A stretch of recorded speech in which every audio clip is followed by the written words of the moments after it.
is gone, I'm latching on. Don't even know your name, but you're still in my head. Underneath rays of gold, your body oh so close. No, I can't forget, no. When I saw you on the dance floor, oh, I saw you who saw me first. I guess it's history now and I shouldn't care, but it still hurts. I didn't realize the danger, cause you're the end of the rainbow. And the music was so loud, didn't catch your name over this crowd. Girl, you should wear a name tag, cause all I wanna do is to know your name. Girl, you should wear a name tag, that's the only way that I get your name. Girl, you should wear a name tag, it's too important to be your name. People go insane when you walk by. Girl, you should wear a name tag.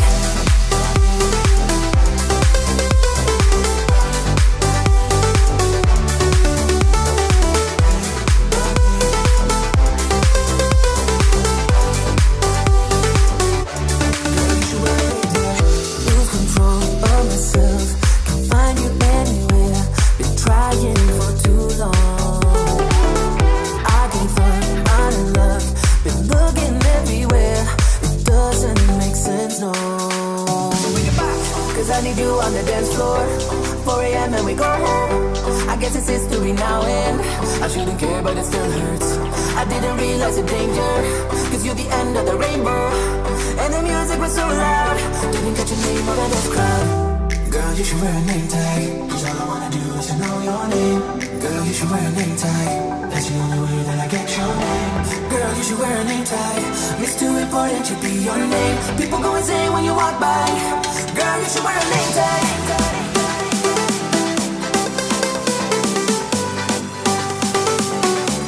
Girl, you should wear a name tag.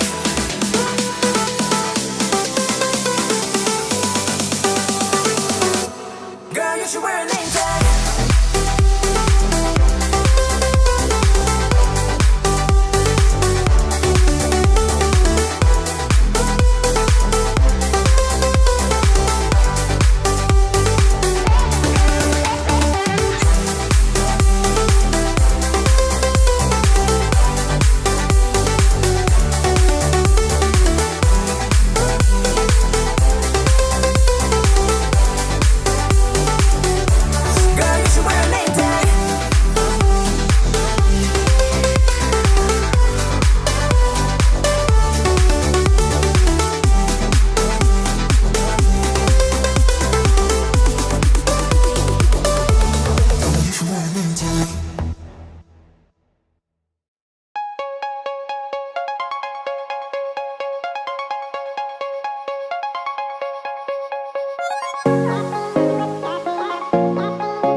to the match between Anna and Odin.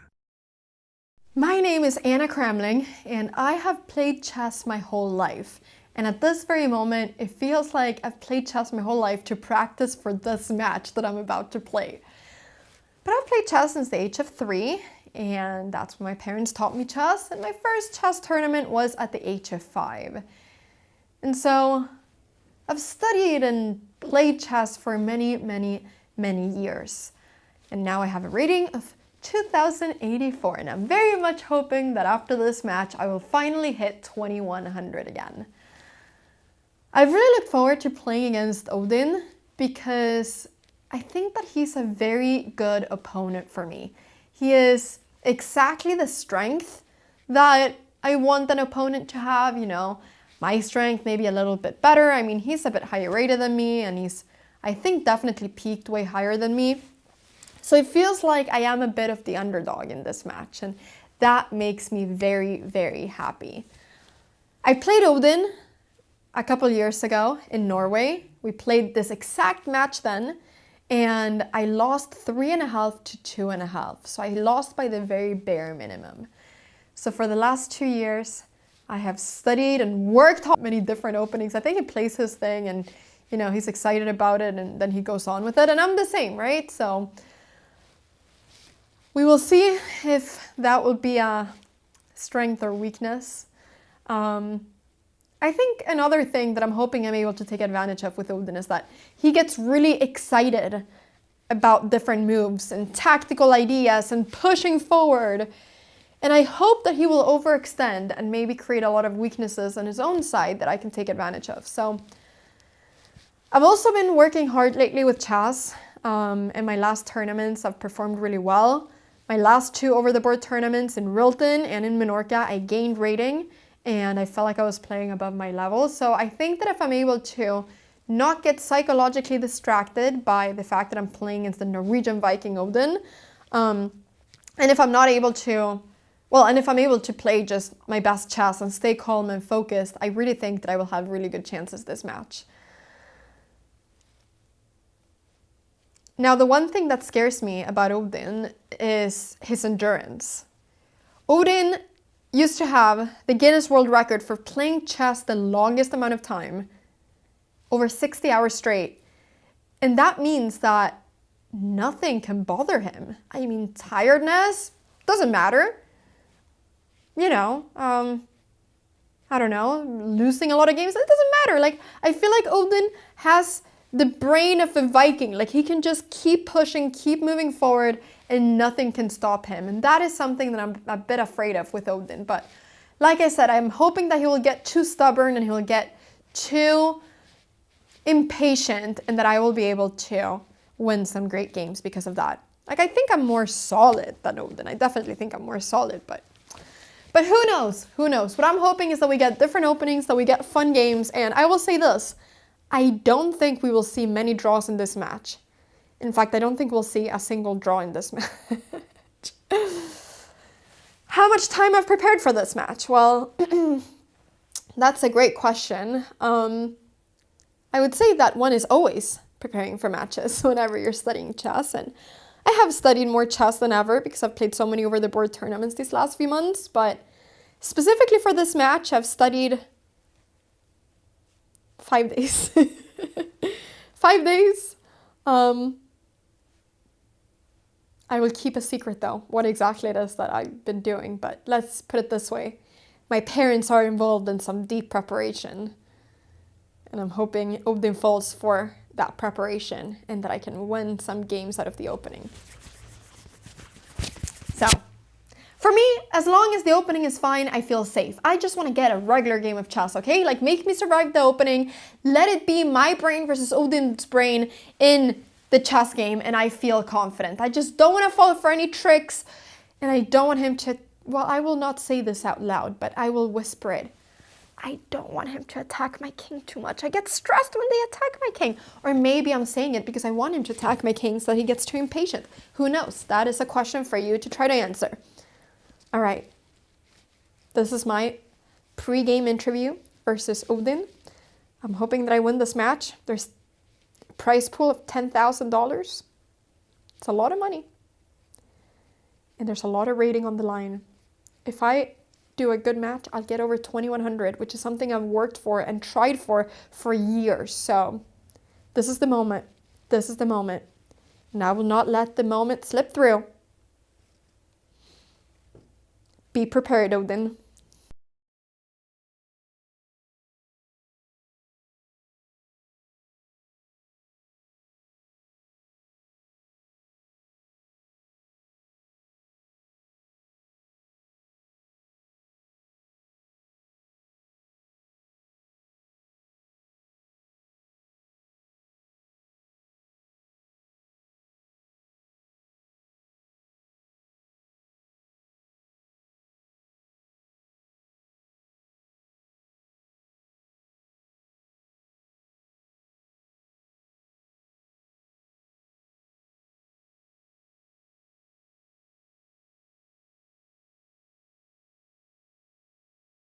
Like I've been in lots of tournaments. Anna has been playing over the board, and we see this very lovely background, lots of chess books for you who love chess books.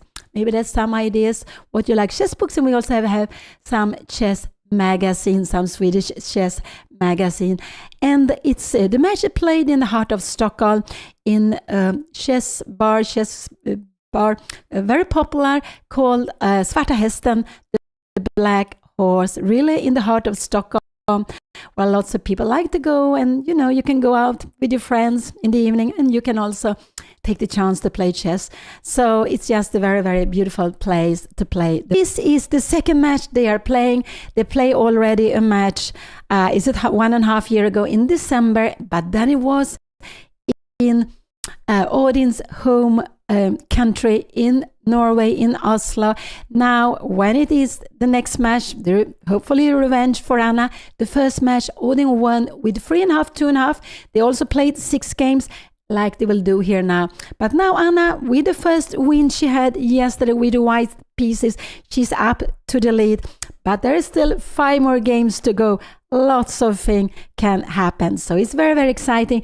And I must say that the game yesterday, wow, what a game. So many excitement, so much tactical moves, lots of pieces hanging over here and there.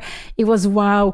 And it was actually quite beautiful. It's standing on the opposite camp, exactly on the same square.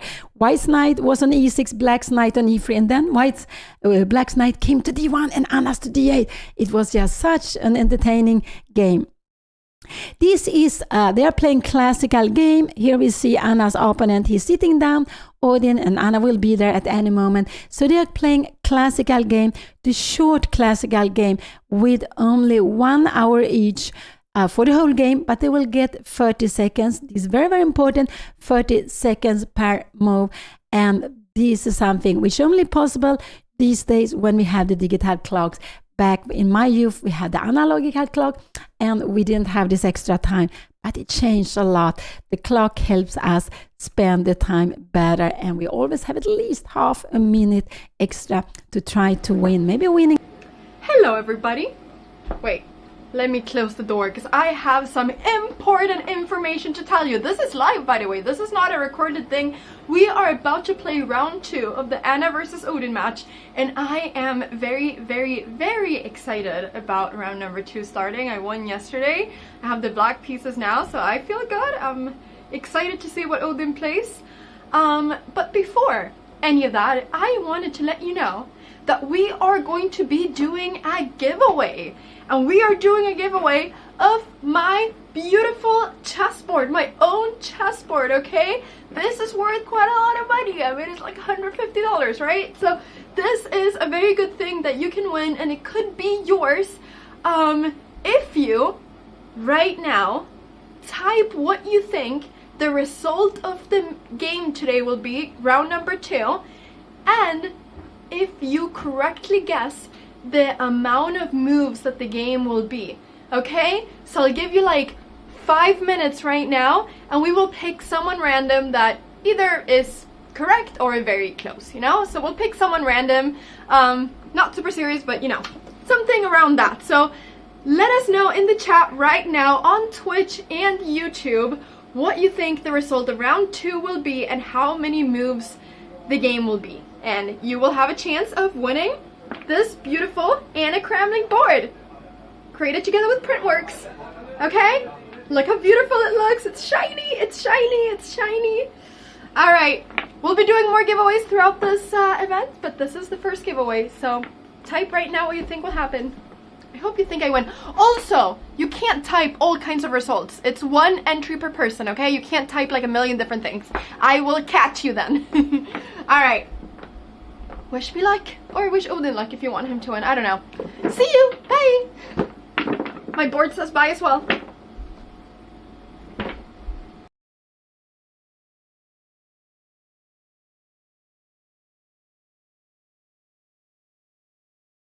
So we could see Anna in the confessional room, and that is quite nice. First time I myself played a ton with the confessional room was in Norway. It's just so lovely that you have a room where the players during the game can go. They can speak about anything they want. And yes, that is actually very, very exciting. And I remember when we played in Norway chess, Magnus Nakamura, they all went very often. The ladies were more hesitant because we haven't done that before. But after some rounds, we also started to go there. And yeah, so you will see the players. They will come to the confessional sometimes during the games. So here we see they will start at any moment. Behind you have an arbiter. You always need to have an arbiter for a match. Normally in chess, the arbiter doesn't have to do so much. There could be something you will need to ask the arbiter about. It could be a claim for a draw. It could be lots of things. So of course we need to have an arbiter. And so Carl Fredrik Johansson, he will probably start the clock at any moment. So it's such an exciting match. Again, this is a revenge match, hopefully. And first it was played in September 2024, and now they are playing in Stockholm now. And what will you see the first move? It looks like e4 is coming out here now. Let's see if the live board is working. It could be that the live board is not working. Let's see. I will have to make the move here now. Let's see if it works. So we have e4 on the board. And Anna play her favorite move, c5. Here we have it on the board. Let's see what he will do. We have knight f3. Could it be that he goes for an open Sicilian? Actually, in the match when they played 1.5 years ago, they played the open Sicilian in all their matches. Let's see what Anna will play. Is she going to repeat what they played then, or is he going to repeat? Because it's not clear. But we go knight f3. It looks like you're planning d4, and that would be an open Sicilian. And here black has lots of different choices. 1, 2, 3, and 4 are the main moves. This is actually a little bit of an unusual way of playing the position, but you can do that. These are the main moves. And of course also g6. So you have lots of different moves to play here now. And wow, and the sponsor for the match is neurogum. So they have this very interesting chewing gum to give you energy that remains a long time. And this is something which is very important when we play chess, when we need to focus during a long time. So I also started my stream a little bit earlier before you see me with taking a chewing gum to get this extra energy. The prize fund sponsored by neurogum is $10,000, and there are also 2 Fondoran clocks, so they will get 1 each after when the match is finished. So let's see what is Anna playing. She's on her way to make her move. She hasn't really made a decision. So let's see what she is going to do. So, but there are lots of time still. They have 1 hour. And here we see knight c6 is coming out here now.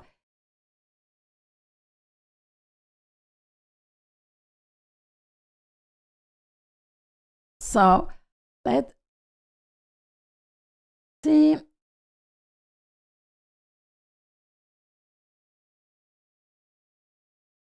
So sorry, I took it back. So the moves here, we have knight f3, we have knight c6.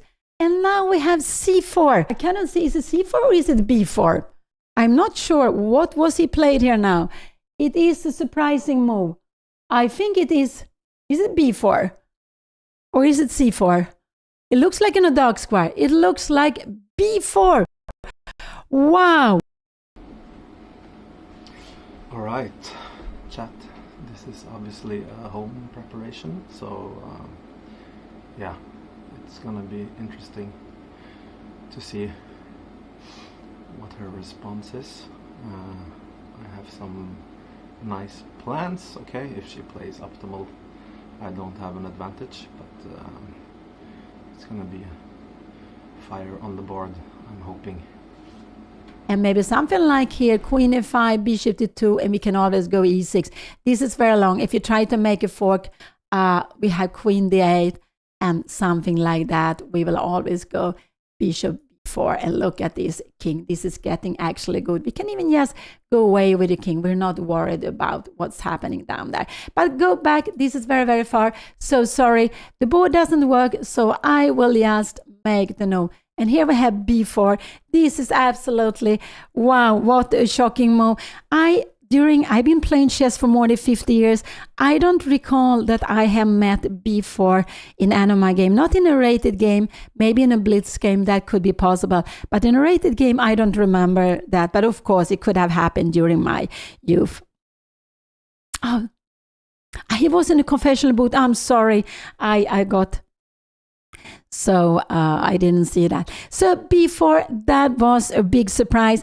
In the match before he played d4, and we had all these. There was a Sveshnikov. They play Sveshnikov Pelikan. You have lots of names for it. They played in all 3 matches. But today there is not going to be that. So here we have it on the board, b4. Oh, wow, that's a little bit a crazy move, I must say. But we could see that yesterday, how tactical Odin wanted to play. In one moment, there was a shocking piece sacrifice, and it forced... Anna took with the pawn. Yeah, I don't like so much to take with the pawn, but it's okay. She took it with the pawn, and then we have d4 coming. And now after d4, Anna needs to go d5. This is very important move to be played here now, because otherwise d4, you will go d5. So yeah, so d4 came here now, and now Anna needs to go d5. That is actually very important. It's absolutely fine, this position also. I would probably have taken with the knight, but yeah, with the pawn also. And this is a little bit like we are sitting and analyzing the game. If we are some players together and analyze, it could be that all of us, we are 3-4 players. We want to make 3-4 different moves. And this is how chess is. We have our different plans. And the most important is to find something we do like. That we do like and we do understand. Now, this is important to go d5. You need to take the center. Yes, d5 is quite crucial. I think actually the peak rating of Odin yesterday I said about 2271, but I believe it's around 2180. So it's about the same as Anna had. Her peak rating was 2175, actually quite years back. So that is it. So their peak rating are about the same, but we can see in the match, Odin, he has 2120 and Anna has 2083. So it's like 37 points between them. That's not so much, I would say. So the most important is to find position you like, you are happy with, and that you understand. And here now, this is coming. So, and then you will go back. That would actually give white a very, very nice advantage. So can we go e6 and d5? Yeah, we have queen f6, and what is happening? This is actually good. So e6 is a possibility to play, and maybe you go a3, and can we go something like knight f6, but then we have d5. So d5 is absolutely the move I would like to play, because after you take, we need to take it back. This knight is threatened, and we are planning bishop g4. If white would play something like this, that would actually be a big mistake. Bishop g4. Oh, this is the game from yesterday. Now I don't know, we lost the board. I don't know why we got the game from yesterday. see. Let's see. Go back here. Let's see. Go back. Games. Round.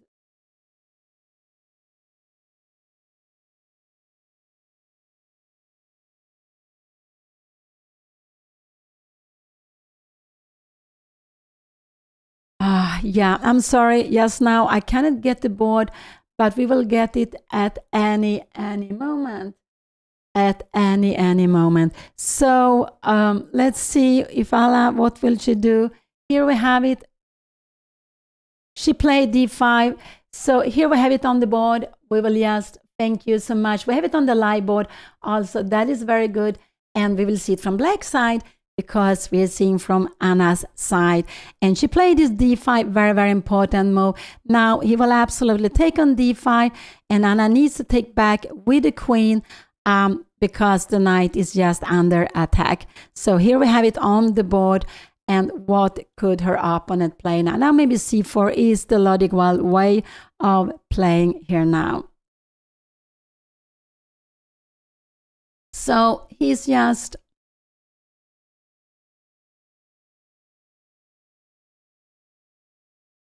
and c4. So again, Anna needs to take, otherwise she will be pushed back. So taking is very, very important, and we have this move en passant. Possible to play after your opponent. I don't know, queen e4, this would actually be bishop f5, knight bd2. Oh no, this would actually be very bad. You will almost be lost here, because we haven't developed the king side. d5 will come and we will be pushed back. No, this would actually be a very, very big mistake. So it is important to take on c3. Anything else, and white will get a very pleasant position. So Anna needs to take en passant, remain with the queen, and after move. So this is what she needs to do, to take the pawn en passant. So just like that, to take away this very beautiful center. If Anna move away, something like that, d5 comes and we are pushed back. And now can you maybe even, I don't know if you can go queen a4, but maybe knight e7. I'm just wondering if you take here, yeah, we have e6 and we are doing well. So you will get the pawn back, but maybe like this. But then you start developing, and it's a little bit not easy. Maybe a knight f6 needs to come. You go castling. You need to do something like this. But this is actually getting probably quite pleasant for white. This is actually very pleasant for white to play. It is. But we can play it. So I really want Anna not to go back, just to take on c3 here now, en passant. So it is, yes, Anna's opponent Odin is very aggressive. You can see he played this b4 gambit move, and the idea with the gambit is to gain something. So what he gains is, he gains time, and he wants also to get a very beautiful center. So if Anna takes, he gains time with bishop b4, if it be knight c3, again hitting the queen, and Anna can't go bishop b4, we can't, so she needs to move it. Probably queen a5 is where she needs to go, and bishop d2, and we go e6, and rook b1. I don't know, can we go something like knight f6, and yeah, and you have a position like this, and yeah, this we can play. It's about equal, this position, it's about equal chances. But it's important to take on c3. If Anna doesn't take on c3, she will get into problem. She will get into problem. Or maybe, yeah, she'll get into problem. She will become a little bit worse, or maybe it's still about equal. But this is the most logical move today play, because the queen will be badly here. Otherwise, if she doesn't take, she needs to come back. Often the queen is actually very good on the original square on here. Here it will keep control. Her opponent will absolutely go d5, and Anna will need to, if she comes here, this is a little bit sad, maybe to go knight a5 to be a little bit more active here in the position. So let's see what will happen. So the only move I like is, here we saw it on the board, she took here, her opponent will absolutely play knight takes c3 and before Anna, and now she needs to come back. She needs to go queen a5 actually. If she goes down, she will actually get into problems. So she needs to go queen a5, so she also gets a threat. Bishop d2 and e6. And if you come here, we go queen d8. I'm just wondering, bishop b4, we have seen this. King e2, and we can go king f8 here now. This is actually absolutely fine to play. Knight c7, we have this beautiful e5. Wow.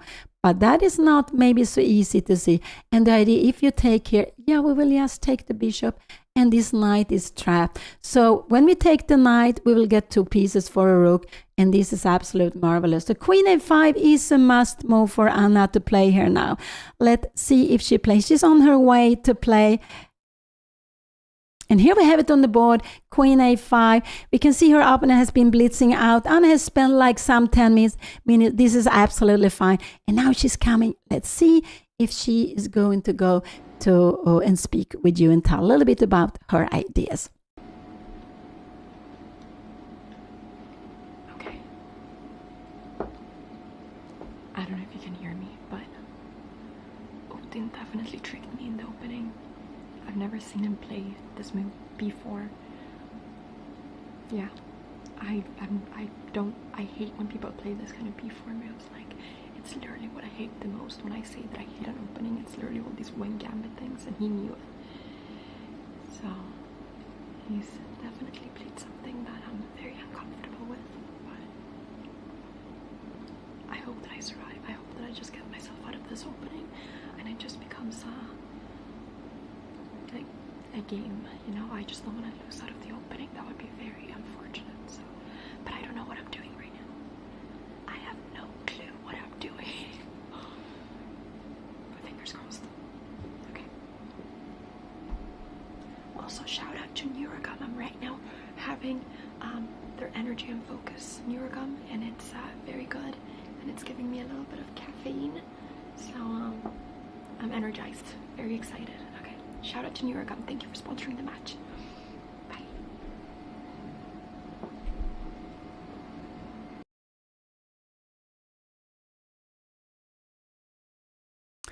Take a little bit of time off the queen a5, but I think bishop d2 is absolutely a normal move. He can do something like d5, but after d5, oh wow, but this is very difficult. Actually, e6 is the best move to be played.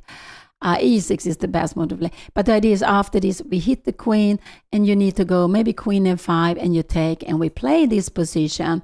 Queen c2, and now maybe queen d6 is absolutely fine to be played. This is absolutely fine to be played. So you can do that. So he doesn't, there are actually 2 moves for him to choose from here now. He can go bishop d2, but then Anna will go e6. She will stop d5, because if you go d5, you take, and if you try some tactics, it doesn't work. With the bishop on d2, the bishop block the line. So here we have it on the board. He goes d5. He goes d5. That is a little bit of a shocking move here now. Actually, e6 is the best move, but I would say this is impossible. That is, if you take, the idea if you take, we go bishop b4.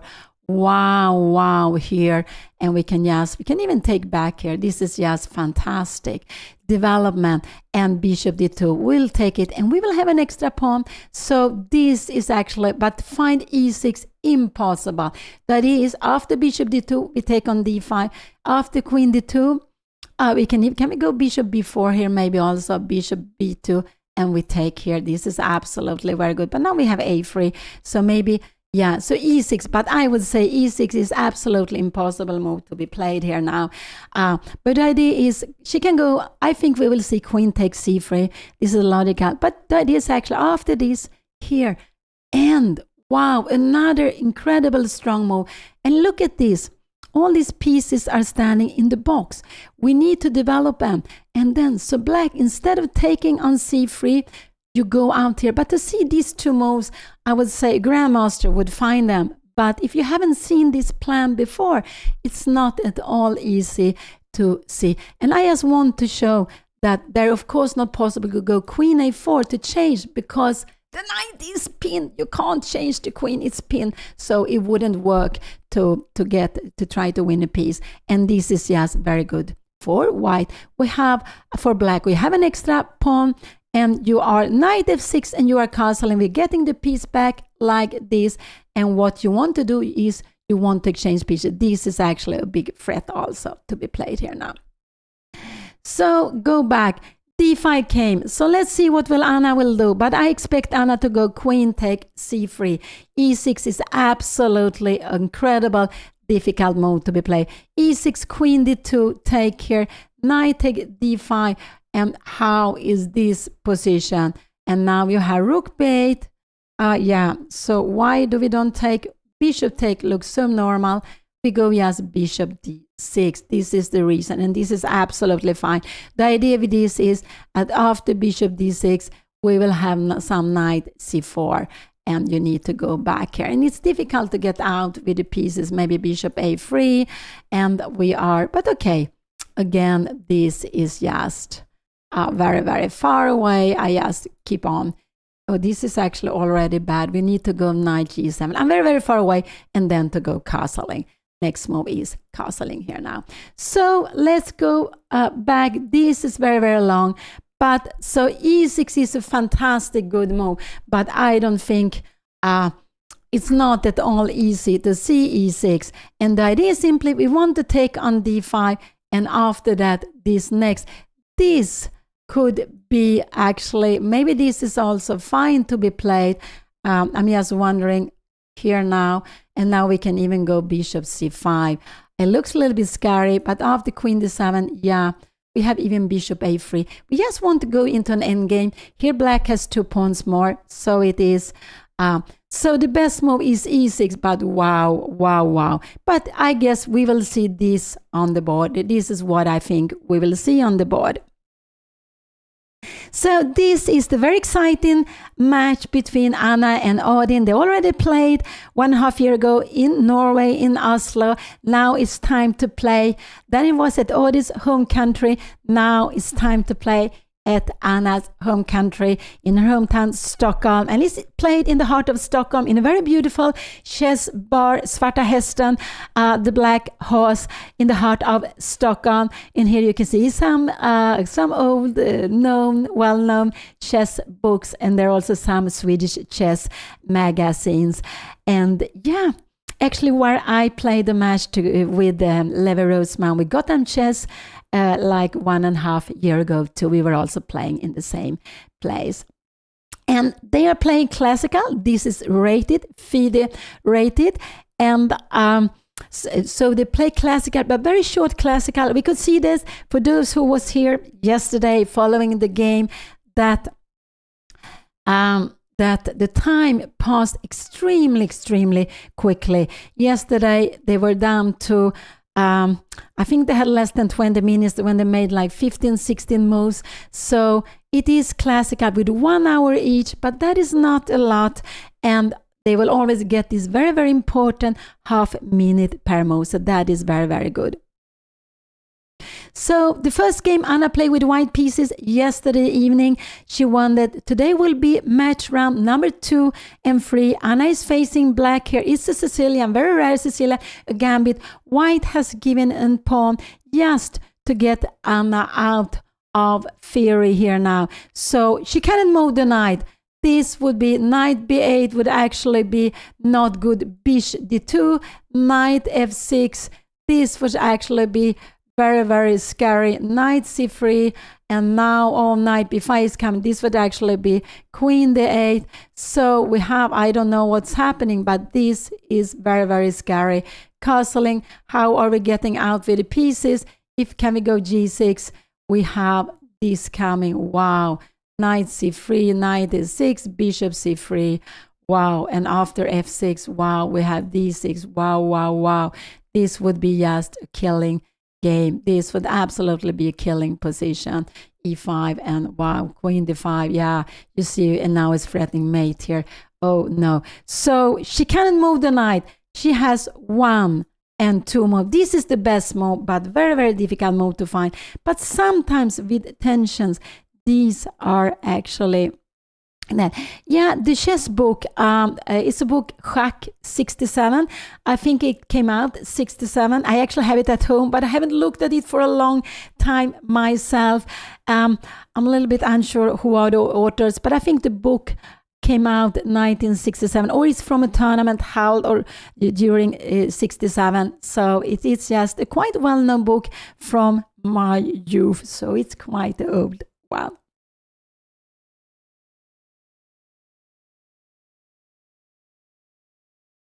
So yeah, they're playing in Svarta Hästen. It means the black horse. So yeah, and we can see how Odin is choking Anna with his move. He went B4 for a crazy, crazy gambit.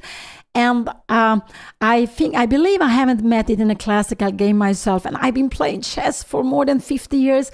And just to get Anna out of the book, but also to get the initiative. So this is what you do when you go for gambits. You give a pawn to get something compensation. You get time. And also playing something unusual, you get the opponent out of the book. And we can see that Anna is spending time. Her opponent hasn't spent any time at all. He has still 1 hour on the clock.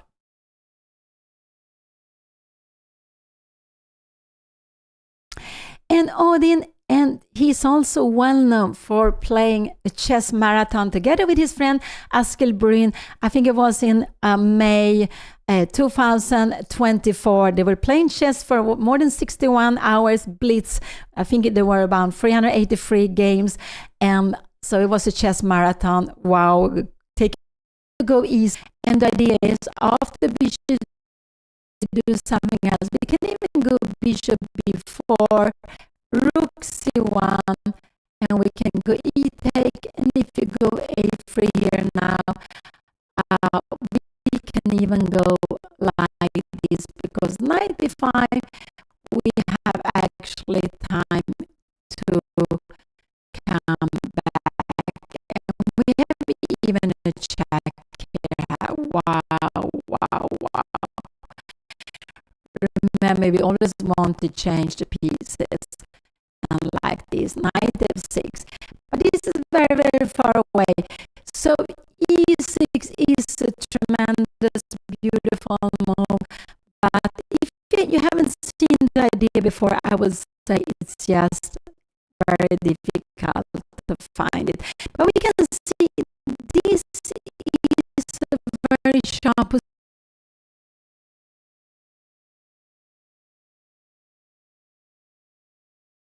Back her. So, and this is what he wants to. So Anna needs either to take away the d5 pawn or to take the knight to c3.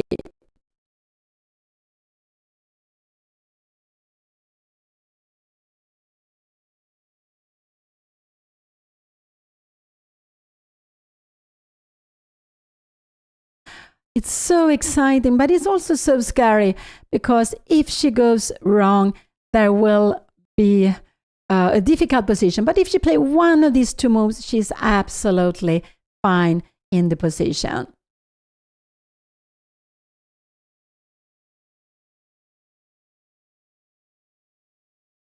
I'm worried about bishop g4. This is what I'm worried about.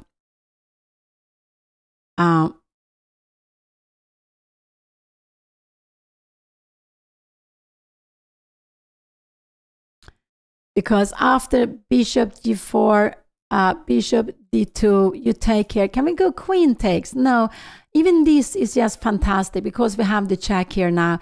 No, this is not possible. So Anna needs to get rid of the pawn.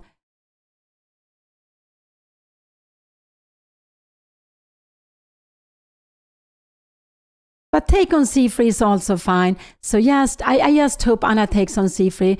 Don't play anything else. But e6 is a tremendous good move, but I would say not at all easy to find on the board.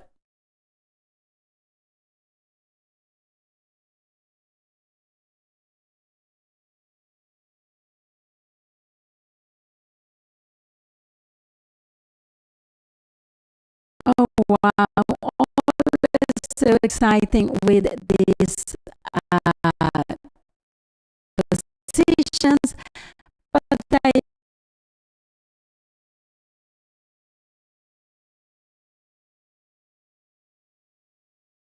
I'm so happy because I'm looking from the side and I thought it was e5.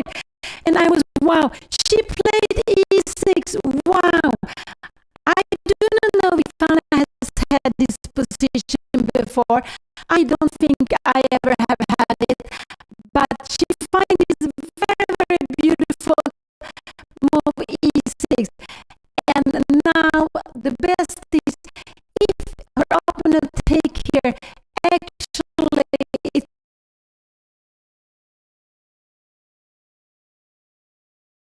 oh, wow, so nice. I'm so happy to see it on the board. If it takes here, Anna has two ways. This is the most tempting way to take, but actually bishop b4 is even stronger way. Because like this, we will get another piece to change. One is black develops the bishop, but also we will be able to change a piece like this. And we go into the endgame.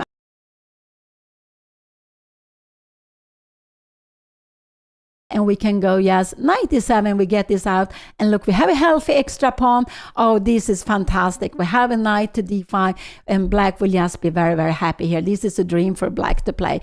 So let's see what he will do here now.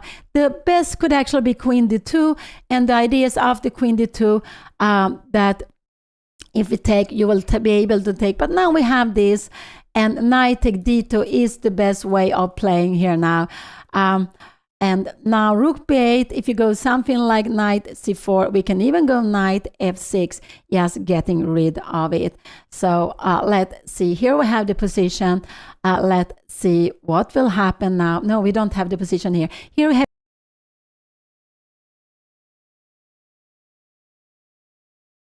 to see it. And it is a sharp position. Anna had only two moves to play, either to take the knight or to play this e6. She's ready to go out with the bishop to b4. And what will he play here now? Bishop d2, Anna can just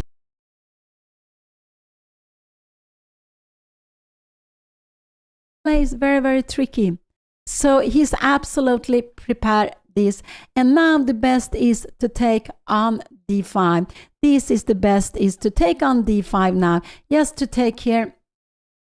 If he goes knight b5, yeah, this is not possible. We have the pin, so you cannot take like this. We will take here, and we will also pick up the rook. That is not possible. So you need to take with the knight, and now we have the end game. If you take with the bishop, we just defend with bishop d6. If you take with the knight, you can go bishop d6, but actually rook b8 is very good. And because you don't have bishop f4, and if you try to get the knight somewhere here, we will actually just go bishop f5 or maybe even bishop e6. Could be, no, you have the check. Now we have bishop f5 attacking it. You go knight c3. We can even go bishop c5 here, and we will just go here. This check is no problem. We just go away. And all the time we have an extra pawn. So now e take d5 is a very good move to be played here now. Just go for the end game. So, and he played it very, very quickly. So we can see that Odin goes for a very, very sharp line. He has all the time tricky moves. And the idea is to, if Anna go bishop b2, here e take d5, you can go a3. And now bishop c5, knight take d2, take, and we have, what is this? Actually, we can go king f8, and you play. But now you have bishop e4. I'm just wondering, how is this? Is this little bit, this is actually absolutely fine. It's equal. It's about equal. You have an extra pawn. You are a little bit more active. Can we get out with the pieces? I'm not really sure. You have knight c7. This is very, very far away. I just want to show that the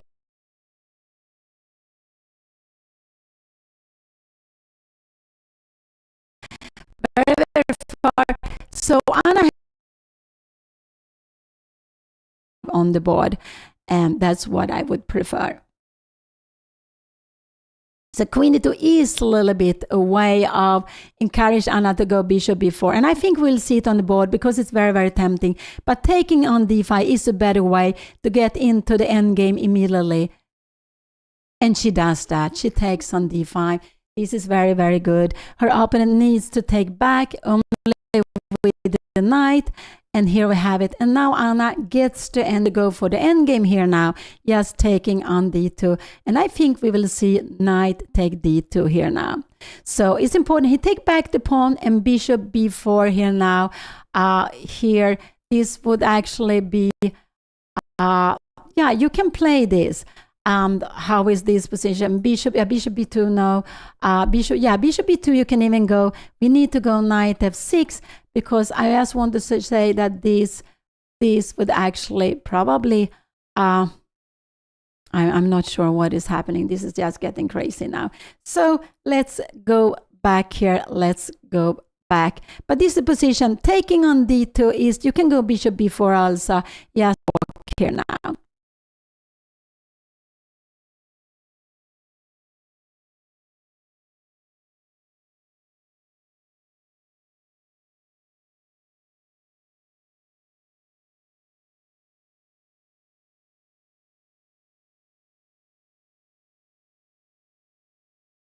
This is absolutely fine. So if he takes,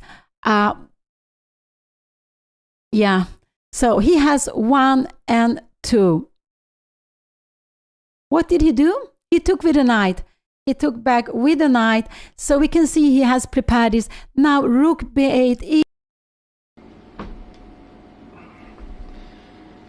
Damn, she's playing good. I would rather play the position when she's taking on c3, bishop d2 there, to have the queen on the board, but okay, pawn down, but I have serious compensation. I think the point with knight takes on d2 is knight c4 after bishop d6 probably, so she might have to go rook b8 now. Okay, let's see if I can find some interesting moves and put some pressure. I'm liking my position, but as I said, I would rather have the queen on the board. Let's see.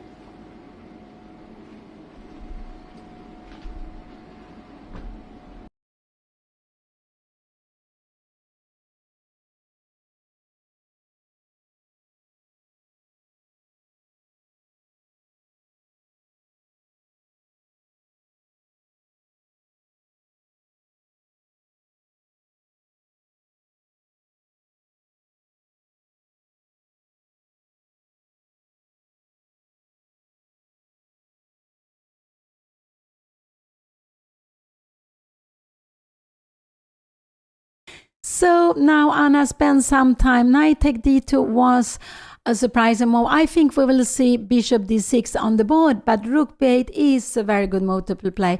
And important is that if we go somewhere here, we have time to, we can go bishop b6, but we can also go, we can't go knight d7, because look at this check. Now even this, can we play this? Knight take f7, and now actually this is very, very good. And look at this knight, after king e7, and the knight is not coming out.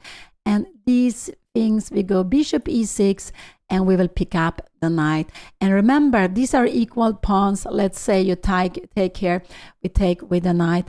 And let's see like this. I just want to show it. We have bishop and knight. They are 6 for a rook. So black is better. Black has a good advantage. If there was an extra pawn for white, it would have been more unclear. Maybe the rook and pawn sometimes are better than knight and bishop. I just wanted to show these things when you have imbalanced position. An imbalanced position could be that you have a rook against two minor pieces. It could be that you have 2 rooks against the queen. So there are some imbalance. It could be that you play with an exchange-less a knight against a rook. Because the knight is very good. Yeah, there are lots of imbalances, and they're always very exciting. It's not so easy to value them, and I just wanted to show them. So what did we say here? I said rook b8. If knight c4 is coming, bishop c4. Is bishop b2 good? No, sorry, this one is still here. Sometimes bishop b2 is annoying, but sometimes we can only make a little f6 move with the bishop f6 move, and we just blocking the diagonal. There are no queens on the board, so it's just quite fine here. And with knight take d2, so rook b8, yeah, bishop b2 is coming, but then we can just go knight g7, because this knight, yeah, you can come here now. We just go away. I think actually king d7 is even better here, and you're going up. And after move a6, knight e6, we have just bishop e6, keeping control of everything. White is absolutely, black is absolutely doing very fine. Bishop b4, yeah, we go knight e5, keeping, and look at this knight. Oh, wow, wow, wow. This is getting a good extra pawn. I just was a little bit. So there is a very big threat of a fork. And so white has, black has to watch out for. King d8 I don't like, because you will get the king here in the middle, maybe bishop c4, knight g7. Can we go castling? We can go here, take, and we can go bishop e6. This is absolutely possible to be played also. And we have a position like this where you have compensation, and now we need to put, I have no idea where the knight is going. Maybe should we go h6 here now? Knight e5, yeah, but in the end, king f7, yeah, I'm just fooling around very much. Rook ac1, and we have a position with, I would say, this is equality. It's absolute equality. White, you have won a pawn, but you're getting the pawn back. So let's see, let's see, go back here now. I just wanted to show position. So this is one move. It's the best move, rook b8. Yes, because if you go bishop d6, knight c4 will be coming, and the bishop has to go down. So I don't like this so much. Rook b8 is a very good move to be played. You can also go king d8 if you want. So I would say there are 1, 2, and 3 moves to choose from. Oh, wow, so exciting. The second game of the match, and we have seen both yesterday and today quite unusual openings. Today it was a gambit with b4. Anna has played very well until this moment. She has a pawn more, but there is a direct threat, I will put it here, of a fork. And if white is allowed to do that, white would win the game on the spot. So she has to defend against it. And there are only 2 ways. One is moving the rook. So if you come here, there is no fork. We just attack it, and the knight has to move again. So then there is no point to play it. And if you go like this, you go somewhere, go maybe here, bishop e6. If knight e4 is coming, we can even, start developing the pieces, king e2, and look at this. We are getting out with the pieces, and this is exactly what black wants to do. So, so rook b8 is the move I like, but I would say it's not such an easy move to play. And that is with rook b8 is whatever you do, if bishop c4 comes, we go knight g7, and if you go some castling, we can just take here, and we go bishop e7, rook e1. I say we would go actually bishop e6 here. This is what we have been looking at. And after rook e1, maybe just let the pawn be here and check king f7. And you will need to go all the way back. And in a position like this is not a good way to go back. Here it's actually a little bit more pleasant for black already. Here we can see this is a pin. I'm not sure which rook is better. One of them is better. And we have a tremendous pin here now. Wow, this would actually be just. So what did Anna play? She played bishop d6. It's not the best move because knight c4 will absolutely be coming. And I think actually bishop b4 could be coming, f6 and knight e4. She needs to go back home now and long castling. But then we had king f7, bishop c4. We have, this is a little bit scary actually. Rook e1, knight g7. This is a little bit scary actually. So bishop d6. So her opponent will bishop d6. I would say 1 and 2 moves. One is, so bishop d6 was not the best move.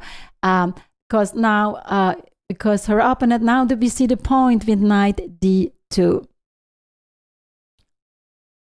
So I'm a little bit scared of this position. I expect her opponent to go knight c4. Anna needs to go bishop b8, and then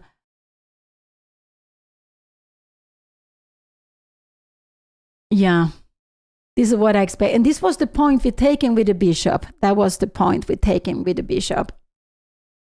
We're taking with the knight on d2. So you have this move hitting the bishop. The bishop needs to stay on this diagonal, defend this. You need to go bishop b8 here now. You have bishop b2 and f6 and castling. And now maybe even bishop g4 is a good move, because after f3 we can come here, and we rook e1, we always have king f7. There is no danger. So we'll see. I think bishop b2 is the little bit more tricky move to be played here now. After bishop b2, it could actually be that knight f6 is the best move. Just give back the pawn. But this, I would say, is not such an easy way to play it. Take here, bishop takes, and we go castling. You have long castling, and yeah, you do bishop f5, a rook coming to c4. So knight c4, maybe check, king b2, and it's about an equal position. We have rook e8. We have lost one pawn here. It's very good, this g pawn, maybe stay, and we can even go bishop g6 to keep the king safe. It's absolutely equal, I would say, maybe even. So bishop d6 was played. Her opponent has 1 and 2 moves, I would say, because Anna's next move is knight e7. If her opponent makes a slow move, bishop c4, we will just go knight c7, knight e4, and then now we could even go bishop e5, hitting the rook, and we are changing pieces. This will make it more easy. So white, with a pawn less, we have an endgame, and white will either kick the bishop or go bishop b2. Bishop b2, f6, castling, and knight e4 is a little bit, and now knight e4 is more tricky. This is a little bit scary. Bishop c4, but now we have, oh wow, let's see, it's a little bit scary. Here we have it, knight c4 was on the board, and now Anna has only one move to play here now, bishop b8. Anything else would actually lose on spot. So she needs to go bishop b8. This is absolutely a must for her to play. Because there's an attack, you don't have time to attack because we take this, we check. This would actually be, so she needs to go bishop to b8.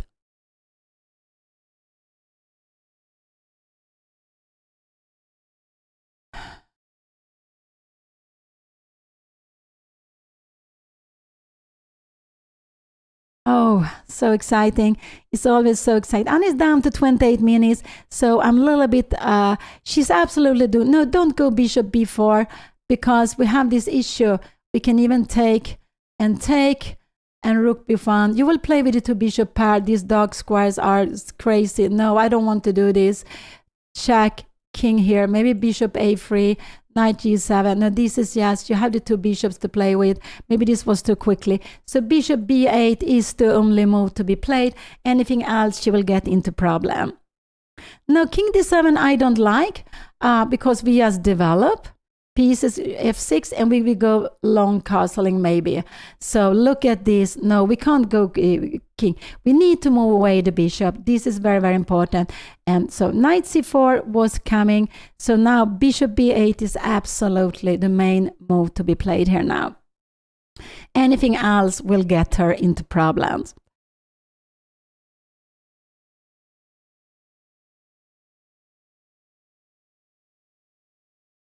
Yeah, but look here, we don't even, you can even go knight b6 check if you wanted, but no, you don't go knight c6 because it's not coming out. But just develop this, you go bishop here, threaten on g7, and then f6 long castling.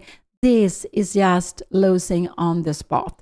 This is just losing. Whatever we does here now, we can just go here, knight f7, and we are winning the piece. No, you can't go king d7. That would actually be bad.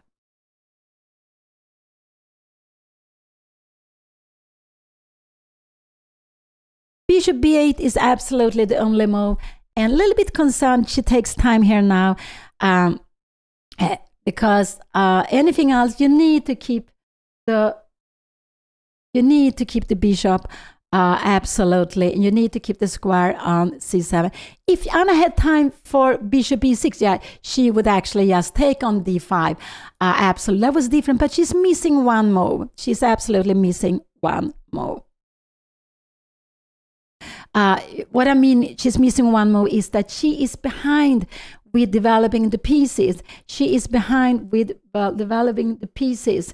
So she needs to keep the bishop on b8. She needs to control this very, very important square.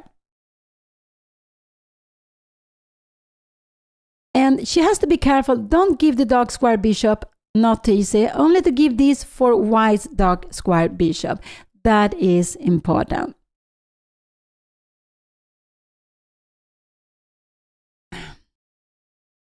So this is the second game of this very beautiful match. And this is absolutely no problem. Bishop a3, knight e7. And if you take here, we take back. You can go knight e6, but we will just take it. And we will just maybe go out with the pieces. We're just very, very happy here now. It's about equal, this position. You have the bishop pair, but it's absolutely about equal. But bishop b8 is such a even in the endgame, it's a tactical position. It's only one move to be played here now, and that is bishop b8. Oh, always so nervous. Always so nervous, but I thought it was such a normal move to be played, so I'm a little bit surprised Anna takes some minutes. But okay, it's a tricky position even without the queens, and this is what her opponent went for. He has absolutely analyzed this before. And he has, oh wow, bishop b4. Yeah, she's thinking of bishop b4, but that is a huge mistake. She needs to keep the dark square bishop. She needs to keep the dark square bishop. It could be bishop b4, yeah. So she's thinking of this or that. And here we have it on the board. Thank you so much. Thank you. This is very important move. If her opponent go bishop a3, she can just take here now and check. That would actually lose on the spot because the knight is hanging. So that is bishop b8 was a very good move. Anna took a little bit of time, and that is actually fine. But the only problem is the clock. They are playing with short games. They are playing classical. It's rated, FIDE rated. The shortest classical game you can play, I believe, with 60 minutes from the start. All the time they get half minute extra per move. This is very, very important, half minute. It was an idea of Bobby Fischer a long time back. Fantastic. He was just such a genius. He wanted this idea before we even had digital clocks. And I remember when I started to play one of my first tournament, I think it was 94, 95 with the digital clocks. And we were playing with this. I don't know if you had the extra time. It was in Horgen. I was not at all used to play with these digital clocks. Yeah, we had half a minute extra. And I think I even lost some games on time. And that actually what happened in the beginning before you got used to it. But now I'm just so happy with the digital clocks that we can see exactly the seconds we have left, and that the clock help us to use the time a little bit better. And even if you use the time badly, at least we have this half minute extra. Bishop b8 was a must move. Very, very good. Bishop a3, yeah, what you do is we go knight g7. We want to change the piece. And if you take here, we come here. If you go long castling like this, we go bishop e6. What can you do here now? You can go developing something like this. But maybe we start go knight c6, rook to e1, and now we even have bishop f4, go away with the king, and now we have long castling. Wow, so this king can also castle away on the long side, so that would actually help. So bishop, so her opponent is thinking one or two. We will see one of them on the board, this or that. If you come here now, you can go knight f6, you can go f6. Can we do this? Bishop take g7. No, we can't do. We will just come here. We have f6, but the bishop will probably get out. Can we go even long castling? Yeah, this is absolutely fine to be played here now, and bishop e6. We will probably not take this bishop, and if we don't take the bishop, white will have an exchange more. So after a move like bishop b2, 1 or 2, her opponent will absolutely develop the bishop. Where will it come to? And here we have it. He came to b2, so there is directly threat here now. I think we will see f6 on the board, but I also like knight f6. I think that is a very good move to be played, just out with the pieces. We are not scared about this here. We go just king f8, and now we have the bishop. I think Anna will play f6, but I like knight f6 just to develop the pieces. Yeah, we also have come out Anna's course, Chessable course, part 1 and part 2 for you who are interested. It's about Anna's opening repertoire with white, with some, there are some changes, I hope for some improvements. And the first part is d4, d5. The other part is d4, knight f6, and also including that. So for you who have bought it, I just hope you enjoy the course. Yeah. But it wasn't so scary the other way, actually. Bishop b2, there is also a threat here now against it. I think we will see. So Anna needs to defend. She has 1 and 2. King f8, I don't like so much because now we have bishop a3. This would actually be very bad. So not king f8. So either 1 or 2. I think we will see f6 on the board. This is what I expect we will see on the board. Because knight e7 would not be good. We take here now. And rook g8, we have knight e6. So here we have f6 on the board. That was played. And now what will we expect? I expect we will see a long castling here now. Knight g7. But then we defend. Her opponent can actually now, after f6, her opponent can now, after f6, actually go after the pawn like this. Because we see there is threatening to take the rook. We need to move away the rook. Maybe we can make even a move like this. I'm not sure how will this position be here now. And the plan is actually to go and trap this. I'm not sure how it will be. How is this position? We have bishop c3 and we see this is, and after this we have this very, very important only move f3. And you can see that here the knight has one way it comes out here now. So maybe in the last move. So her opponent can gain back a pawn with the knight to b6. Does it matter which knight we go? After this knight, we actually have bishop e6. This is an improvement. And now rook d1, knight g7. So this would be worse. So her opponent has 1 and 2 moves. Anna's move next is to go knight g7. This is her next move. Yeah, bishop a3 now, but we will go with knight e7. Anna has weakened with f6. I don't think that is a problem. Actually, take here, take on here, and she has, you go long castling. We will go maybe bishop e6. If you go something like that, we can even go, yes, king f7. So this will absolutely be, we can even take on a2 here, or whatever we want. Maybe we can even take on a2. Just grabbing the extra pawn. Let's go back. Here we have the position, and it's like this. Anna played f6. She is blocking the diagonal. There was a threat against g7, so she's blocking it. She's keeping her extra pawn, but white has compensation. A lot of time now, but I think I've equalized. I'm a pawn up.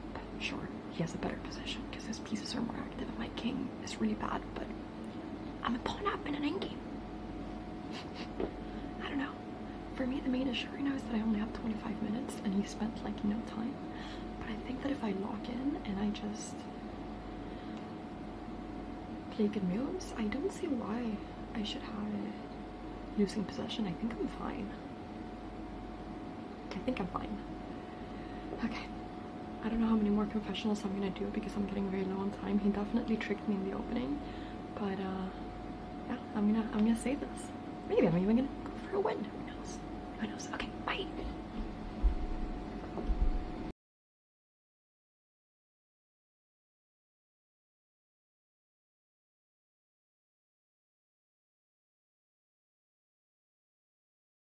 Back to the board. It's so beautiful, this confessional booth. I'm so happy to see it. It's not, I know you have it in Norway chess. It's just a very, very beautiful tradition. And I just wish you have it in more tournaments. It's so nice to also get the players' thought when they are fresh, what they are thinking of about the games. Some players don't want to speak about the games, they speak about anything else, but it's what comes to their mind. So what will he was on his way to play. I think we will see long castling here at the board. This is what I expect to be played here at the board. But then f6 is, f6 is both ways. f6, stop the diagonal, but a little bit make this a little bit weaker. So after long castling, I want knight to come out because we need to develop. If you go something like knight f4, oh no, we can take it. You see, I'm not awakened. It's a little bit early for me also. The game started 11 o'clock a.m. in Central European time. So now it's like 12 o'clock. They've been playing for 1 hour. We can see that that Odin only spent like 11 minutes plus the half minute per move. And they have played like 12 moves. Is it 12? No, 13 moves here now. Anna made her 13th moves. So he has spent like 11 plus 6, 7, 17, 18 moves. While Anna has been spent quite a lot, 45 plus 6, 7, like 50 minutes. But it has been very, very important because there has been some very important moments where Anna needed to go right. And she found this beautiful, beautiful E6 move. I was so happy to see it on the board. Wow, I was really so happy to see it on the board. Yeah, if you go bishop e2, we will just go knight e7. And yeah, if you take here now, we can even take with the king. Check is coming. We will just go king f7. And if you go something like this, look at this here. And we will pin. Look at this bishop. Now all of a sudden you need to start. And we have bishop g4. You need to go f3. And yeah, I don't know, maybe b6. We are coming away here. Maybe just going back. I don't know, rook 5, bishop f2. Oh, wow. Look at this. And rook e8, and we are grabbing second pawn. Let's go back. So knight g7 is the next move for Anna coming, and this is actually very good to do when you're playing, to think of what is my next move. If it's my turn, what do I want to do? It's always very good to think of what do my opponent want to do. Anna played f6 because she knew her opponent wanted to grab the pawn on g7. She blocked the diagonal. This would now not be such a good move because we will go knight e7, take. You need to take like this. And if you go long castling, we will go bishop e6. Yeah, you can play this. And if you come here, we will always take. You take it like this. Can we take on a7? No, we just go king f7. You go out with the bishop somewhere, and maybe even knight c8 just to get away with the rook. That could also be a good idea. Or knight f5. Everything is absolutely fine to be played in this position. Not everything. I would say maybe knight c8 is a good move. I just want to show you why. Because you have the knight coming, and you have knight coming to c4. And even if you double the rooks, there is, look at this c3 square. Knight f4 is a very good square to use for a knight. And these are no problem because we can just grab it. The bishop is so good here. So sometimes there absolutely no problem that Anna gives away the bishop pair. She has compensation with an extra pawn. So it could be. So for me, the natural move would be to go long castle, but he is absolutely thinking of grabbing the pawn. After a move like this, Anna should just go out. You have knight take b6, and I guess we can go knight g7. We can maybe even go knight h5, saying, what is this knight doing? You go somewhere here now. Oh no, knight b4. Let's see, you go bishop e2, and we will go castling, and you have only one way to escape, knight b6, and that is just enough. And I just want to show here, in a position like this, let's see you do something f3, we can start to be a little bit tricky, rook c5 and rook c2. Yeah, this is very, very far. Will he go after the pawn or will he go castle? I would believe that for me, his style is more like going castling, but maybe he wants to go to get back the pawn. So this is absolutely a way of getting back the pawn. Anna needs to take it. This rook cannot come. So like this, she gets, and now there is a fork on these two pieces. So I guess we would see there is no bishop b4 check. I wanted to go bishop b4 check, but that's not possible. And we can't, if the king was a d2, yeah, we would go bishop f4 and move away. But Anna can't move away this with check. So it's threats here. So she will need to take it to move away the rook. So one move, two move, and maybe bishop d3 could be another move. Knight g7. Oh, sorry, we haven't castled yet. I'm also still not awakened. So Anna the play wants to go knight g7. This is her plan. Just to try to exchange pieces. A little bit remember the rule that when you are ahead of material, Anna has a pawn extra. She likes to change pieces. If you change all the pieces, we trade off all the pieces and go into the pawn endgame. This extra pawn, this two against this one, would win the game. So white needs to remain with the pieces. So, but white wants also try to find some activity to compensate for the pawn. Yeah, Anna has played this opening very, very well. I was so happy to see how she did it. When she went d5, very important. c4, she took on Passan. Queen a5 was also must move. And after d5, this beautiful, beautiful e6. Wow, that was so nice to see, because it could be a blind spot that you forget about it. So he's taking some time, and I'm just very happy to see that. But when it takes some time, he's deciding, is he going to go knight b6 or is he go? And it's important, if he goes this knight, Anna can actually go bishop e6 and she can play this. This is actually important. She can play this knight g7, and I'm just wondering, castling, king f7, rook to d1. Can we go somewhere here? Bishop e5. No, we can't go bishop e5. So we need to go bishop e6. This is a little bit tricky to play. You can't go and take this because we always need to keep this control. I believe if a knight lands on b6, whichever knight it is, Anna will just take it and go for to keep the endgame. You can see that sometimes they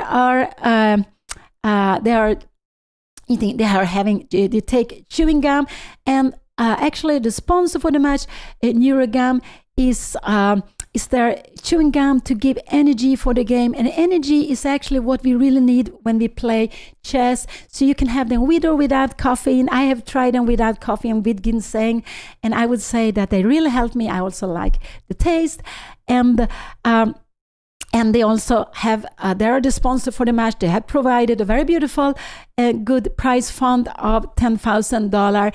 And the players will also get a Von Duren watch. They will get one each. So it is lots of things. It's just not a match without it. It's very important. It's also for rating. So it's lots of things which are important in this match. And of course, Anna, who lost the first match 1.5 years ago in Norway, she liked to take revenge. She started very good yesterday, winning the first game, but there's still 5 more games to go. Still 5 more games to go. And I'm very happy to see that her opponent take time. He has been playing quite quickly, but now he has to make a decision. Is he going to go after the pawn? I'm quite sure he is thinking of that. Or is he going just to develop the pieces? So it's move number 13, and we can see Anna's down to 24 minutes. There will not be any more extra time besides this half minute extra they get per move. This is so important, half minute extra. Wow. Oh, always so exciting to watch the games. I would say always so exciting.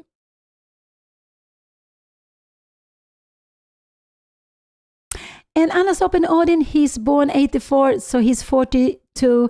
And Anna, she is 24, so she is the younger one in the match. And it's a clash between Norway and Sweden. We have lots of clashes between us. We are a little bit like a sister and brother, but we are also having this clash, trying to show who is the stronger one.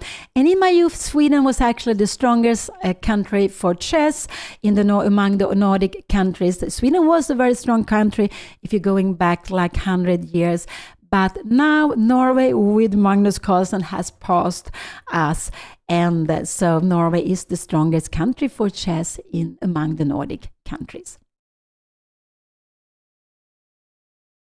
So he takes his time.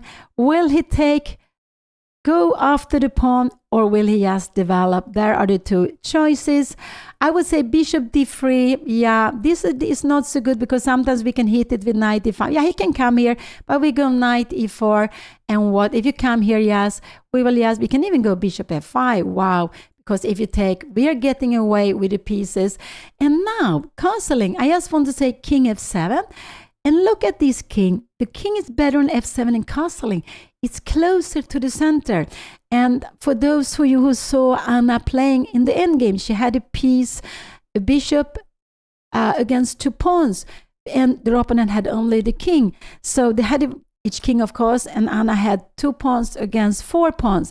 But then the king was very important. So in the endgame, you need a king. And here we can see that Anna's king is better placed than this king. It's closer to the center. This king, we need 1 extra square to get 1 extra tempo to get to the center. So it's a little bit, it's 1 tempo more far away. Here you can get close to the king side if it's important, but you're also close to the center. You control e7 square, and that might be important. And you also open for the rook to be active. I just wanted to show that. So Anna's plan is to go knight g7 next move. She needs to develop. This bishop needs to remain because this is an issue. So what she wants to do first is to develop this knight, exchange this very strong knight. And here we have it on the board, long castling. And now Anna should just go knight e7. And knight e7, rook e1 is not a problem. We go king f7, take and take. And the problem, you can go bishop e3, but we have bishop e6. So knight g e7 is a very, very normal move to be played here, just to develop the pieces.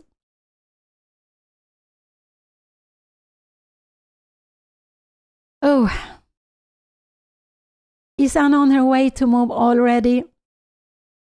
Yeah, Sweden didn't do well in the Eurovision. She go bishop e6. I like this move less. I like this move less than the other one, but it's fine. I like it less because of knight f4. You see, I'm not awakened. It's not a move. This bishop from behind will take it. So she went knight here. Now her opponent maybe can go. Is this a tricky move? Knight g7, and you take here. We can give it check. But these are never a problem. And again, we go king f7, and this is very good for black to play. We have given the bishop pair, but this pawn, maybe you need to come here now. We have rook to a8, I don't know, bishop e2, and we are, wow. Oh, wow, we are going here or here, I don't know. You need to keep the bishop here. And we are very, very active. Black is very, very active. So I play bishop e6. I prefer actually to go knight g7. This is what I would have done, but this is absolutely fine. And the point is, after rook e1, we have only, we go king f7, and there is absolutely no danger at all. Knight e7, we can go knight here, and if you go like this, actually, this is a good move to be played. This is good move. After knight takes, we go knight c4. So here we have it on the board. Anna play bishop e6. What will her opponent play? I think we will see, not bishop d3 because we would just grab it. You cannot do it. Could he go bishop e2? But then don't take here. This would actually be better for a little bit, be careful. So yes, knight e7, and if you take, I think we can take both ways. We can take both ways. Probably this is actually a better way to take, and we can come here after a move like bishop d6. We have even rook c8, and if you take here now, we have knight take b8. Look at this pin. Wow. I'm playing this very, very quickly. So bishop e6 was absolutely a fine move to be played because you don't have knight f4. Remember, we don't want to take on here. So this is one move to be played. This is not possible because we will take the knight. You can absolutely move away the knight somewhere, but then we develop. And again, we never scared that you will take here. Bishop d3. We will just coming out king f7, and we will later on develop the pieces. So bishop e6 was played. I would say that this is the most logical move. Rook e1 is no problem. We go king f7. And I just want to say this, we are not scared of anything like this. Knight g7, bishop c4, knight takes, and we will even go knight a5. I just want to show you that this, and then we have a check and we pick up the knight. I just make lots of moves very, very quickly. Bishop e6 was one of the two moves you could play here now. So the best he can do is probably bishop e2, and now it's important, don't e7, this is very good. I guess if you get this position, Anna will take with the knight, but this is actually a better move to take with like this. We have been looking at this, and bishop d6, we have this beautiful rook c8, you need to go maybe king f8, and now we have knight e5, wow. We remain with a good extra pawn, good extra pawn here, yeah. Go back. Anna is down to 23 minutes. Her opponent is taking time, and it's because the position is not so easy for him.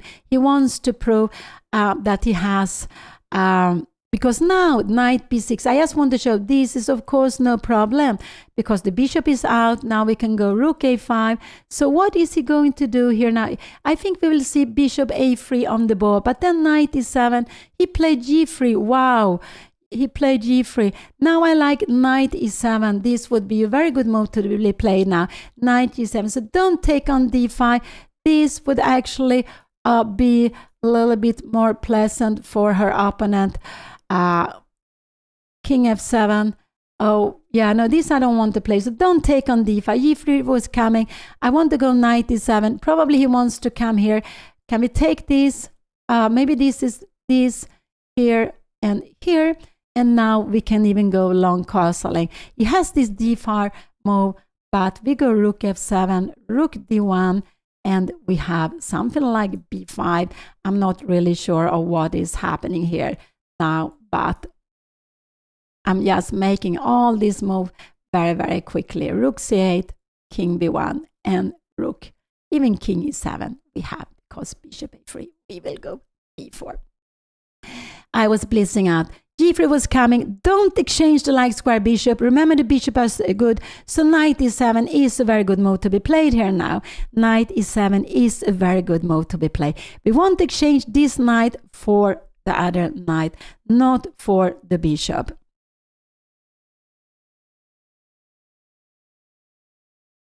Yeah, Anna also has her own chessboard. She showed it to you before, you who were here in the beginning. So yeah, it's also very, very beautiful chessboard.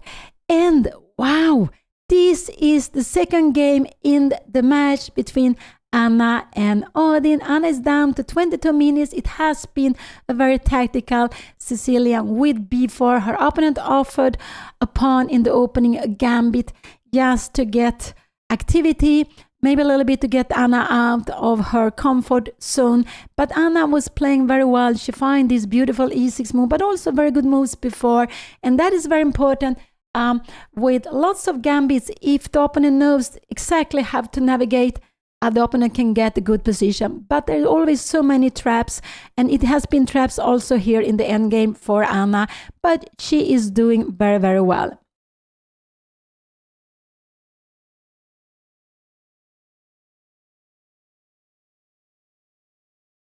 Yeah, he's trying to make chaos in the games. Absolutely. He's absolutely trying to make chaos in the game. So I really want Anna to just develop the knight to e7 to get rid of this. We want the exchange piece. I expect this to happen. And now, if Anna comes here, yeah, he will want to go bishop b2. No, you can't here. Can we go bishop c4? And we have, can we go bishop b7? Oh no, we have this and rook b8. This is absolutely fine to be played. Bishop e4, and we can grab an extra pawn here. I don't know what's happening here. We have king f7, and here we have actually, yeah, this is getting very good. Rook c8 and maybe a rook defend. Rook c8 is actually a very good move to be played. Yeah, let's go back. Let's go back. So knight g7 is the move I would like to see on the board. Exchanging pieces, but remember, we want to exchange. For this knight, we want to exchange a knight. So don't take on d5. And this, after this, white will be a little bit better, I would say.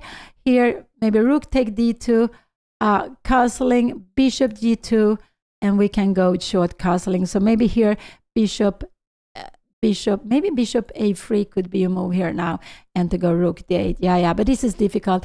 In a move like this, I think we would see castling here, and now bishop a3 is a bit annoying. It is a bit annoying. Yeah, we have this rook e1, and we have rook f8. Yeah, this is okay to be played. Now we will give the bishop pair, but we still have this extra pawn here now. Oh, I'm so excited to see what Anna will play here now. So it's always nervous when Anna is to move, but she has been playing so well. So this is the second game of the match. They are playing 6 games. They're playing 2 games today, match round number 2 and 3. The first game yesterday, Anna was having the white pieces. It was a king's Indian, but a rare king's Indian where black went out with the bishop to f5 very, very early to control squares in the center. And here we see in Sicilian with b4, an early gambit with b4. Anna has been navigating very well, getting into the endgame. Will she keep on playing? So knight e7 is a good move to be played.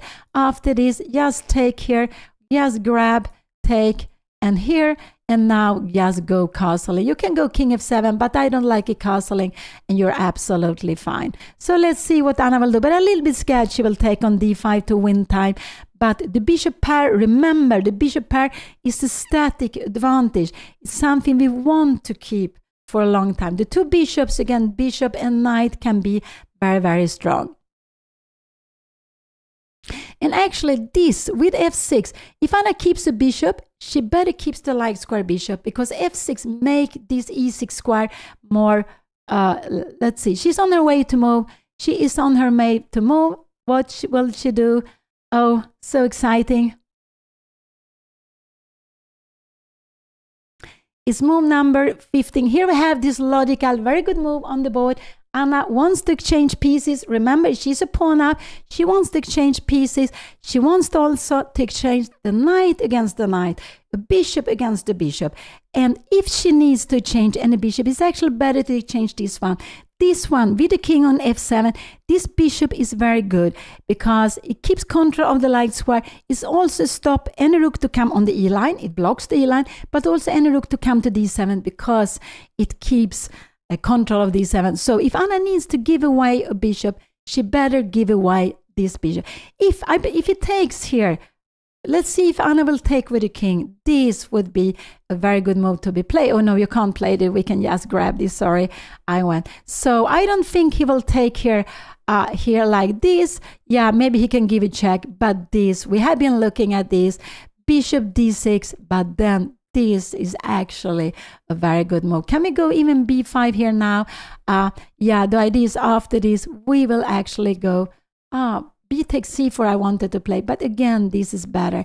This check here, knight take b5, and we are having all the activity. Why is this king coming?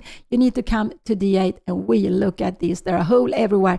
This would be 1, 2, 3, 4 active pieces. This is not playing, this is not playing, this is a loose piece. This is just very, very good. Maybe a knight coming here, maybe just pushing the back, the rook coming in.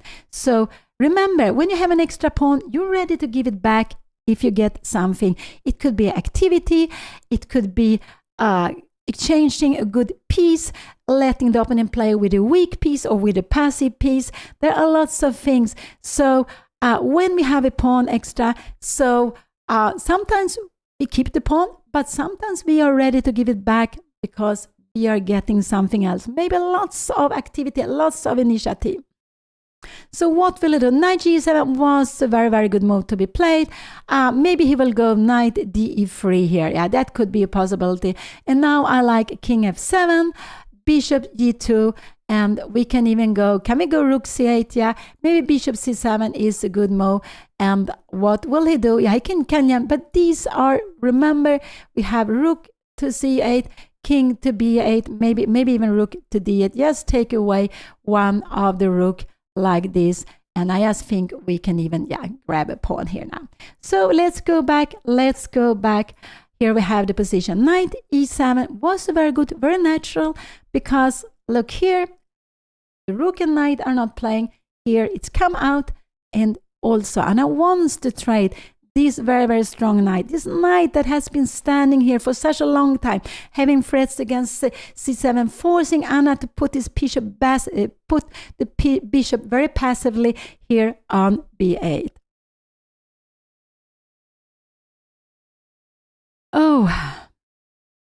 Oh, always exciting. I'm only a little bit of time, but I like Anna's position. Absolutely. It's a very, very sound position. They have made 15 moves. Anna is down to 18 minutes. Her opponent is spending some time now. And here we see it. What will he go? Bishop g2. If he goes bishop g2, Anna should just go. What did he do? He go bishop g2. Anna should just take on d5 now. She should absolutely take on d5 in this position. Bishop g2 was played, I believe. Yeah, here we have it on the board. And now just exchange pieces. This would absolutely be fine. She can also go king f7, but I like her to take on d5, just to exchanging. She took with the bishop, also the best way actually. I like this. She took with the bishop, and here her opponent is, he cannot go for anything crazy. He needs to change, and Anna take very quickly. She needs to take away them. And now her opponent is planning to give a check. And now I just really like Anna to go, oh, bishop in knight e3. Now something went wrong here now. What is happening? Rook is on d5. No, this is not the move. Here, this was the move. He played rook take d5. Here we have it on the board. And now I think we will see castling here, because her opponent is planning to go. Here we have it on the board. Let's see if the live board. Here we have it on the board and castle. So we have the position, and I play this very, very quickly. So I will also take some water.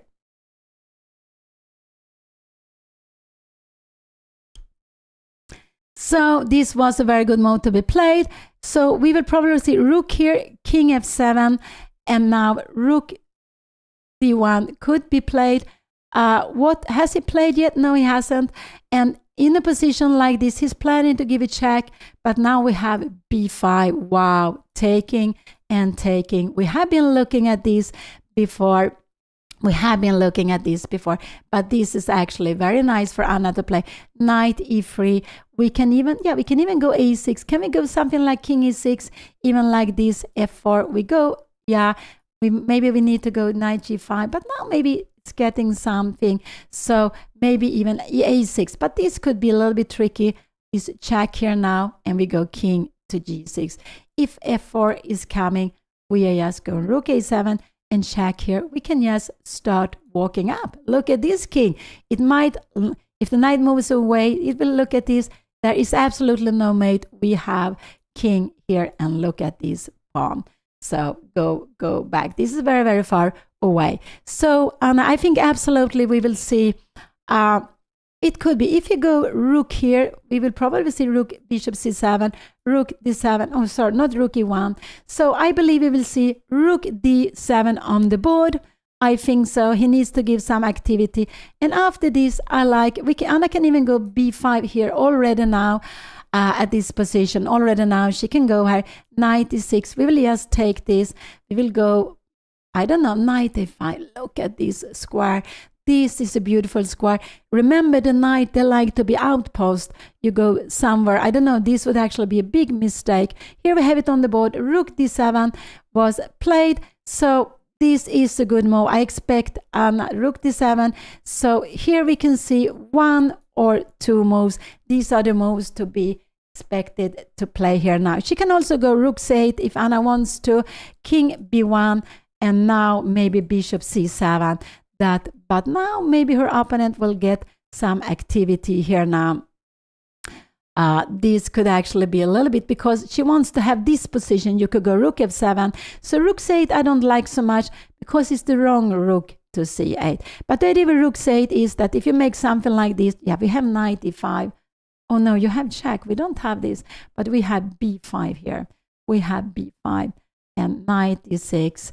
I'm just wondering, we can even go, can we go knight e5? No, we have to take it like this, and we have knight e5 check here, and we have this beautiful, beautiful square to play in a position. I'm not sure, maybe to change, maybe just to keep, and here we always want to go have the two rooks. We always want to change one of the rooks, and like this. I'm just playing this very, very quickly, but the idea is try to get some counterplay here. This is the idea. So let's go back. Let's go back. Rook to 7 was played. So we have b5 or rook f7. One of these two moves is what I expect Anna to play.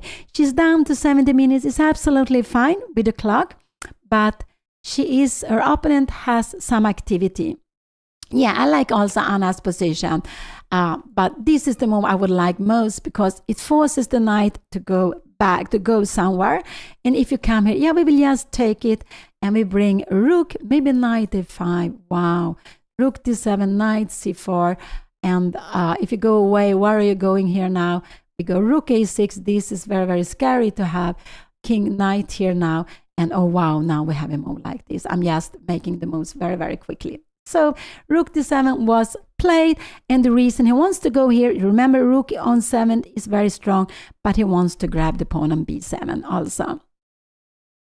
No, I don't like bishop e5. Why would you? I don't like it so much, but maybe this is fine.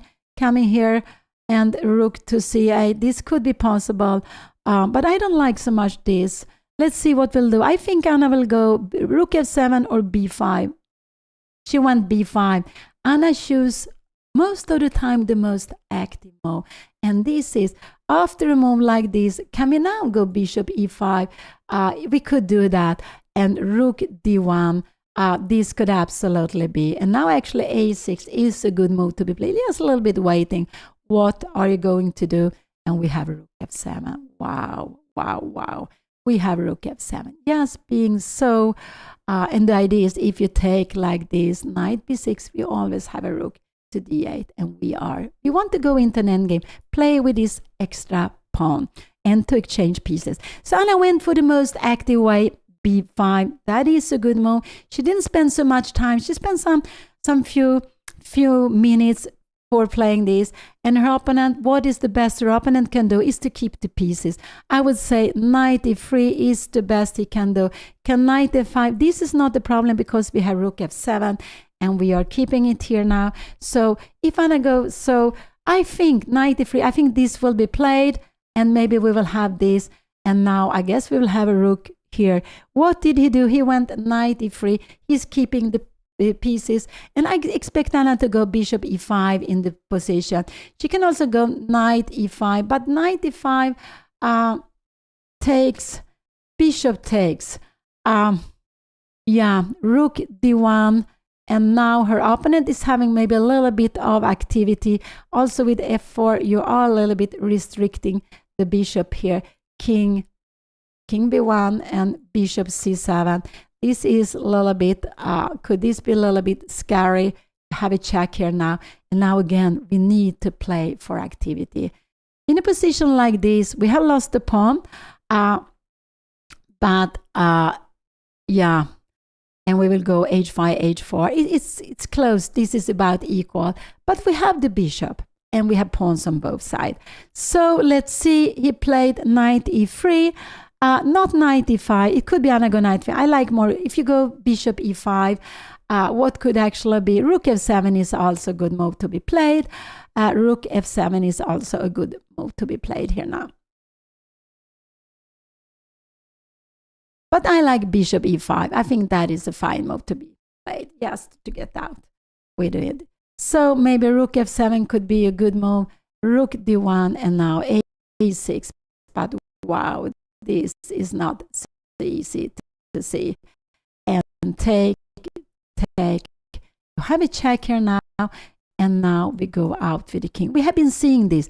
The point with a6 is very, very hidden. But we want to go rook a7. And that is very, very hidden. idea, I would say. So a6 is a very good move to be played. One is you keep this here, but after a6, rook d1, we go rook a7.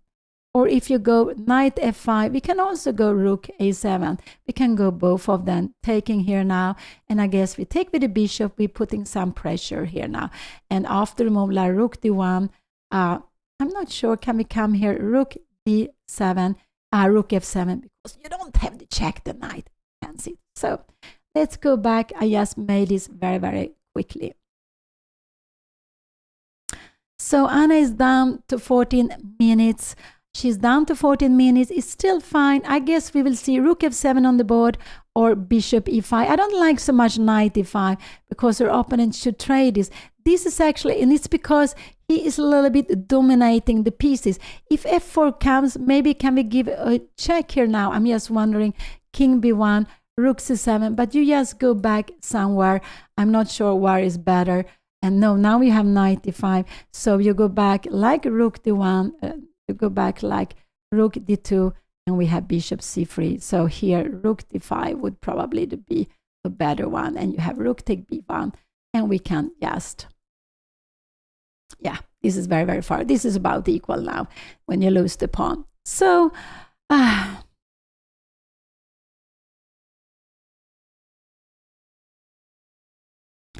oh wow, so exciting. Rook f7 is a good move to be played. If she goes rook f7, I'm quite sure her opponent will go rook d1, and then actually it's very good to just take, and go a6. So let's see, she played bishop e5. That was a good move. She wants to exchange the pieces. I think it's a good move also. It's not the best move, but it's absolutely a good move also. So let's see her opponent, what will he do? The point is knight f5 is no problem. We will go rook f7. We are happy. Rook d1, and in a position like this, we can even go rook c1. You need to go king b1, and I'm just wondering, take and take. And we have rook c7 in the end, because after this, do like that. And this is what we are aiming for. So bishop e5 was maybe not the best move, but I think it's a nice move also to play. So what is her opponent going to play? Maybe f4 should be a good move. If you go rook c1, can you play this? King b1, we take, and rook f7, rook come here now. Can we go rook c7? And you are just keeping them. So what did he do? He played knight f5, knight f5. Now rook f7 is very important to play. I would prefer to go rook f7 without it changing the pieces. So rook f7 I like to play here at the moment, just to play rook f7.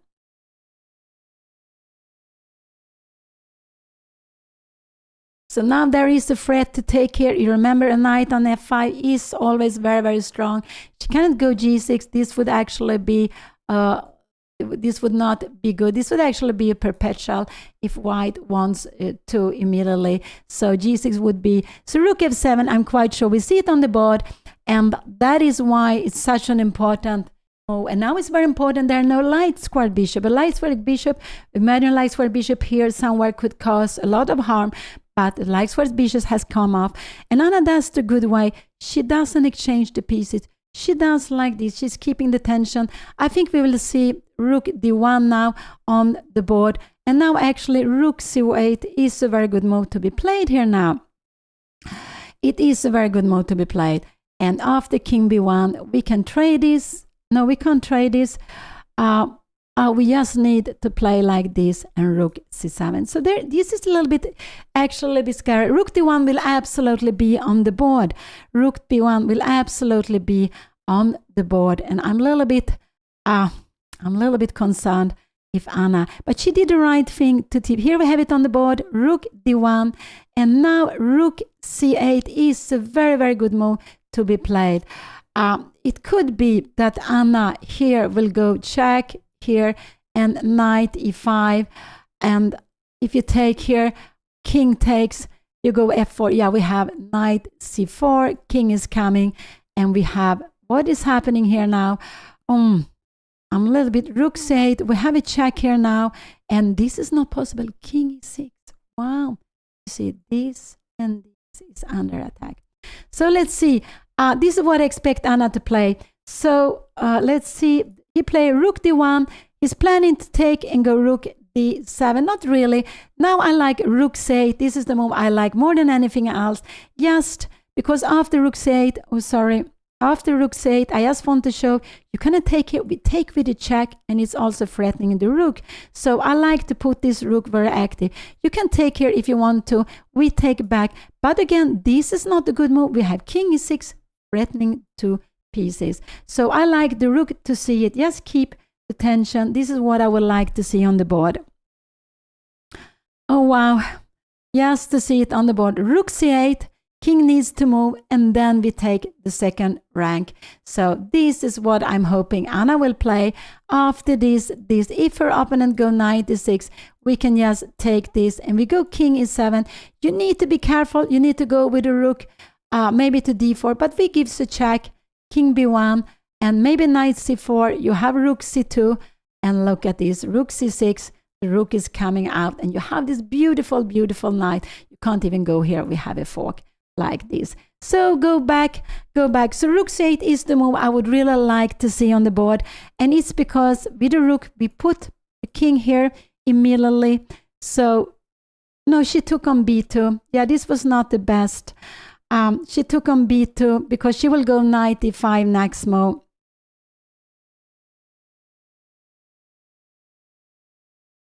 So, and here we have knight e5 is on the board.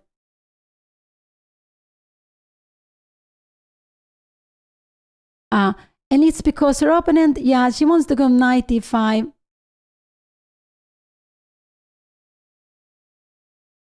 Oh. Here we have it on the board, knight e5, knight e5. And now the best thing her opponent can do is actually to go rook d8. And this is now about, and why is this, I'm wondering, why is this such an equal position? King take and knight d4. Oh, wow. And this is actually about equal, but this, I would say, I don't think her opponent will do that. So she played knight e5. I don't think he will do, but he has to be careful. Rook d2 is not possible. We have a fork here. So if he goes away with the rook, yeah, he can go with the rook to d5. And now this could actually be happening.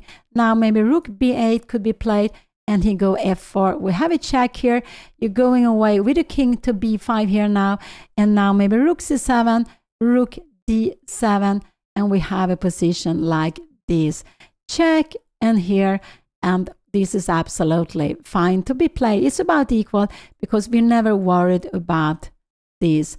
Then we'll actually, maybe we go here. We are keeping an extra pawn. So go back. Knight e5 came. What will he do? Will he take on f7 and go f4? That could be, yeah. Let's see, Anna. I think she's coming now, but I'm not so happy she's coming to speak with so little time. I would just prefer that she concentrate on the game. Her opponent is a candidate master. I believe you become a candidate master if you reach 2,200. Yeah.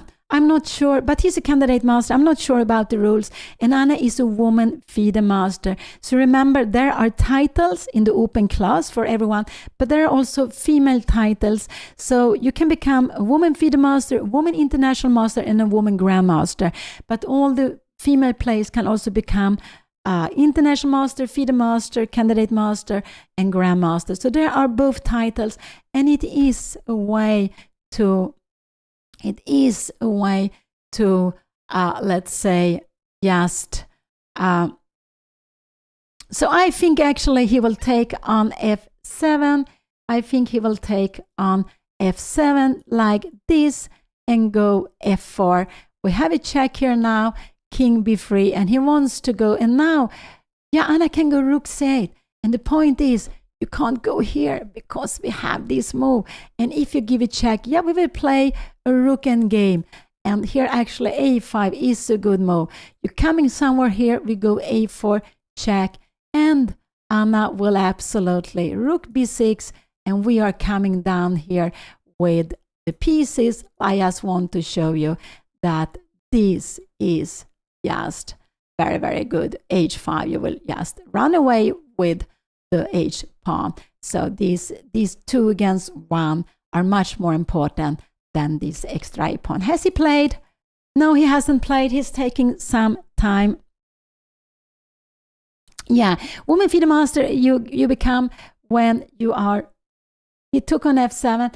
Now king take f7 is important to play, but I'm a little bit because he cannot go. King takes f7 is a very good move to play. He cannot go here and take here because we have the pin, and a4 we have a6. Oh, a4. So he can go after this, but actually after here, can Anna go? She can go king g6. This is a very good move to be played. And f4 we will have. So let's see, he took on f7. Best is to play with activity. She will be very passive if she takes with a knight. Rook d7, she will be extremely passive here now. g6 and knight e7. Can we go here? Knight d5. She is so much pinned in this position. This would be absolutely only an equal position. Taking here maybe. Can we give it check? Yeah. So don't take with a knight. Play for activity. King takes. So this was the most tricky move, I would say. Just take with the king. That would absolutely be very good.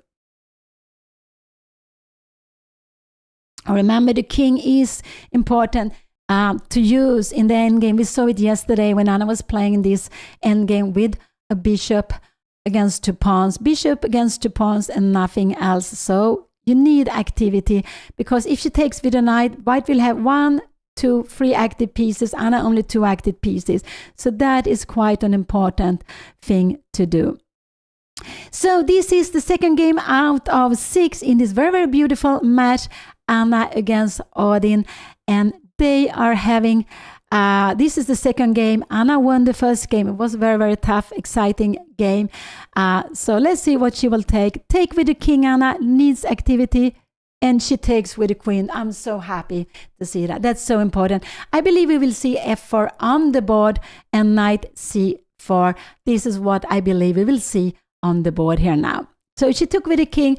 That is so important. If check comes now, she can also go. If she comes king e7, yeah, her opponent might even come back, and Anna needs to go king f8. So it could be we will see knight d6 check, but then king g6 is a good move, because if you come here, yes, we can take it. And now actually king f5 is a good move. But I think we would see rook b8 here now, and a4, and now king f5, and now king c3. So why is it better to go? So king f1 is better because after this move, we are walking in with the king. Have you seen what an attacking king? This is actually quite nice. What did he do? He played king b3. So he wants to avoid Anna to go knight c4. Now a6 is a good move to be played. He wants to go f4, knight c4, a5. Could a5 be a good move? But it could be that the pawns will be very weak. After f4, we have, do we have knight c4? No, we have to be a little careful with a4. That could be not so good. So a5 is not a good move. Best move is actually to go a6, just to keep them, because after f4, knight c4, we're not scared of the check. We had king e7, so that is actually what would be good. King b3, the idea with king b3 is actually he wants to take the pawn. So a6 is a logical move to be played, but not maybe so easy to find. So this is a very beautiful match they're playing. It's sponsored by neurogum, and they have the very exciting chewing gum to give you energy. And when we play chess, we really need energy. And this is something, what happened when you become older. I've been playing chess for more than 50 years. So with age, I would say that this is the biggest disadvantage, is the energy. But the chewing gum helps you to keep energy during long time. And that's what we need during the game. They have been playing for 2 hours now, and it's down to 10 minutes. So they are the sponsor for the match. They also have this, that if you write, I think it's Cramling 20, you will get 20% off when you buy it. And in the match, it's just such a beautiful match. There is a huge prize fund with $10,000, and also there is a clock for them, very beautiful Fandorin watch for them each. So I think his plan is actually to go knight c6. a6 is a good move to be played here now. Anna, this is the second game out of 6, and the only thing I'm a little bit worried about is the time.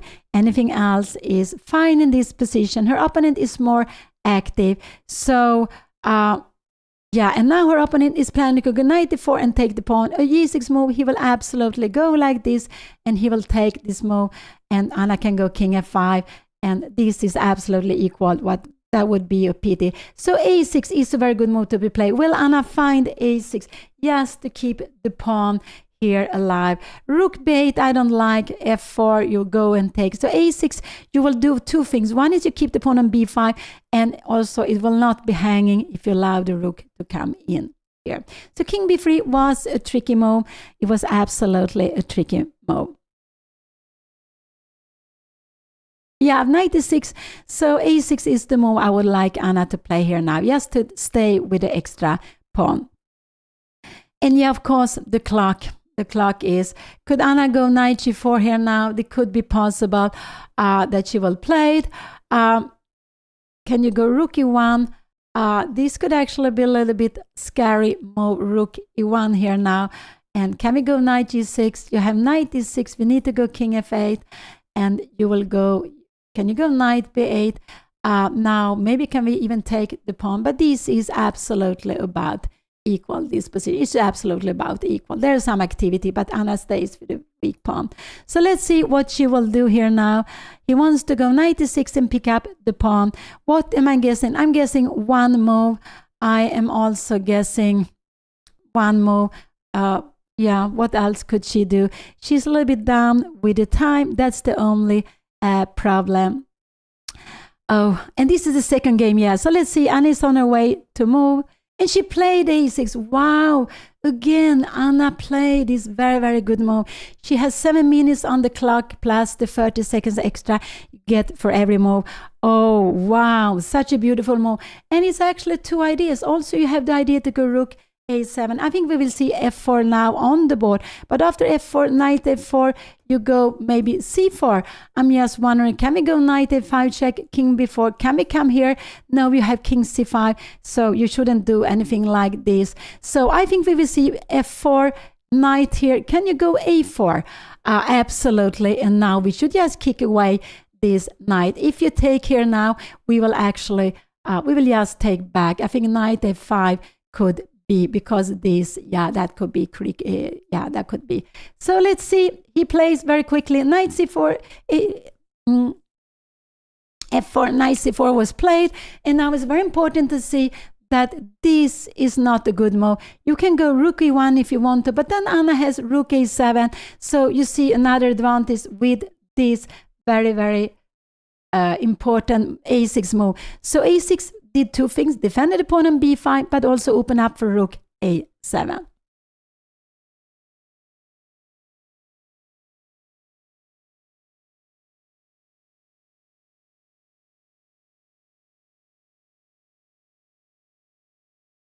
And they're playing in Stockholm in a popular chess bar in the heart of Stockholm. And this is the second game out of 6. There will be a third match game today, a half hour after this finish. So there will be one more game where Anna will be with the playing with the black pieces, with the white pieces. So they are changing every day. Knight c4 was coming, and I think we will see a4 on the board. But after a4, here we have it. He wants to change pawns. And then I asked like Anna to go g6, and we will play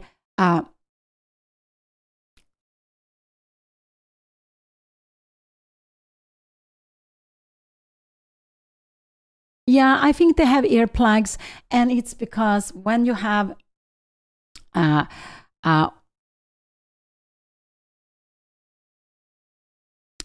because it can be a lot of noise where there are, it could be some noise where they are playing. So this is a match. It means that you are playing facing the same opponent. He made, what did he do? He played h3, g4. I don't understand this idea. But now I like rook a7. This is the move I would like to see on the board. The idea with this is that he wants to go rook d7. He defends this, and now we have rook a7 on the board. Anna takes control of this line. That is very important. With g4, he defends the knight. He was planning this very, very important rook d7 check. So Anna, she defends against this, and we can see how useful a6 was. This idea of going rook a7, keeping the second rank, that is just very, very important. So now finally Anna is planning to go g6, just to kick away the knight. This is what she is planning here in this position.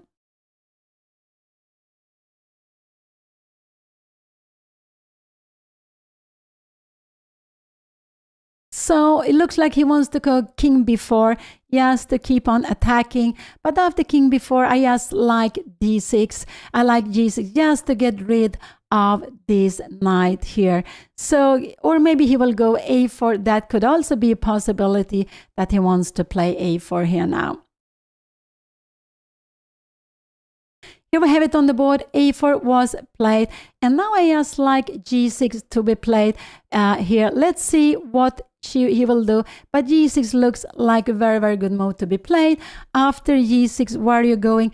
If you're coming here now, we have knight e3. So I want to kick away this knight. So he wants to change pieces. He wants to take on b5 and go and grab the pawn. But I just like g6 to take away this awful strong knight. Yes, take it away. Let's see if Anna will go g6. And I think we see it on the board. Here we have it, another very good move. I'm just so happy for the moves Anna are playing. She's just playing so well because she is dominating with this knight. Her opponent can change knight with knight d6 is absolutely possible. Maybe this is what we'll see on the board. And we have this position, and after take here, and I can even go rook e7. I'm just wondering, we give a check here now, you go some here, and we take here. And if you give a check, we just stay with the pawn. And 3 against 2 is normally a draw. The problem is this king should be on g3. It's so far away. So how are you going to defend this? If you come here, yeah, we will just go after the other one. And if you go rook a4, remember, we will win the pawn. So another very good move. So what can he do? He can go, this is not so nice. You are getting, we have rook here. And we will take on g4. We will also take on a4. Where are you coming? Rook g1. And we will probably go, maybe rook here also, knight. And no, maybe you have time to take on a6. So we take, let's go back. So g6 was a good move. It's a little bit like before. There was a strong knight on d5. Now her opponent has strong knight on f5. We want to get rid of this strong knight. It's so bothering black so much. So really wants to do that. Oh, g6, wow, such, so good. Lots of good moves. So what could he be playing here now? Knight d4, I don't think he wants to go into the pin. Also, an idea is with g4, this pawn is a little low, so he can give a check here. Now he needs to defend it. We can come here now, and now, so I'm just wondering if he gives a check, actually king e6 is the best move. A knight on the rim, what is he doing there? After g5, we go f5. Look at this knight. We'll never come back with the king here. Yeah. You can go, and if you give check here, yeah, we will just walk up here, or maybe not here, I don't know here. He made this knight a6 check, and I think now king e6 is the best move, but it's not sure Anna will play that. King g7 is not such a good move. King e6 is the good move, just to let the knight be in the rim. But I guess that king g6, can we go g5, can we go f5? Oh, no, you have the mate. Oh, wow. So this is why. Don't go here. Go up with the king. Look at this. g5 here and here. Now rook d8 is a terrible threat. Rook d8 and mate is a terrible threat. So don't go king g7.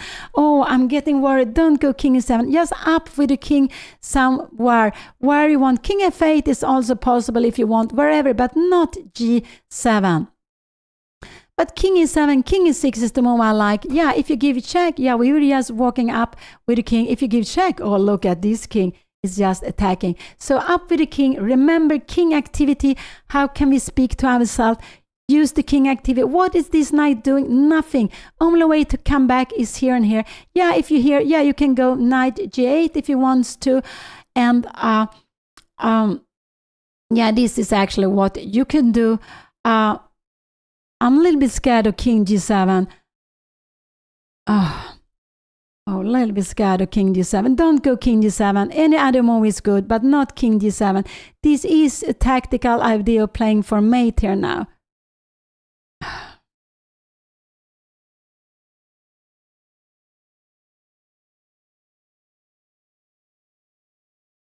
No, I'm so... King f8 is also a fine move to be played. Anything but not king g7. Yeah, the knight will escape. So if she comes here, we will absolutely see a check. I would guess here now, but we can just then go back here. So, oh, yeah. Don't go king g7. There is a mate net. King e6. Again, she goes for activity. This is a very good move. Her opponent could go here now. Absolutely. And actually, what could be good to do? Can we go f5? We have a rook e1 check. We're going away with the king sum here. We're taking, and you are getting out. Knight h6, you're getting out. But we are just coming here with this. What is happening? Look at this. Knight f5. And all of a sudden, we can even go b4. We are getting a tremendous pawn. So king e6, again, piece activity. I was very scared Anna would go after the knight. This knight can come out here now. After a move like this, maybe I like f5 actually, because if you take, we will absolutely take with the king and we will attack these weak pawns. Remember, the pawns are stronger together. So after f5, you need to make a check here now. And again, if you come here, we have this check here now. Oh, this I don't like, g5, and we have king f8. Wow. Let's see. So I'm a little bit worried about, yeah, rook knight g8 could be a move to be played in the position. Now g5 is a good move because the idea is after this, you come here, you have knight f5, but now we have time to take here. And after a4, we have h5. Can I take knight e7? We have time. Wherever you go now, you come here, we will just grab this pawn.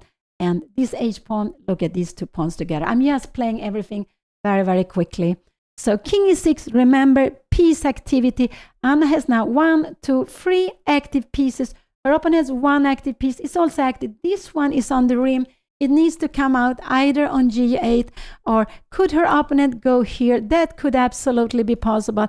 And knight g8, Anna can actually even give this, what is happening here now. And rook b7, wow. But I think a position like this, maybe rook f7 would be played. Yeah. So this would absolutely be. Let's see. Let's go back. Let's go back. Here we have the position. King e6 was played. Oh. And I was just wondering, if you come here, and knight g8, can we go f5? Maybe not. Knight e7. We have king c5. Take. And we just take. You can take here and this, and b4 is a good move. Maybe this is also fine to be played. King c2, and we are moving away the rook somewhere. I'm not sure is this is the best. Maybe b4. Look at this. We are just threatening to b3 and 2.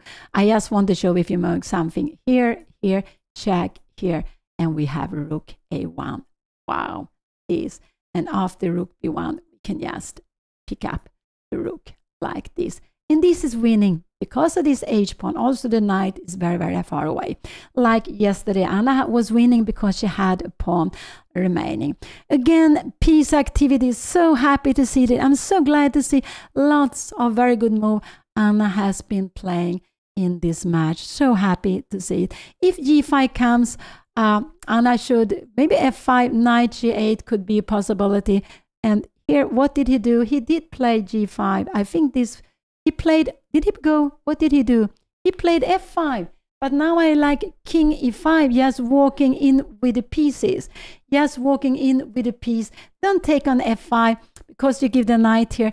But king e1 is very, very good move to be played. this is very, very good move to be. Don't take this knight. Yes, king and white. So he gave a check. I don't think the check was so good. She can just keep on going. Don't take it, because after this you get a good knight. It's coming back here. It would be just a pity to take it. So f5 was coming. Just keep on going. This game now, knight f4 could be coming sooner or later. So it becomes a little bit tricky. So I do hope Anna will just keep on walking with her king. Just keep the king very active. And here we have it on the board. King activity. King e5. She played it also quickly. Such a nice move. So such a nice move to be played. This king is still, the knight is still on the rim. I don't know if her opponent wants to make something like this. If she comes here, oh, I wanted to do something like g5, but now I can take it. So could it be take, and give a check? Could it be take? No, I'm not. Could it be to go g5 here in the position? But after this, yeah, giving a check, yeah, we can even go king f6. We are coming back home here now. That would not be good. So go back. King f5. So now her king is actually very, very active, a little bit more active than her opponent's king. And this is actually, king b4 would maybe not be a good move, because we have knight e3. Look at this, and we can go king d4 or king f4, threatening to take a pawn on g4. This is just becoming fantastically for Anna. So let's see, king e5, very, very good move. He let her king coming in. Remember, the king is an active piece. We have seen the king walk here. King f7, king e6, king e1, king e5. And kings are important in the endgame, because playing with the king, look at this. If you put this king passively somewhere here, you will have like an extra piece. And by now, it's a little bit like 1, 2, 3 active pieces. 1, 2, 3 active pieces. One active, this is also active, but this is still on the rim. So white needs some time to get this back. Now a4 came. He played this immediately, a4, but now knight e3 is a very good move. Did he play a4? No, sorry. Is a4 played? Yeah, a4 is played. What did Anna play after a4? I don't know what has happened. Rook, what did she play? a4 has been played, and Anna played something else. I don't know what she played after a4. She played maybe king f4. Was this a4? I think she played king. A4 was played. King. Aha, sorry. Sorry. G6, knight h6, king e6. This is the position. f5 was played. Oh, I'm sorry. It's a little bit. I'm not awakened. So this is the position. a4 has been played. Now Anna is actually playing knight e3 here now on the board.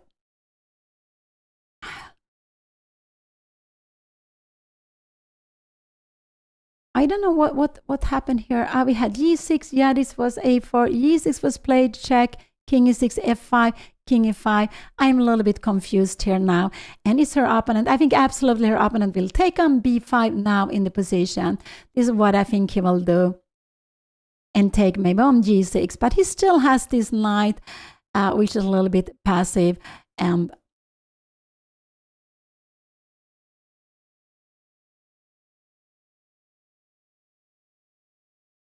oh, wow.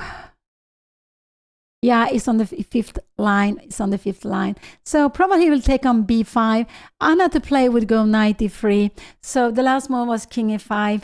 Yeah. So this is the second game of the match. Anna won the first game that was played yesterday evening. And now she's playing the second game with the black pieces. Yesterday she won with the white pieces in the King's Indian with a little bit unusual King's Indian where black went out with the bishop early. And we can see they are playing classical, but I would say more rapid classical game than usual. So because they only have like 1 hour to finish the game. Her opponent is trying to change all the pieces, not all the pawns, not the pieces. If you would change the pieces, just go to a pawn endgame. Anna would win because her king is very active. Her king would go and take pawns on the king side. But there are still pieces, and we know also if her opponent managed to change the pawns and maybe sacrifice his knight for the last pawn. A rook and knight against. Here he gave a check. Oh, wow.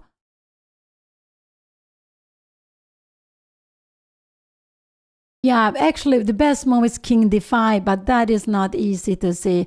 What do I expect Anna to go?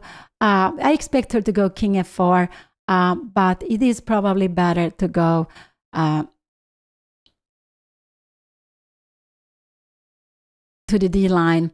It's probably better to go to the D line, but it's not easy to know where to go. So 1, 2, and 3. So Anna has 1, 2, and 3 to go to, not to go king f6 because her opponent will go. I don't know, king f6, can you go then check here now, king c5, you take, this is actually, how is this position? And rook b7, look at this. It will be mate in next move. I just want to show you. And we have this mate, so you can see. But it's not logical ever go with the king to d6. She played king f4. It's not the best move.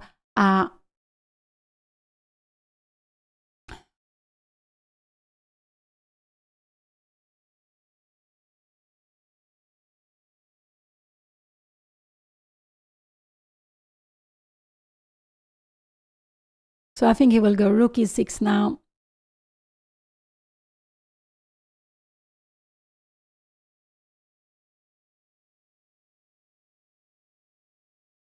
So it was better to keep it controlled, but it's not, I would say, it's not so easy to know that it was actually good to go here to control the knight. That was the best way to go. He can take on b5 also if he wants to. He can start taking on b5 and then go rook e6. But he doesn't want to get Anna's rook active. So we will not see him taking on b5. I cannot believe that.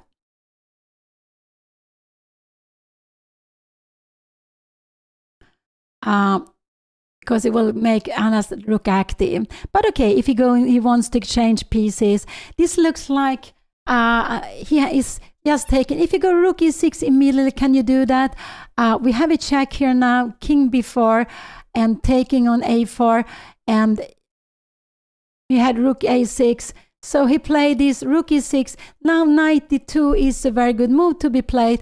Knight d2, if king comes, we go knight e4, and you are very, very active. So let's see, knight d2 is a very good move to be played.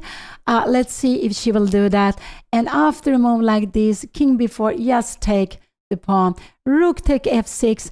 If we come here, yeah, we have knight, we have rook take f7 actually, and this would actually be a draw in this position. Not f6 because we just grab it, but yeah, even this is possible. So let's see, knight d2 is the move I would like to see on the board.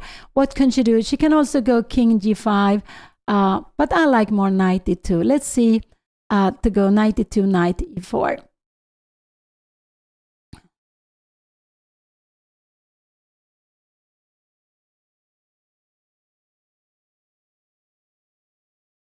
Oh, Anna is down to 4 minutes. She is down to 4 minutes.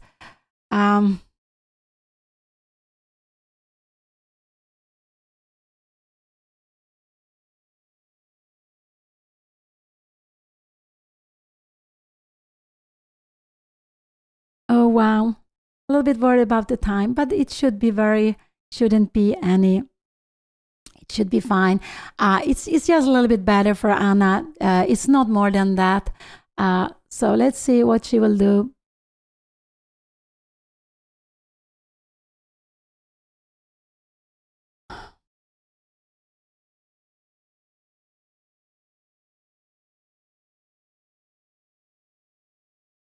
She go king g5. Oh, king g5.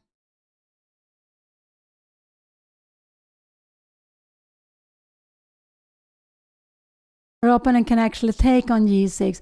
Knight g5, Anna wants to take on f5. So will he take on g6? He played knight g5 immediately, but now Anna can take on f5. She can absolutely take on f5. Let's see what will happen. Take on f5.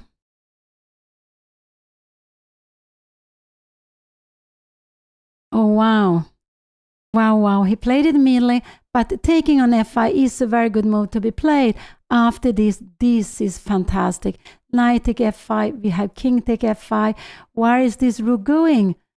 You need to go rook a8, and now this is absolutely, this is actually, what is this? Oh, this would actually be very good. Check here. You need to go king a3, and this is probably a draw, yeah. So let's see. I think Anna will take on f5 now. Let's see what will happen. Oh, she's down to 3 minutes. It's still time to play it.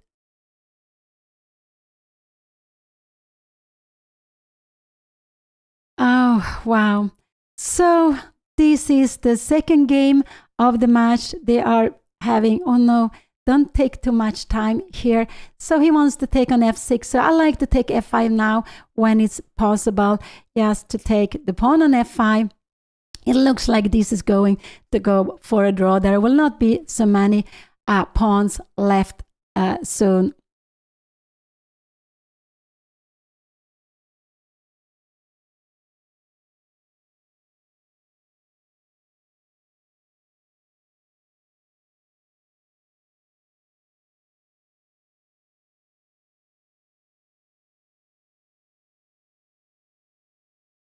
Oh, Anna is down to 2 minutes.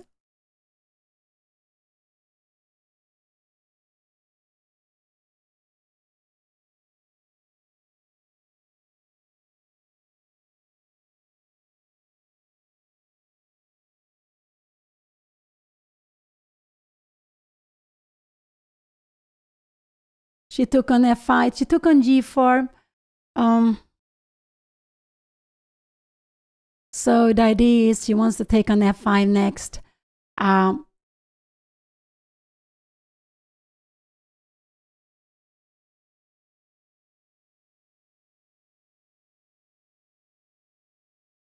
there is a trick. I just want you to see that if it goes like this and this is a mistake, because you need to be here and the only move is here, and now we have the fork. So she took on g4, but the best you can do is just to take on g6, and then after, I don't know, can we take like this, rook g5, and now maybe knight e5 is a good move, just to keep the pieces together. Coming here, king f5, you can give the check. We are coming here, and if you come like this, we can even go king d5. So he took on g6. Anna takes back on g6. We have it on the board. And how many moves they've been playing? 34 moves. Anna is down to 2 minutes. There are no more. Let's see what he will do. He will absolutely take on f6, I believe. I believe he'll take on f6. King b4 is also a good move to be played, but I believe he will take on f6 in this position.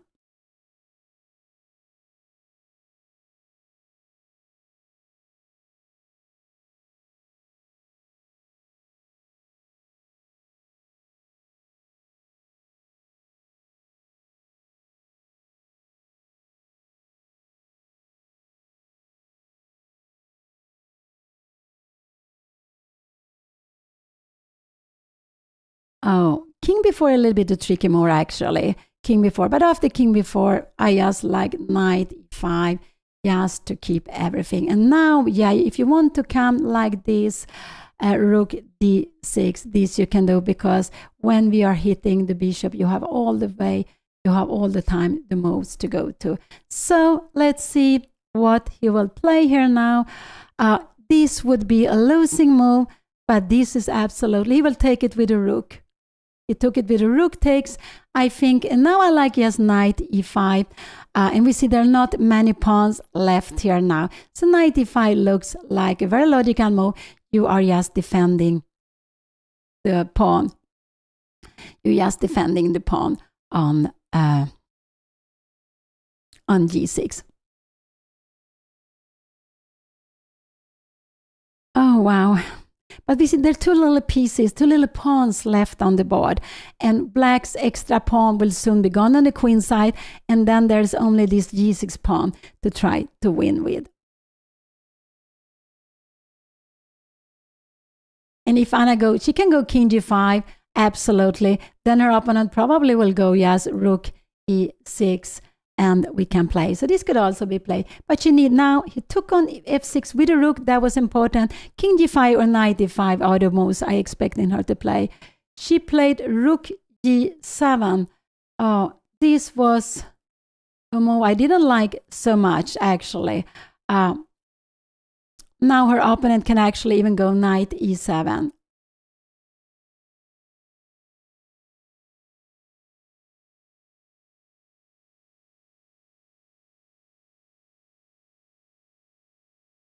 But the idea is after a move like this, we have king g5, rook take a6, king take h6, and how is this king before? Sorry, I say I didn't like it. I think it was, but her opponent can actually play this, and there is no way to win this position. We can't keep this extra pawn. We will play with, just with the knight against the rook and knight against the rook.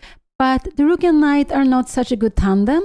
Good tandems are bishop and rook. Will he go knight e7? He took on b5.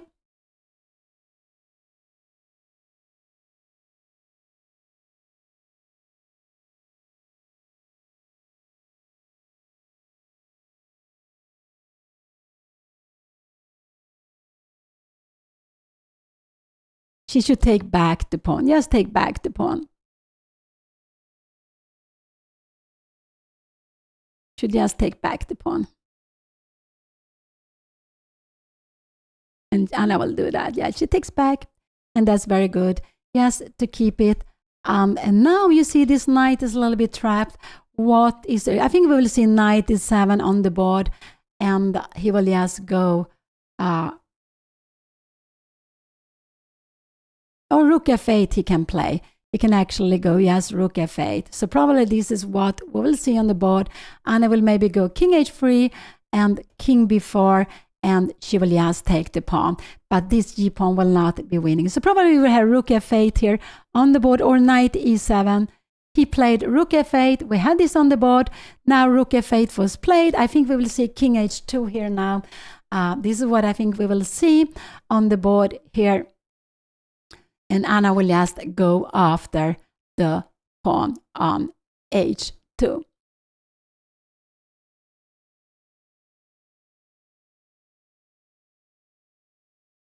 And here we have it on the board. There is something to attack. And we could see how this knight on the rim, it will come back. Unfortunately, Anna needs to have an h-pawn. If Anna had an h-pawn, this would be winning. But with only the g-pawn, in some moment, her opponent will play king b4, and this was on the board. Rook f6, king h3. Anna will absolutely take now.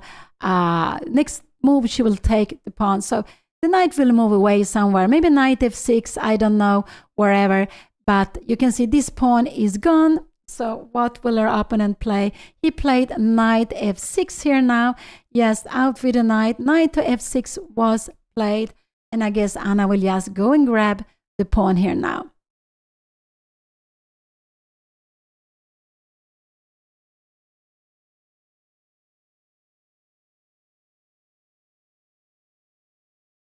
And she takes it. And she wants to walk with her g-pawn. Without the knights, this is winning. If we could exchange the knights, just take off the knights, the g-pawn would just march down and be winning.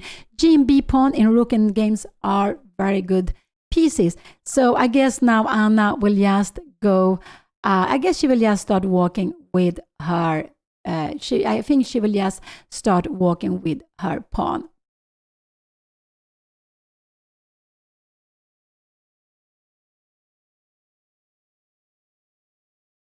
Oh, wow. So the second game of the match, it looks like it's going to be a draw. Just a little bit careful all the time. There is no, it could be that Anna go knight d6, yes, to keep the pawn a little bit longer. But after king c5, yeah, knight is actually not so good there. So what could be better? I would just go g5. And if you take here now, we have, yeah, knight d5, yes, moving away. And this is a draw. You just grab it, and this is absolutely a draw, this position, but you will be playing it for a while. So just be careful with the time. So I believe the game will finish in a draw, because Anna lacks an extra pawn here on the king side to be able to do something. Also, it would have been better to have a pawn or h pawn. Remember, for the knight, the pawns on h and a are the most difficult to handle.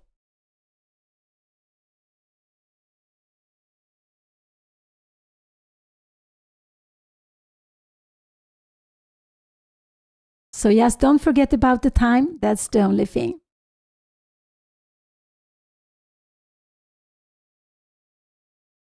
So it has been a very exciting Sicilian with a gambit, a b4 gambit. All of a sudden it came and Anna got an extra pawn, but we can see that in the end she even has 2 extra pawns, but this extra pawn should be on the king side, then it would be winning. Here on the queen side, white will just go and take it. So she just need to play something. It just, I don't know, really.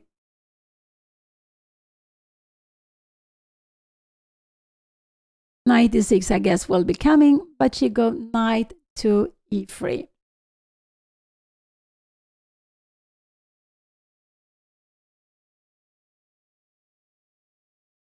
And I just want to show you this, and this, and we are winning. The g-pawn wins the game. So you are never allowed, you need this knight to give it for this g-pawn, and then let the opponent play with rook and knight against rook. Rook and bishop against rook is tricky. It's a theoretical draw, but even seeing that very strong players has been making mistake and actually lost the endgame. So rook and bishop, as I said, they're a good tandem. Queen and knight is a very good tandem. So queen and knight against maybe 2 rooks and knight, depend of course about the position, but they might be good if the queen, if you can attack the king, because queen and knight is such a good attackers together, but the knight is also sometimes the best defender of the king. So yeah, the knight is just such a tremendous piece to actually, as it can jump over and the other pieces. And for the queen it's very good because the knight doesn't go at all as the queen, so together they are a fantastic team. So this is the second game of the match of the neurogum, who is the sponsor for the match between Anna and Odin. They played 1.5 years ago. Now they are playing in Stockholm. At that time they played in Norway. So it's nice that after having played in Norway, it's nice that they now are playing the match in Stockholm. So we will see the king take on b5, and I guess Anna will start walking. Here it has. What did he do? He went knight e4. Knight e4 was played here now. So what is the idea with this? I'm not really sure. Now I like rook e7 here, just to see. Rook e7 is what I would like to see. Where are you going with the knight here?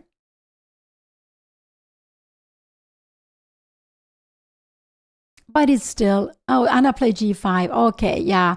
So her opponent can actually, could even take on g5. Can you take on g5? I believe you can even take on g5. Let's see.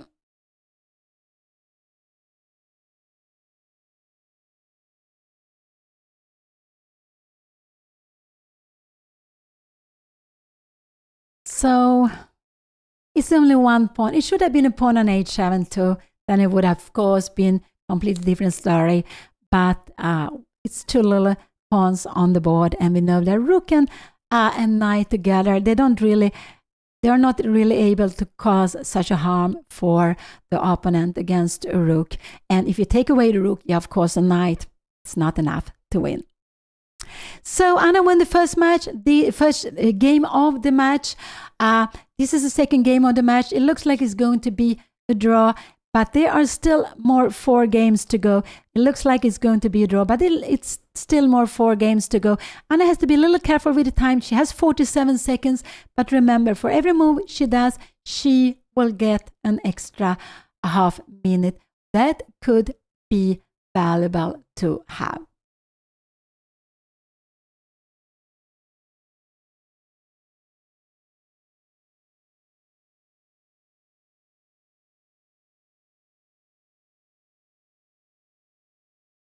So the playing classical is also rated for classical chess, for FIDE classical rating, but they play quite a short of classical game with only 1 hour for the whole game. It seems like not so much, but you know, for you who play chess, especially if you play over the board, that the time is just running away. The time is just running away.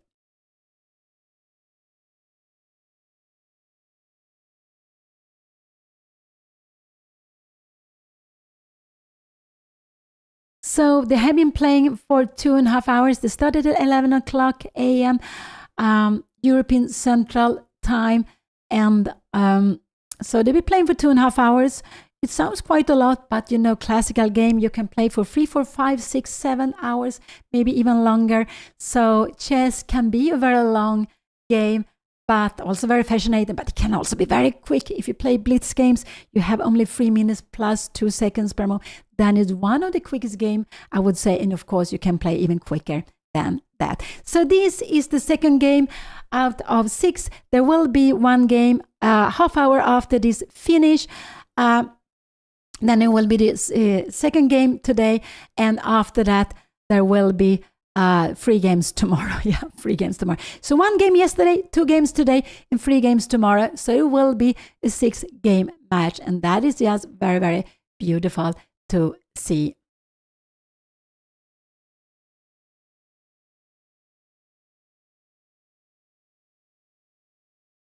Oh. So he should not only take on g5. I think that would be just why to take this g pawn now. He can take it later. So just take on b5, and it would be just quite easy a draw. Yeah, all the games are the same time control. So they're playing 6 classical games. So they will not be rapid, there will not be blitz, but 6 classical games. It looks like he wants to do something with his rook. What could it be he wants to do? Maybe rook f3 could be coming. This is also absolutely fine to be played. And rook f3, yeah. But after rook f3, could Anna be a little bit tricky? Yeah, she could maybe be a little bit tricky with it. So, but he has 8 minutes, and in general, the idea for white is simply that when Anna walks with the pawn to g3, he will take it with the knight, and then he will play with rook against rook and knight, and it's just quite an easy way to draw. And we know if you take away the rook, the knight alone cannot do anything. He took on g5. This is a mistake. This is a mistake. Now he wants to go rook e1, but Anna has knight c2 check. Now Anna is actually what he wants to do here now. So the most tricky move he can do is, if she comes here, Anna has knight c4, and I want to show you this is winning. Because, so wow, he played rook to g5. And why did he play like this? He got nervous for Anna's g-pawn. He got nervous, but now, Anna, the idea, if he comes here, you will go check. And if you come here, we will go check, and we will just keep it. So, and if you come like this, we will give check, and you can't come here because we have the fork. So you will need to come somewhere like this, but we go here, and look at this, we have check. King needs to go away, and we are coming with our king. So actually, this is a winning position now. This is actually a winning position. But after rook here, Anna needs to find knight c4, I believe, and rook bait, knight d6. And if you come here, we are just keeping it and come with the king. So we have 1, 2, and 3 pieces, and you have only 1 and 2. Wow, I'm actually quite shocked that he played it. But Anna's g-pawn, he started getting nervous for the g-pawn. And let's see what he will play. He played rook to b8. Now Anna has only one move. Knight c2 is the only move she can play here now, but it's such a good move to be played. Knight c2. So, because he wants to take on b5, you need to defend it. And wow. And you can't do it this way because you take the pawn. You need to do it the other way. Knight c2, and here we see it on the board. Knight c2 came here now. Oh, wow, because, wow, we have it on the board. Wow, wow, wow. What is it going to do? Whatever, if he comes here, Anna can also even go knight d4. She can go rook c8 if she wants to, but maybe this, will this be more tricky? Rook d2. We have knight e1. This is the only move we have here. So let's see. Let's see. So she played this knight c2. If he goes knight c2 check, if he comes here, Anna can even go b4. But just knight e2 is a very good move to be played. So what is he going to play here now? Wow, wow. This is winning. And if he goes here, I just like the check. We cannot come here. Remember, this is a fork.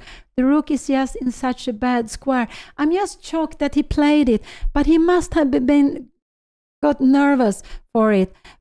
He must have got nervous for the g pawn. But he could have given the knight later on. And he must have forgotten this. Maybe he just thought that check here. But after here, we have knight c6. Wherever you come here now, we come here. We will actually go. Now we come with the king. I don't know what you can do here now. You can come here. But we will just come with the king. As soon as you make anything like this, we have this check. And you need to come here. And we are slowly coming here now. And I don't know how you're going to do this. So what will he do? Here we have the position. It's like this. King b3 is a little bit the most tricky. Anna needs to go knight d4 then. She needs to go knight d4. So king b3 is the most tricky. Just hope she goes knight d4. Knight c6. Her knight will be best on c6. Rook on c5. And he played queen c3. Actually this, now Anna can go rook c5 check. This is actually a very good move to be played. Rook c5 check.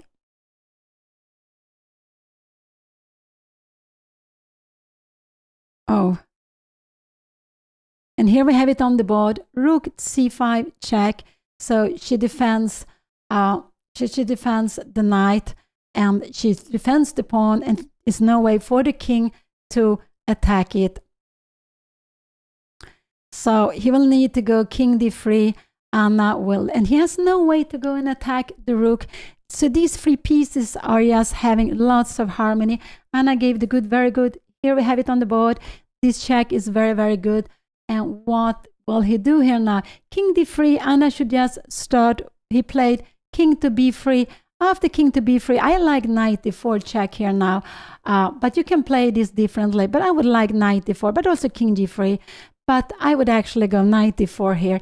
And the point is, after knight d4, if you come here, don't give the check, because here this is a draw. But we will have check here now. And you need to come back here. And this is just, now we come with the king. This is just winning here now. Oh, so wow, wow. Here is the position. So I would go knight d4 in this position.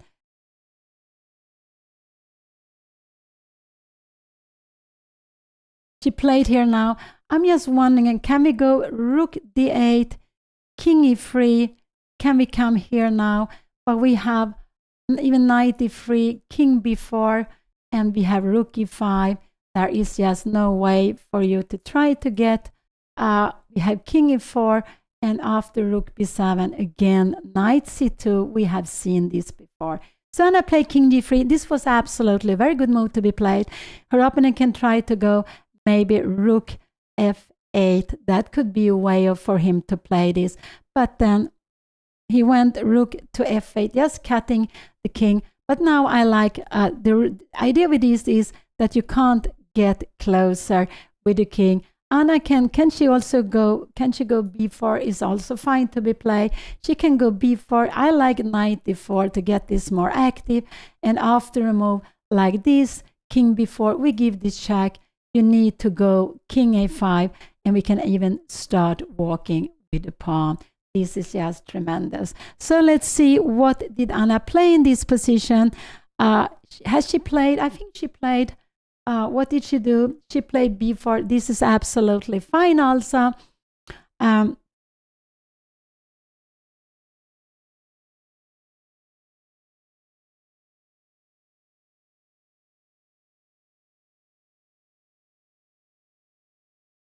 Oh.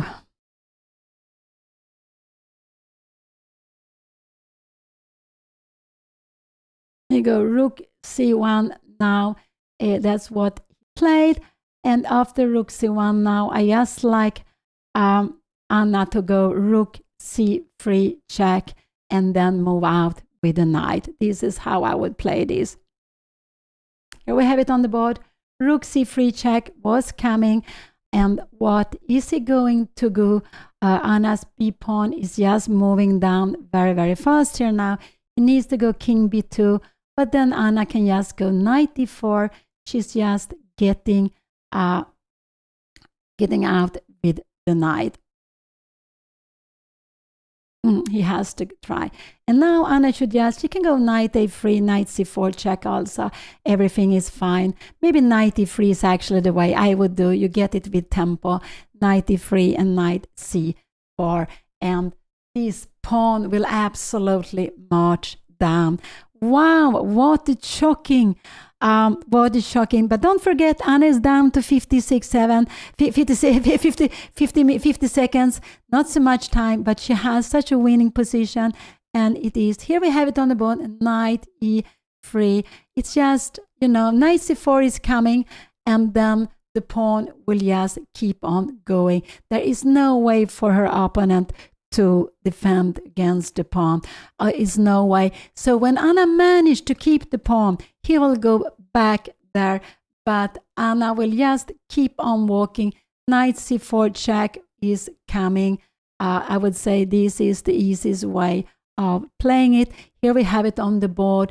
You are forcing, you are just forcing it down. And we can also see that the king will also soon be on mate on the last rank. So Anna will go after now the king is moving, b3 will coming, and after b3 b2 will be coming, and rook c1, and here we have b3. There are also ideas of going mate here now. I'm quite sure Anna will go b3, yes, putting it, and we can see b3 move away the rook, and there are mates also. So, and there is absolutely no stalemate. This is important to see that we can see b3 was played, that this king can go 1 and 2 moves. You don't work king and 1. But if the rook goes to the first rank, there is also a mate. So this is actually, he's so, I can understand. Odin is upset. Why did he do that? He somehow thought he was going to take the b pawn, but Anna had this beautiful or very strong knight c2, so she could keep the b pawn. And here we see it. Without the knight, it would have been an easy draw because white just go and take the pawn. But with the knight, she managed to keep the pawn. And Anna is going to win this game. There is no way I can see you can save it. You're just planning to go either b2, rook c1, or move away the rook. And here he resigned. Oh, he resigned. And he's wondering, what did he do? Wow, but Anna has been playing so well, but her opponent also played well. He did lots of good things. He was trading pawns. Here we see the arbiter Carl Fredrik Johansson. He's a well-known chess both player, does a lot of things, which is he's also coaching and doing lots of things also in Svarta Hästen. And here we have it. It actually used to be playing the same club long time ago in Passanten. In our youth, he's a little bit younger than me, so I know him well. But now Anna is going up in the match. She has won the first 2 games. Wow, she won the first 2 games. But today, it was looking really like a draw, and then her opponent got to eager. So now Anna is having 2 out of 2. She won the first game. She won the second game this morning. And just wait a little bit longer. In half an hour, there will be another game. There will be 3 games today. So in half an hour, there will be another game. So they will just have a little bit of break. I will also have a little bit of break. I believe Anna will be here with you at any moment just to speak a little bit. So after the game, and we can see how they're sitting and chatting. But they've been playing for 2 hours, 45 minutes, something like that. And it's quite a long time. Chess takes a lot of energy. So don't forget that you need to take things to have energy. It could be water, coffee, tea, whatever you like, bananas, but it could also be the neurogum, which gives you energy. So you have you can be able to focus during the game. And you can see that the players have been taking them during the game. I do think that helped them. It have helped me to keep focus, because it also, I'm so nervous when I'm watching Anna play. So it also takes a bit of energy, and not being so young, I also need it. So it's such a beautiful match. It's sponsored by neurogum. They are playing with a prize fund of $10,000. There are also 2 beautiful Fanduran watches. They will get, I believe, 1 of them each. And but there are still 4 more games to go. Nothing is finished, but Anna has got a dream start with 2 out of 2. There will be 1 more game today, and then the last 3 will be tomorrow. So Anna will be with you at any moment. They are just speaking a little bit, and you can see again, the kings are on the dark square in the center. They are on e5 and d4. It means that black won. It's the way to tell the board black won. And Anna, like this, on her live rating, she's passing 2,100. Wow, so happy to see that. I'm so happy to see that. But there's still 4 more games to go. And the rating, what will happen, will be decided by these coming 4 games. So they're playing classical match with not so much time, only 1 hour each on the clock, plus this very, very important half-minute extra. The first match they played 1.5 years ago, Odin won with 3.5, 2.5. In this match, Anna has got a very nice grip of the match, and she's having 2 out of 2. But there are 4 more games to be going. And play matches differently. You're facing the same opponent again and again and again. You're facing the same opponent with black and white, and that is quite different than when you play a tournament, because you will only face each opponent 1 time, either with black or with white. So if you have a chance to play a match, I would say it's just very, very beautiful to do so. It's just very, very beautiful to play a match, actually.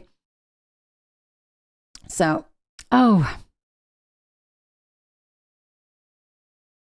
I think if Anna plays, when she plays her best, I think Anna absolutely can reach 2,200. But we all have our things we do wrong. We have some patterns. Some are good patterns, some are wrong. But Anna has been improving. She has played very, very good moves. She's also trying to play faster. In this time control, which I believe is maybe not what Anna likes most, because she likes to have the time. She needs to play quicker. And we can see today her opponent was playing the opening so quickly. He has spent like 10 minutes when they have made maybe 15, 16 moves. And Anna was maybe down to 20 minutes something. But of course, it's not only about making the moves quickly. We have to find good plans. And Anna has played some very, very beautiful moves today. She played e6. She played a6 later on. She played d5 in the opening. So the opening was very, very tricky, and she had to navigate, and she did that very well. It was this b4 gambit that Odin played, giving a pawn in the opening to get activity. Anna found a good way. She kept the extra pawn, but her opponent played well, changing pawns, trading pawns, and it looked like it was going to draw. But he was too eager to sacrifice his knight. He could have waited, sacrificed it later on. And when he sacrificed the knight, Anna had 1 more pawn. She had a b pawn, and she managed to keep the b pawn. And the b pawn with the knight and the rook will be too strong for the rook, even with this king, because this king will come closer. Or now actually there will be b2, rook c1, or rook away, and there will be a mate also.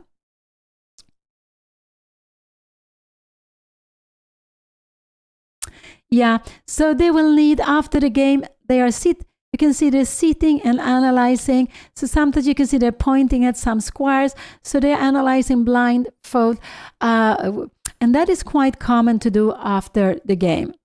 It will be around after half an hour after this game. I'm not sure exactly what time. Now I would guess it start about 2:30. This is what I guess it will start, but I don't know the exactly time. So they will keep on going, and it will be 1 more game today, and then there will be 3 games tomorrow.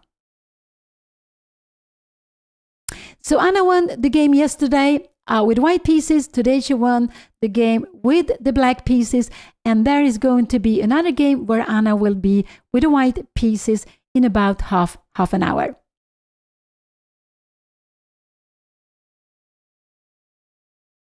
Yeah.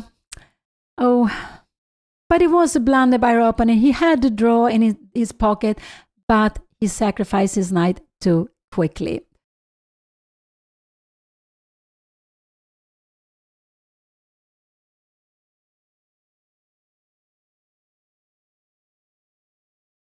Wow, so exciting.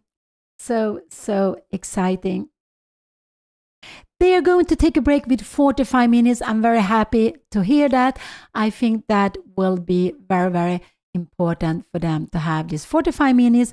So, the match will probably start maybe 20 or quarter to 3 o'clock. So maybe 4:45 or 4:40 p.m. Central Europe time. Yeah, Anna's opening was very tricky. He was very tricky in the opening. He was also tricky in the middle game. Even in the end game, he was tricky.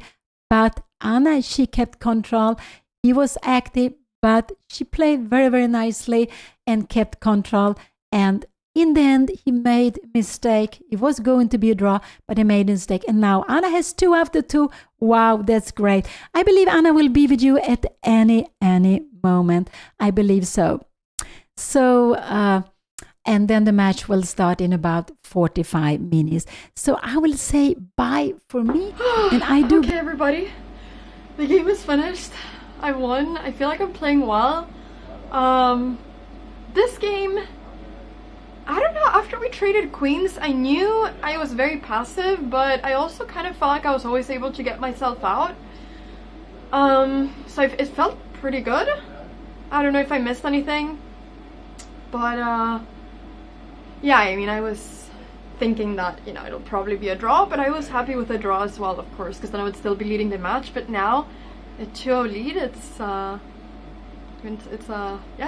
big lead. I'm over 2100 live rating right now, which is fun, but I can't think that it's over. There's still 4 games to go, and many things can happen. So I'm just gonna try to not lose the second round today, and then tomorrow I'll go in with a very good, you know, result. So we'll see. At least now the pressure is more on Odin than it's on me, which is nice, and I can just, you know, relax, have fun, play as good as I can. But I really feel like my chess is getting better. Like, I feel like I see more and I understand more now than I did before. So I'm happy that my chess is improving. And I mean, I told you I really wanted to come in for revenge this time. Odin beat me last time, so I really wanted to get revenge. He definitely surprised me today in the opening. I hate the wing gambit. It's like he literally has watched my streams and knows how much I hate the wing gambit. But yeah, we are going to be continuing the stream. We are not going to be taking a break on the stream. What we're going to do instead is that we've recorded some videos for this match, so we're going to be showing you some videos that we recorded, and I think we will be back around in around 45 minutes with the next game. We're just gonna get some quick lunch, relax a bit, and then we're gonna go again with round number 3. Now, for the giveaway that we did before, we'll select a winner later and contact them. So yeah, for the chessboard. Yeah, I hope everything went well. It's so nerve-wracking to sit there without knowing how the stream is doing or how it's going, but I try to just think about the chess and just not think about that. But I hope everything is going good, and if something went wrong, then we'll try to fix it for the next round. But yeah, thank you so much for watching, everybody. I'm gonna see if Odin wants to join here a little bit and share his thoughts, and I'll see you after this break. But don't go anywhere, because the videos we've recorded are really fun, and they're videos that no one has ever seen before. So don't go anywhere. You're gonna love these videos. Okay, see you later. See you for round 3. If you've seen me or Odin chewing gum throughout this match, it's because we are chewing neurogum, the best gum in the world, because it doesn't just taste very good, it also provides some great benefits. Neurogum is the sponsor of this match, and we're very thankful to have them as our sponsors. And right now, in this very moment, at least when this is being recorded, I am chewing the memory and focus one, and this one is fantastic because it contains some ginseng extract, which is known to help with cognitive focus. So I'm hoping that I'm going to be playing fantastic moves whilst chewing this throughout this match. It also contains L-theanine and vitamin B6 and B12, and all these things help with both reducing stress but also with regulating our mood. So this is going to be fantastic. There's also the energy and focus one, and this one is great because it contains some caffeine. So they contain 40 milligrams of caffeine, which is the right amount to get energized, but without all the jitters that you might get if you get too much caffeine. So it's the perfect amount to stay balanced but stay sharp. And the day that we play at 9:30 a.m., I will be chewing a lot of this, okay? This is gonna be my savior right here. So thank you so much, neurogum, for sponsoring this match. I have a code. Cramling20 will give you 20% off at neurogum.com. So !neurogum in chat and you can check them out. Don't forget, Cramling20 is the code. Thanks, neurogum. I hope that I'm winning the match.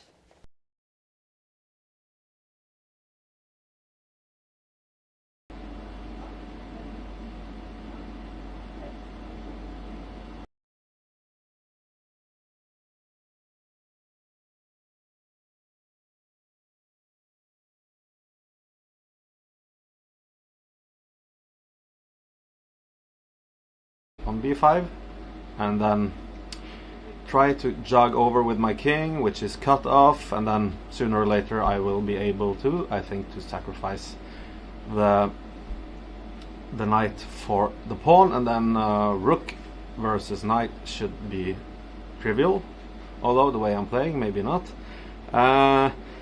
So yeah, I kind of need to win with black, but okay. She can be allowed, if I want to stay in the competition, she can be allowed 3 points, so I still have some margin of error. Feel good about the opening, but yeah, I'm losing the thread there in the middle game. She's playing well, so yeah, just gotta keep fighting. Black next game. We are starting at 3 o'clock, so round 3 starts at 3 o'clock. All right, I need some rooting for me now to turn this around. Thank you. I'm going to be ranking chess openings. I'm going to be picking up from this bowl different papers that have the name of a different chess opening, and then I'm going to rank them from 1 to 10. So I'm going to place a list right here of 1 to 10, and I'm going to place an opening in each of these places. Now I may take something that I love, you know, in the beginning and put it as a number 4 and end up with maybe the worst opening ever and be forced to put it as number 1 if all the other spots are taken. So those are the rules. 1 opening for each slot, and I can't change my mind after picking them up. Okay, lots of rules. Let's get started. I'm hoping these are good openings. The Petrov? No.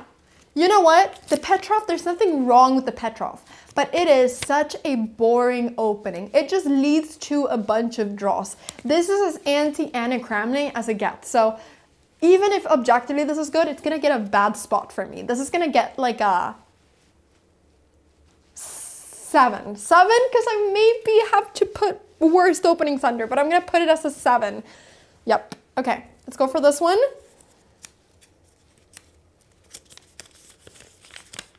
The Bogo Indian. Okay, listen, there's nothing wrong with the Bogo Indian either, but I hate facing the Bogo Indian because I lose so many games. So just because of the negative feelings that I have towards this opening in general, even if I'm the one facing it, I'm gonna put it as an 8 because I just hate it. When someone plays the Bogo Indian, I literally just want to resign the game. I just want to move on with my life and not play ever again against the Bogo Indian. I just hate it. I hate it. I would put it as a 10, but I'm scared of what else I'm gonna get in this list. So it's a number 8. Okay. Let's see what we have over here. Ah, I'm breaking it. The Scotch. I don't have anything against or for the Scotch. I don't play the Scotch. I never face anybody that plays the Scotch. I have no connection to this opening whatsoever. It's like, you know, if you take it with an animal, it's like, I don't know, hyena. You know, like, I don't care about hyenas. They exist and they're out there, but I have no connection. I don't feel anything thinking about a hyena. So I'll put the Scotch as a 5, right in the middle. Okay. The cow! I actually got the cow. I was sure the cow would be somewhere here, but it's a big sea of paper, so I wasn't sure where. Okay, the cow. Listen, I love the cow. I invented the cow, so obviously I love my invention, right? I love it. Now, will I play the cow every game of my life? No. However, do I have a special connection to it that no other opening I really have with? Yes. So I'm gonna put the cow as number 2. There's only one opening that I prefer over the cow, but number 2. Number 2, I love the cow. It's my baby. I wanna hug it, you know? I wanna hug it. Like, can we put a cow somewhere over here that I'm like hugging like this? I love the cow. I hope Odin doesn't dare to put it on the 10th spot. That would be very mean. Okay. The Benko Gambit. Okay, I love facing the Benko Gambit. I love it. I love it. I have a line that I love in my course against the Benko, and now I'm just so excited whenever they play it. And if I don't play the line from my course, I play the Nescafe Frappe attack. The feeling I get when I see the Benko is hype, hype, hype. This would be a fun game. So this I'm gonna place as a number 4. Okay, as a number 4. There's 2 more that I prefer over it, apart from the cow, but number 4. Love the Benko. Let's go for this one. The Italian. It's great. It's really good. It's what I played until I was 10 years old. Great. One of the best openings out there. Do I ever play it? No. It's fine. It's just a really good opening. A 6.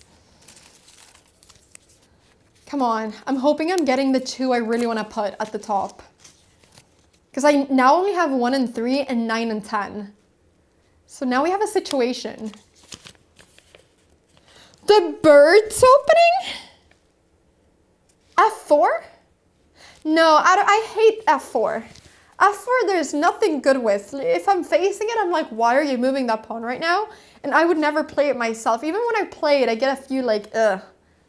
Number 9. I'm not gonna put it as a 10 because there's definitely worse, but it's definitely a 9. Okay. What are we gonna get here? It's either a 10, a 1, or a 3, unless I've done my maths incorrectly. The London. Oh no. Wait, I'm conflicted. I'm conflicted. Oh, but I love the London as a beginner opening. I know what they say, the London is so boring. Well, the London is practical and great. But I also love the Queen's Gambit and the Sicilian. And I don't want to put it as a number 10. But I may not get the Queen's Gambit and the Sicilian because I can't rig this. There's literally so many papers here. I need to be smart with what I have in front of me. Okay, I'm going to place the London as a number 3. Number 3. Do I prefer the London over the Benko? Ah, maybe. Okay, whatever. Come on, let this be a good paper. Mwah! Queen's Gambit! It does seem like I rigged it, but I didn't. Okay, we got the one I wanted to have. This is the only opening I truly love more than the cow opening. The Queen's Gambit is the best chess opening in the whole world, according to me. I love the Queen's Gambit with all my heart. It's also, you know, so I've played it for many, many years. Played it for many years, and I absolutely love it. I absolutely love it. That's why I did a course in 1D4, okay? I love this. I love this. I love this. Mwah! Fantastic. Number 1 for sure. Okay. Now we're going to see what my number 10 is going to be. No matter what this is, this has to be my number 10. It's the only spot that's free. Are you ready? Okay, the Alekhines Defense. Never played the Alekhines Defense, never faced it. I don't care about the Alekhines Defense. If you play it, I'm sorry. This is number 10 for me. All right. That's my list of the 10 of my top 10 chess openings. I'm excited to see what Odin does with this list. I hope he doesn't roast the cow opening. Bye. This is Never Have I Ever Chess Edition. Never have I ever analyzed a game for longer than the game itself. I mean, absolutely. I think the longest I've analyzed the game is like 2 or 3 hours, which If we count blitz games, I do it all the time. I analyze more than the games itself all the time. So for sure, a million times. Okay, next one. So curious what's gonna say of all of these. I haven't seen them. Offered a draw in a losing position. Okay, this I actually think I've never done, unless I was a kid.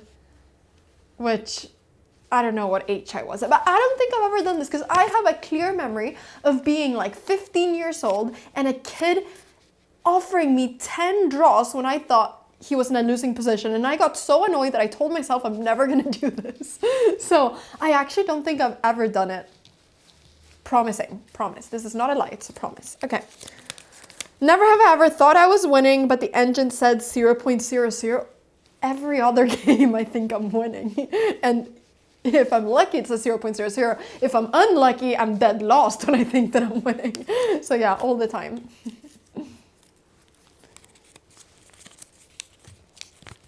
Never have I ever rejected a draw and then blundered in 2 moves.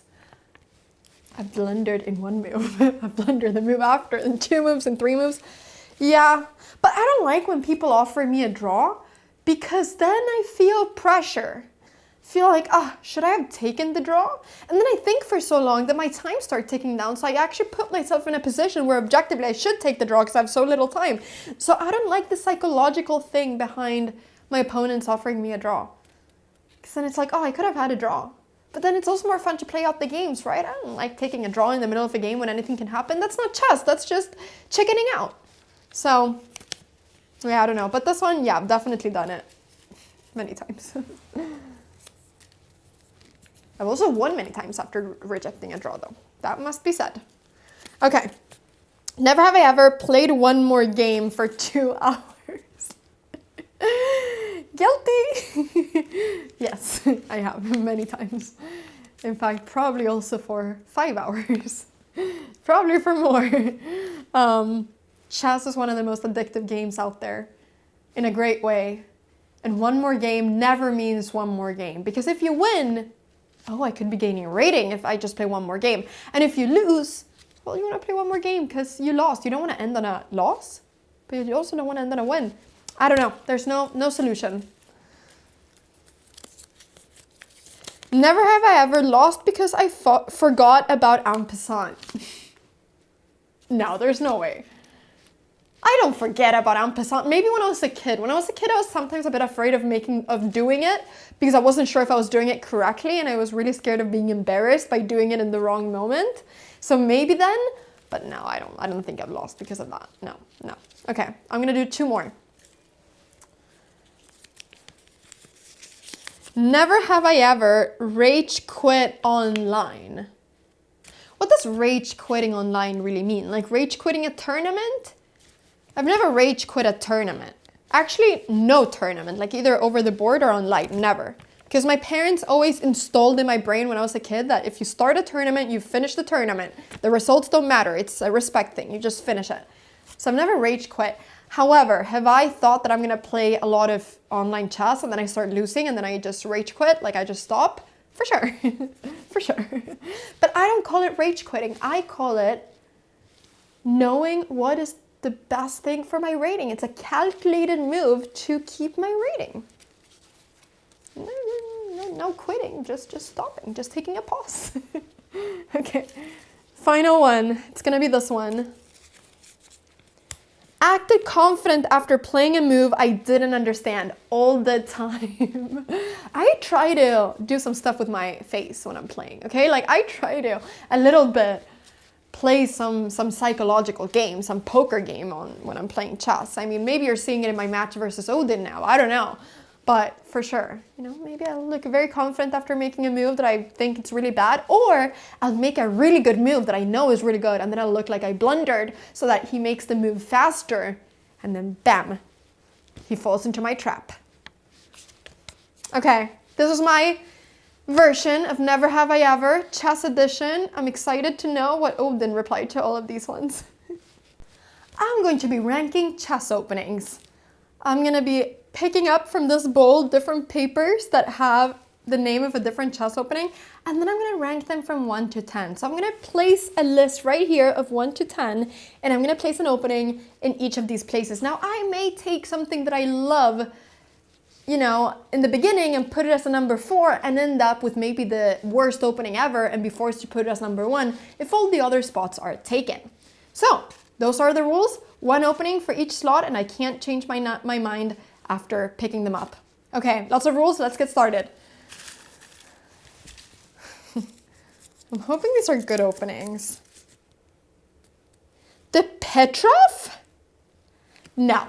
You know what? The Petrov, there's nothing wrong with the Petrov, but it is such a boring opening. It just leads to a bunch of draws. This is as anti-Anna Cramling as it gets. So even if objectively this is good, it's gonna get a bad spot for me. This is gonna get like a 7. 7, because I maybe have to put worst openings under, but I'm gonna put it as a 7. Yep. Okay, let's go for this one.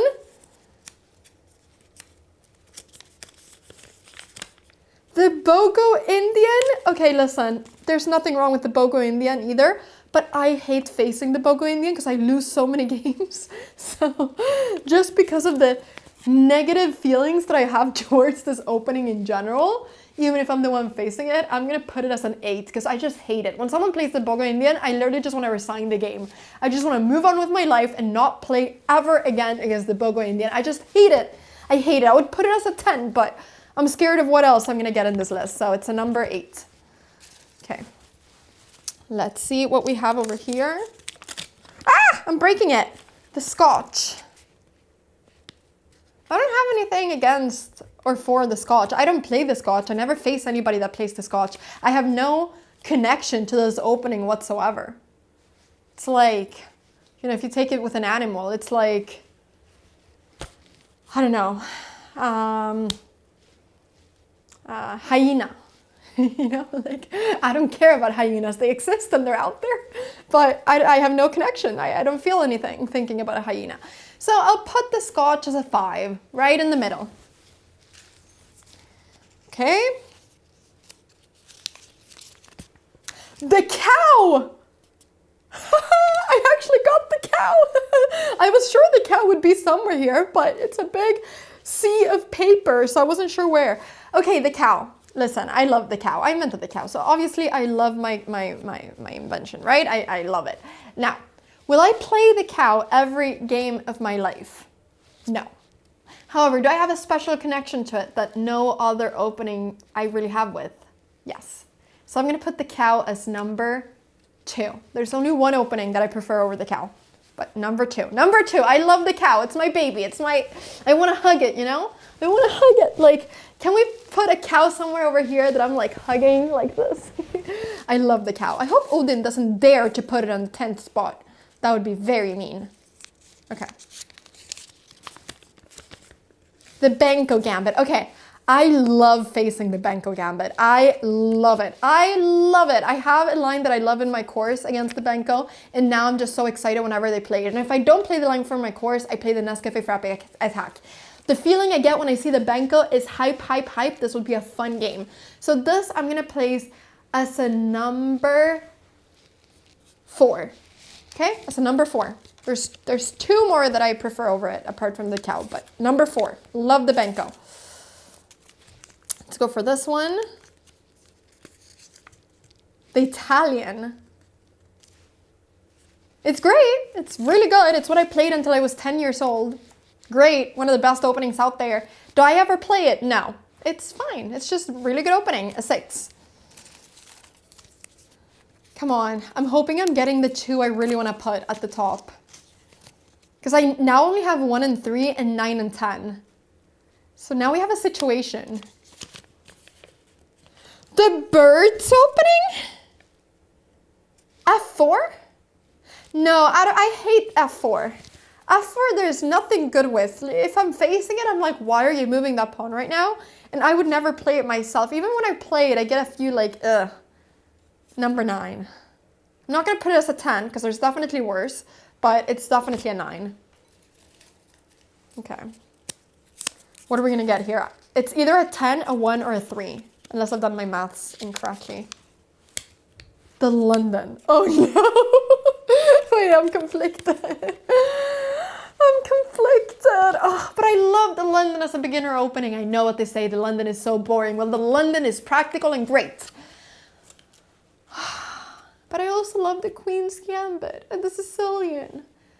And I don't want to put it as a number 10.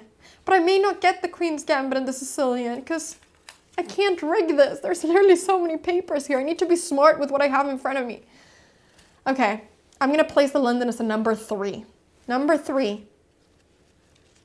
Do I prefer the London over the Benko? Ah, maybe. Okay, whatever. Come on, let this be a good paper. Mwah!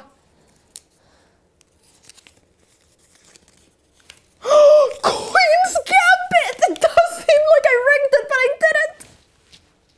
Okay, we got the one I wanted to have. This is the only opening I truly love more than the cow opening. The Queen's Gambit is the best chess opening in the whole world, according to me. I love the Queen's Gambit with all my heart. It's also, you know, so I've played it for many, many years. Played it for many years, and I absolutely love it. I absolutely love it. That's why I did a course in 1D4, okay? I love this. I love this. I love this. Mwah! Fantastic. Number 1 for sure. Okay. Now we're going to see what my number 10 is going to be. No matter what this is, this has to be my number 10. It's the only spot that's free. Are you ready? Okay, the Alekhines Defense. Never played the Alekhines Defense, never faced it. I don't care about the Alekhines Defense. If you played, I'm sorry, this is number 10 for me. All right, that's my list of the 10 of my top 10 chess openings. I'm excited to see what Odin does with this list. I hope he doesn't roast the cow opening. Bye. This is Never Have I Ever Chess Edition. Never have I ever analyzed a game for longer than the game itself. I mean, absolutely. I think the longest I've analyzed the game is like 2 or 3 hours, which if we count blitz games, I do it all the time. I analyze more than the games itself all the time. So for sure, 1,000,000 times. Okay, next one. So curious what's going to say of all of these. I haven't seen them. Offered a draw in a losing position. Okay, this I actually think I've never done, unless I was a kid, which I don't know what age I was, but I don't think I've ever done this because I have a clear memory of being like 15 years old and a kid offering me 10 draws when I thought he was in a losing position, and I got so annoyed that I told myself I'm never gonna do this. So I actually don't think I've ever done it. Promising, promise. This is not a lie, it's a promise. Okay. Never have I ever thought I was winning, but the engine said 0.00. Every other game I think I'm winning. And if I'm lucky, it's a 0.00. If I'm unlucky, I'm dead lost when I think that I'm winning. So yeah, all the time.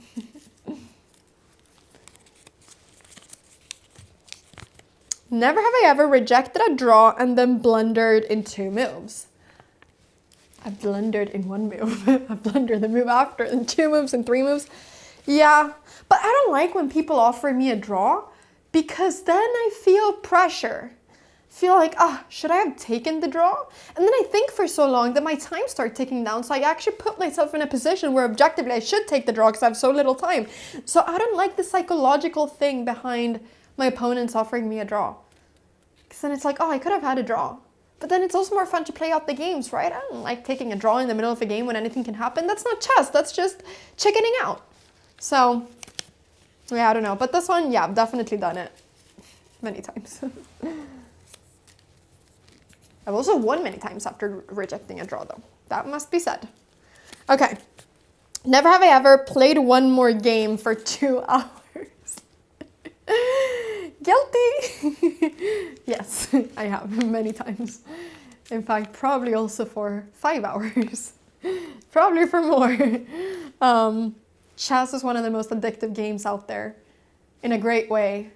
And one more game never means one more game. Because if you win, I could be gaining a rating if I just play one more game. And if you lose, well, you want to play one more game because you lost. You don't want to end on a loss, but you also don't want to end on a win. I don't know. There's no solution. Never have I ever lost because I forgot about en passant. No, there's no way. I don't forget about en-passant. Maybe when I was a kid. When I was a kid, I was sometimes a bit afraid of doing it because I wasn't sure if I was doing it correctly, and I was really scared of being embarrassed by doing it in the wrong moment. So maybe then, but no, I don't think I've lost because of that. No. Okay, I'm gonna do 2 more. Never have I ever rage quit online. What does rage quitting online really mean? Like rage quitting a tournament? I've never rage quit a tournament. Actually, no tournament, like either over the board or online, never. Because my parents always installed in my brain when I was a kid that if you start a tournament, you finish the tournament. The results don't matter, it's a respect thing, you just finish it. So I've never rage quit. However, have I thought that I'm gonna play a lot of online chess and then I start losing and then I just rage quit, like I just stop? For sure, for sure. But I don't call it rage quitting, I call it knowing what is the best thing for my rating. It's a calculated move to keep my rating. No quitting, just stopping, just taking a pause. Okay, final one. It's gonna be this one. Acted confident after playing a move I didn't understand all the time. I try to do some stuff with my face when I'm playing, okay? Like I try to a little bit play some psychological game, some poker game on when I'm playing chess. I mean, maybe you're seeing it in my match versus Odin now, I don't know. But for sure, you know, maybe I'll look very confident after making a move that I think it's really bad, or I'll make a really good move that I know is really good and then I'll look like I blundered so that he makes the move faster and then bam, he falls into my trap. Okay, this is my version of Never Have I Ever, Chess Edition. I'm excited to know what Odin replied to all of these ones.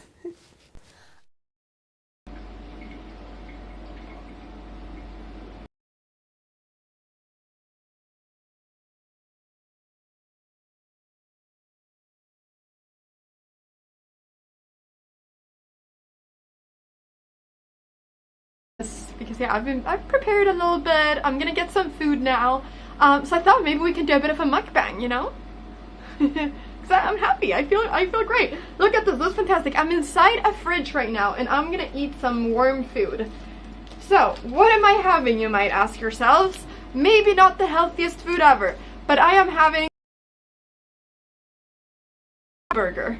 Wait, is it not working? Huh? Yeah. Okay, so I'm having some fries and a halloumi burger. Although it's called the Maksumi burger, but you know, it's basically a halloumi burger. So this is gonna be my in-between game food, and I also got a mango smoothie. I mean, come on, is this not the most fire in-between rounds food ever? I think so. But anyways, I hope that you're doing good, chat. I hope that you're having a good time, that you're enjoying the games, the stream. You know, it's always a bit more difficult when you're organizing the event yourself, but I hope that things have been working pretty well so far and that you're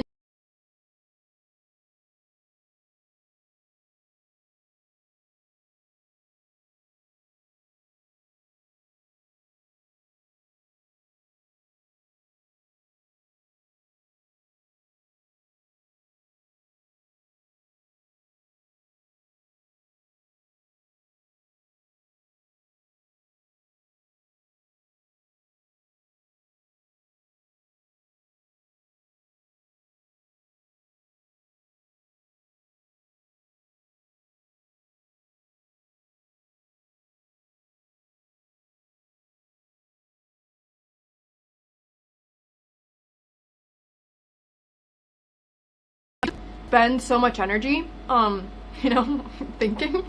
And so you get so hungry. Like last night,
Hello chat, are we back? Sorry.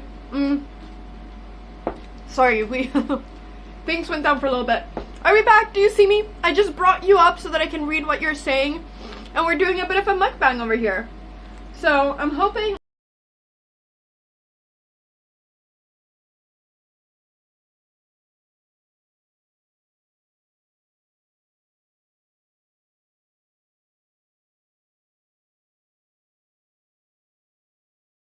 it always is very high when you don't lose or draw a single game. So obviously if I won all games, my performance would be like 3,300, but you know, I'm not gonna have 3,300 rating because of that. But yeah, okay. Oh, it's effing again. Okay, chat, this mukbang is maybe not going so well. I think we're gonna go back to the pre-recorded videos, but just know that you're awesome. I appreciate you all being here, and yeah, the fridge is not treating us very well. Okay, we'll be back. We'll be back soon. Once again, the game starts at 3, so we're gonna be back in just a little bit. Good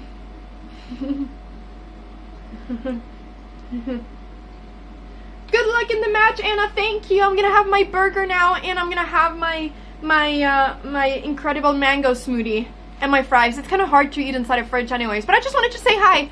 Okay, thank you so much for being here. We're gonna continue. If I win this game, everybody, it's gonna be 3-0. Then, even if I lose everything, it'll tie, and we will go to the tiebreaker. So, I just need to win one more game, and I will at least tie the match, maybe win. So, wish me luck. Okay, see you soon. If you've seen me or Odin chewing gum throughout this match, it's because we are chewing neurogum, the best gum in the world, because it doesn't just taste very good, it also provides some great benefits. Neurogum is the sponsor of this match, and we're very thankful to have them as our sponsors. And right now, in this very moment, at least when this is being recorded, I am chewing the memory and focus one, and this one is fantastic because it contains some ginseng extract, which is known to help with cognitive focus. So I'm hoping that I'm going to be playing fantastic moves whilst chewing this throughout this match. It also contains L-theanine and vitamin B6 and B12, and all these things help with both reducing stress but also with regulating our mood. So this is going to be fantastic. There's also the energy and focus one, and this one is great because it contains some caffeine. So they contain 40 milligrams of caffeine, which is the right amount to get energized, but without all the jitters that you might get if you get too much caffeine. So it's the perfect amount to stay balanced but stay sharp. And the day that we play at 9:30 a.m., I will be chewing a lot of this, okay? This is gonna be my savior right here. So thank you so much, neurogum, for sponsoring this match. I have a code. Cramling20 will give you 20% off at neurogum.com. So !neurogum in chat, and you can check them out. Don't forget, Cramling20 is the code. Thanks, neurogum. I hope that I'm winning the match. My name is Anna Cramling, and I have played chess my whole life. And at this very moment, it feels like I've played chess my whole life to practice for this match that I'm about to play. But I've played chess since the age of 3, and that's when my parents taught me chess, and my first chess tournament was at the age of 5. And so I've studied and played chess for many years. And now I have a rating of 2,084, and I'm very much hoping that after this match I will finally hit 2,100 again. I've really looked forward to playing against Odin because I think that he's a very good opponent for me.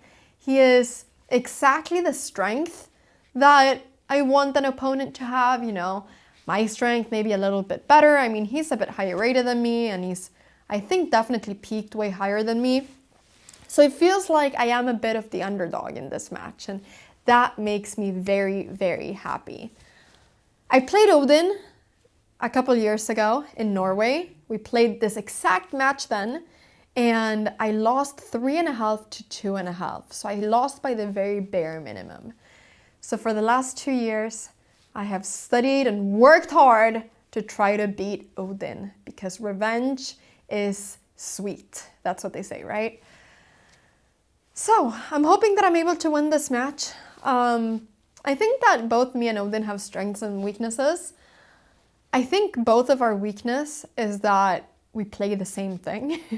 I remember last match we played the exact same opening every time with white and every time with black. And I don't know if that's what's going to happen now. I'm hoping that's not the case. But I was going to say that the next weakness that I think we both have is that we don't study so much chess. I don't think Odin studies so many different openings. I think he plays his thing and, you know, he's excited about it and then he goes on with it. And I'm the same, right? So we will see if that will be a strength or weakness. I think another thing that I'm hoping I'm able to take advantage of with Odin is that he gets really excited about different moves and tactical ideas and pushing forward. And I hope that he will overextend and maybe create a lot of weaknesses on his own side that I can take advantage of. So I've also been working hard lately with chess. In my last tournaments, I've performed really well. My last 2 over-the-board tournaments in Rilton and in Menorca, I gained rating and I felt like I was playing above my level. So I think that if I'm able to not get psychologically distracted by the fact that I'm playing against the Norwegian Viking Odin, and if I'm not able to, and if I'm able to play just my best chess and stay calm and focused, I really think that I will have really good chances this match. Now, the one thing that scares me about Odin is his endurance. Odin used to have the Guinness World Record for playing chess the longest amount of time, over 60 hours straight. And that means that nothing can bother him. I mean, tiredness doesn't matter. You know, I don't know, losing a lot of games, it doesn't matter. Like, I feel like Odin has the brain of a Viking. Like, he can just keep pushing, keep moving forward, and nothing can stop him. And that is something that I'm a bit afraid of with Odin. But like I said, I'm hoping that he will get too stubborn and he'll get too impatient and that I will be able to win some great games because of that. Like, I think I'm more solid than Odin. I definitely think I'm more solid, but who knows? Who knows? What I'm hoping is that we get different openings, that we get fun games. And I will say this, I don't think we will see many draws in this match. In fact, I don't think we'll see a single draw in this match. How much time I've prepared for this match? Well, that's a great question. I would say that one is always preparing for matches whenever you're studying chess. And I have studied more chess than ever because I've played so many over-the-board tournaments these last few months. But specifically for this match, I've studied 5 days. 5 days. I will keep a secret though, what exactly it is that I've been doing, but let's put it this way. My parents are involved in some deep preparation, and I'm hoping Odin falls for that preparation and that I can win some games out of the opening. So, for me, as long as the opening is fine, I feel safe. I just want to get a regular game of chess, okay? Like, make me survive the opening, let it be my brain versus Odin's brain in the chess game, and I feel confident. I just don't want to fall for any tricks, and I don't want him to, well, I will not say this out loud, but I will whisper it. I don't want him to attack my king too much. I get stressed when they attack my king. Or maybe I'm saying it because I want him to attack my king so that he gets too impatient. Who knows? That is a question for you to try to answer. All right. This is my pre-game interview versus Odin. I'm hoping that I win this match. There's prize pool of $10,000. It's a lot of money. And there's a lot of rating on the line. If I do a good match, I'll get over 2,100, which is something I've worked for and tried for years. So this is the moment. This is the moment. And I will not let the moment slip through. Be prepared, Odin. I'm going to be ranking chess openings. I'm going to be picking up from this bowl different papers that have the name of a different chess opening, and then I'm going to rank them from 1 to 10. So I'm going to place a list right here of 1 to 10, and I'm going to place an opening in each of these places. Now, I may take something that I love, you know, in the beginning and put it as a number 4 and end up with maybe the worst opening ever and be forced to put it as number 1 if all the other spots are taken. So those are the rules. 1 opening for each slot, and I can't change my mind after picking them up. Okay, lots of rules, let's get started. I'm hoping these are good openings. The Petrov? No. You know what? The Petrov, there's nothing wrong with the Petrov, but it is such a boring opening. It just leads to a bunch of draws. This is as anti-Anna Cramling as it gets. So even if objectively this is good, it's gonna get a bad spot for me. This is gonna get like a 7, because I maybe have to put worst openings under, but I'm gonna put it as a 7. Yep, okay, let's go for this one.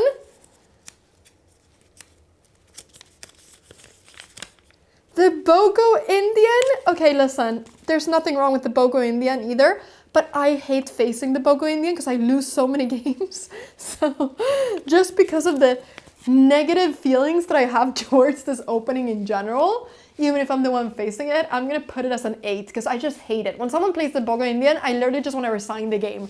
I just want to move on with my life and not play ever again against the Bogo Indian. I just hate it. I hate it. I would put it as a 10, but I'm scared of what else I'm gonna get in this list. So it's a number 8. Okay. Let's see what we have over here. Ah, I'm breaking it. The Scotch.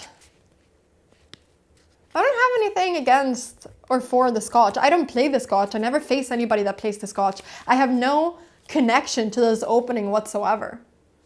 It's like, you know, if you take it with an animal, it's like, I don't know, hyena. You know, like, I don't care about hyenas. They exist and they're out there, but I have no connection. I don't feel anything thinking about a hyena. So I'll put the Scotch as a 5, right in the middle. Okay. The cow! I actually got the cow. I was sure the cow would be somewhere here, but it's a big sea of paper, so I wasn't sure where. Okay, the cow. Listen, I love the cow. I invented the cow, so obviously I love my invention, right? I love it. Now, will I play the cow every game of my life? No. However, do I have a special connection to it that no other opening I really have with? Yes. So I'm gonna put the cow as number 2. There's only one opening that I prefer over the cow, but number 2. Number 2, I love the cow. It's my baby. It's my, I wanna hug it, you know? I wanna hug it. Like, can we put a cow somewhere over here that I'm like hugging like this? I love the cow. I hope Odin doesn't dare to put it on the 10th spot. That would be very mean. Okay.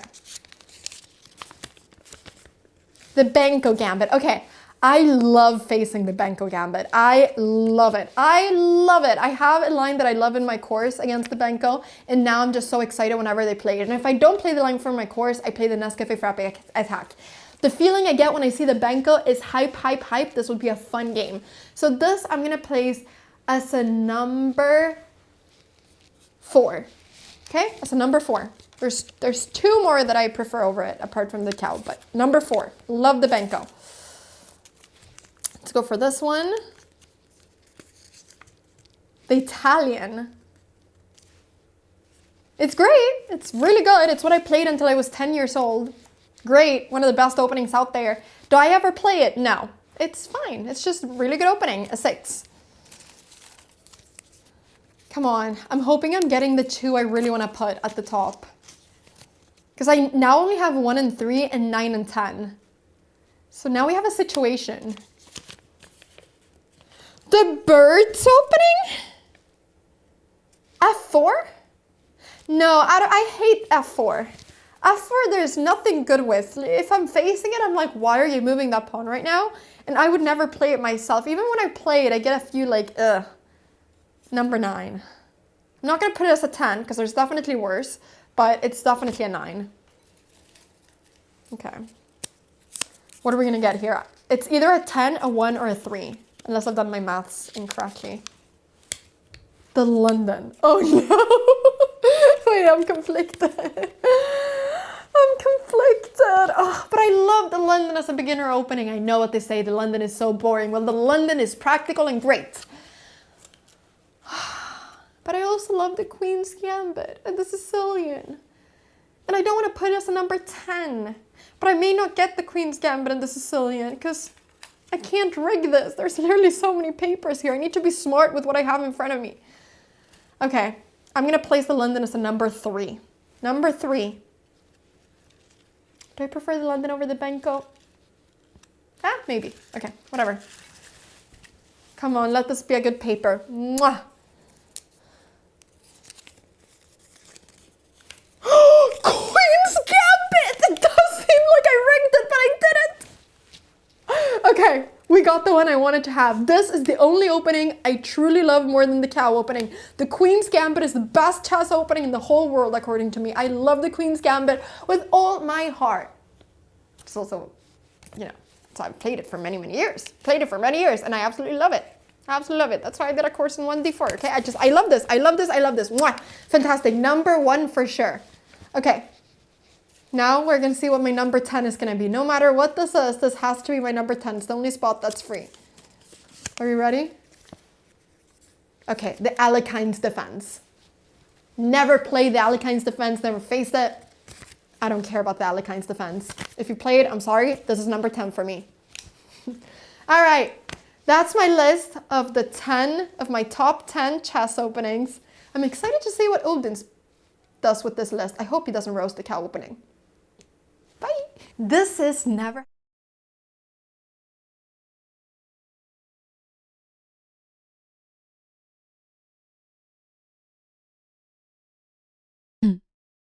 So, hello everyone, welcome back. We can see the board. The match between Anna and Odin will start very soon again. So they already played 2 games.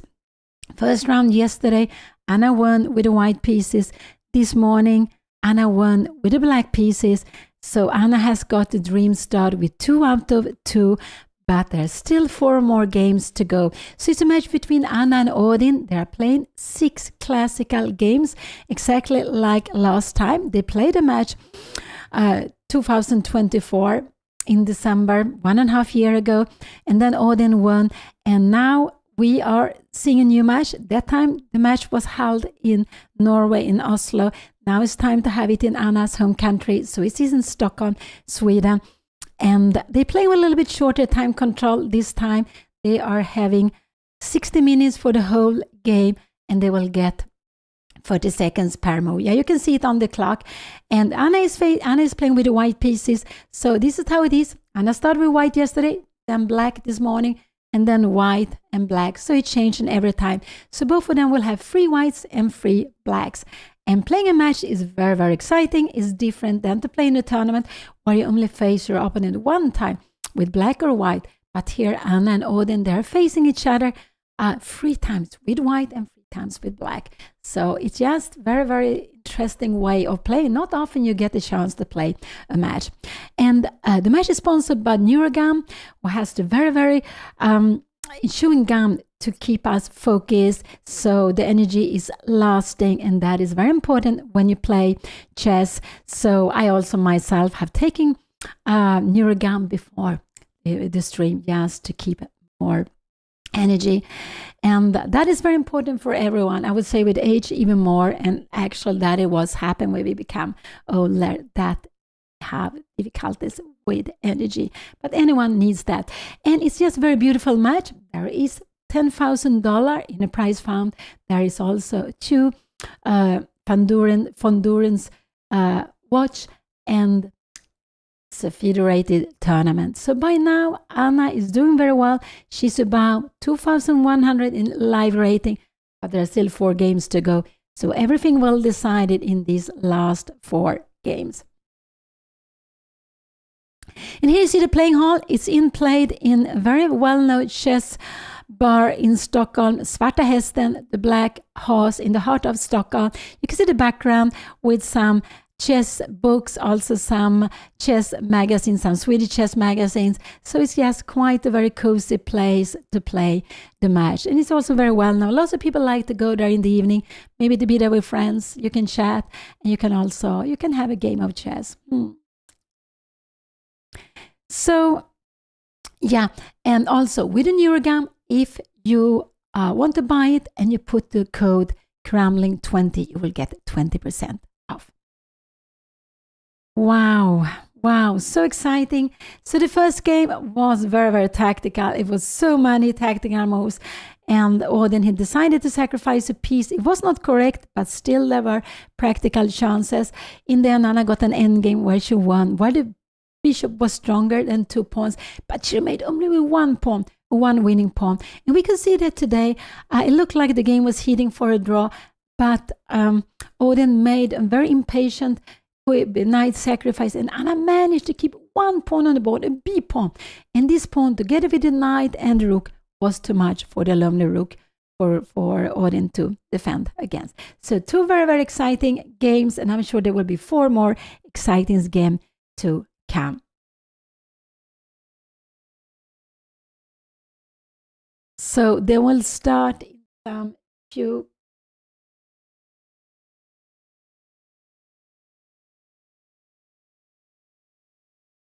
They will start with some few moments here. So just waiting for them to come. But they had a long fight. And they also need a rest. They need to eat some food. And they need to get energy for this game. So they're playing 1 game this afternoon. It's going to be the 3rd game of the match. And tomorrow will be a very, very tough day with all the free rest games. So today, rest of the games. So today is round number 3, tomorrow with round number 4, 5, and 6, all in one day.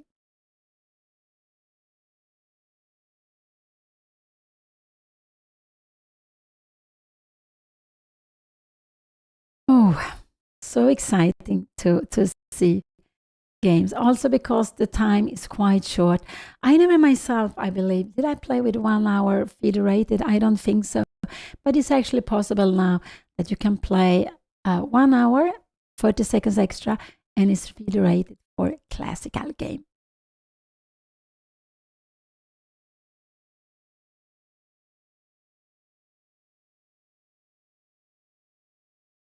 And yeah, so they will come any moment.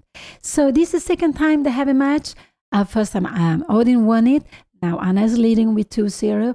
And I believe Anna played only 1 match more when she played against, I think his name is Alfie Onslow, in a junior chess tournament in Gibraltar. Very, very beautiful place. And she played a match also 6 games. And I believe Anna won that match, maybe with just +1. +1 means that you win 1 more game, then you lose. So +1, if you have +2, it's +2. If you have 0, it means you have won equal and lost equal games.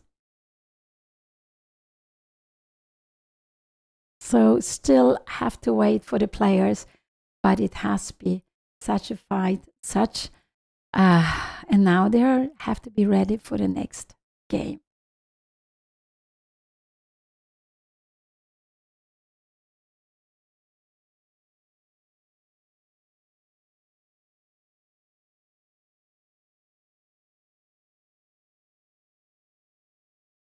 Oh.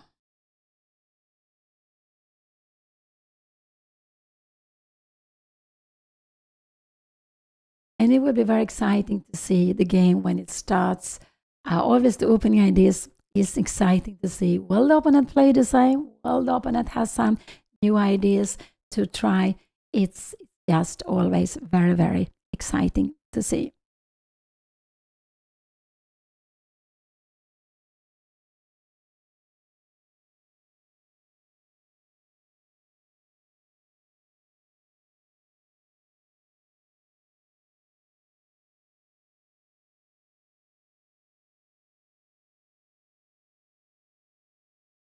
They have still not come, but they will come soon.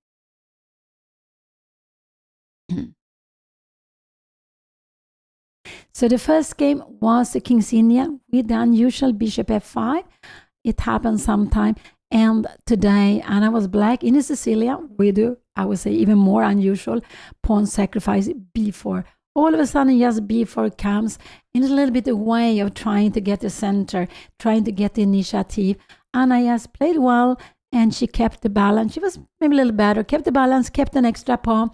But yeah, then in the end, the opponent played well. and it looked like it was heading for a draw when Odin went a mistake. So now Anna is up on 2 out of 2, but 4 more games to go. So it's a lot of energy they need to keep for today and for tomorrow.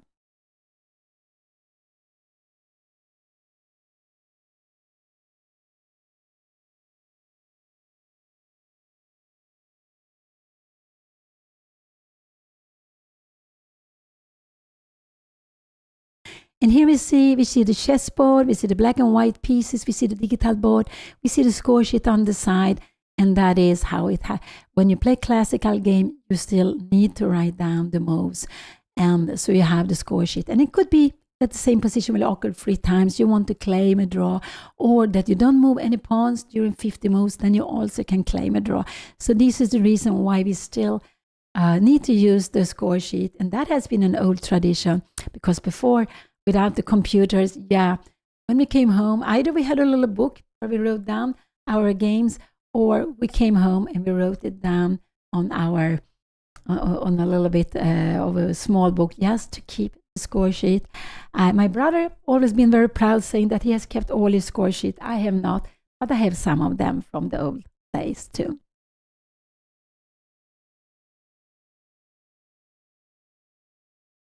Yeah, they are playing in Svarthessen, in the heart of Stockholm, and a very well-known place. I also played a match with Gotham Chess there 1.5 years ago, so it's just a very, very beautiful place to play.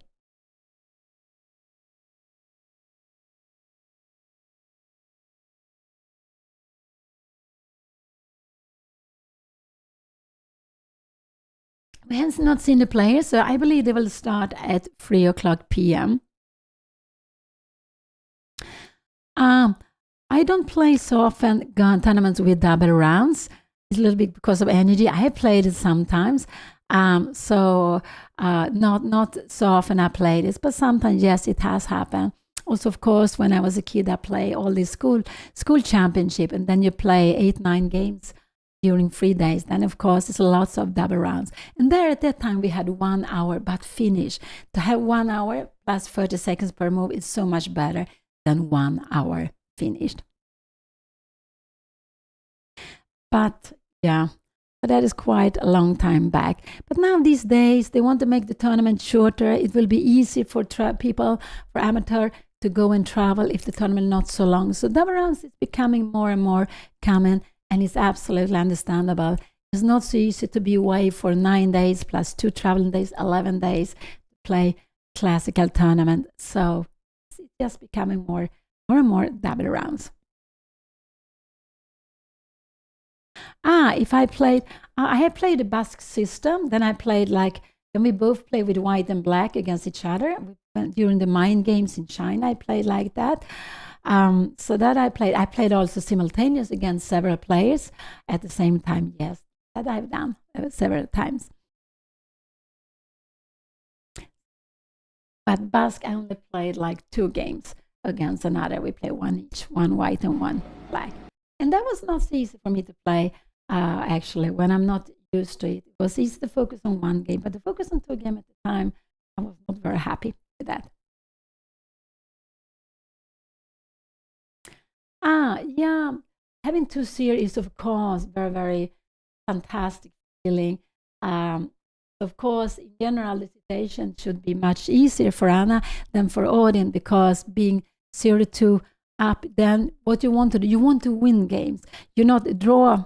You don't want to draw. You want just to win. That's the only thing that counts, and you want to win as quickly as possible. So psychological Anna has advantage here. Absolutely, it's such a good feeling when you're winning. You get more confidence, and when you're more confident, the decisions normally come easier. Maybe they also become you make better decisions. So of course, it's a very pleasant situation for Anna now. And here we have Anna. She's there at the board. So they will just start at, I guess, in just some few minutes.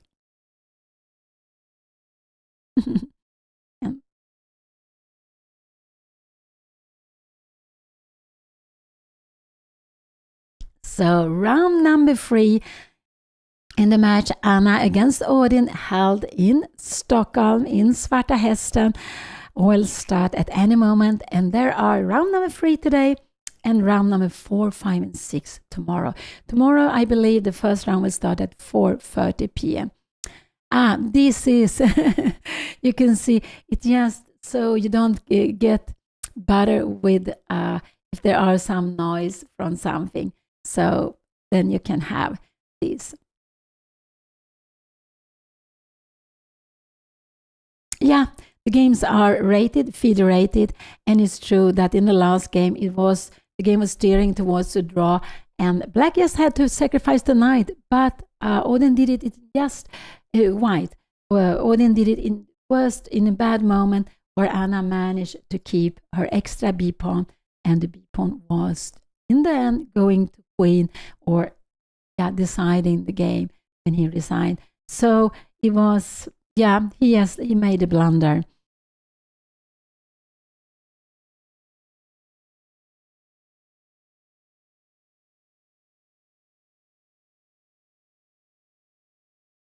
A little bit.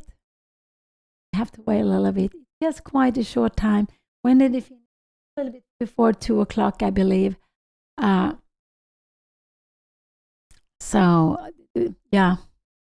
maybe they had a close to 1 hour rest, but they really needed to just readjust, to have energy for the next game. And I am Pia Cramling. I'm Anna's mother, so I will be here today and all the last 3 games too.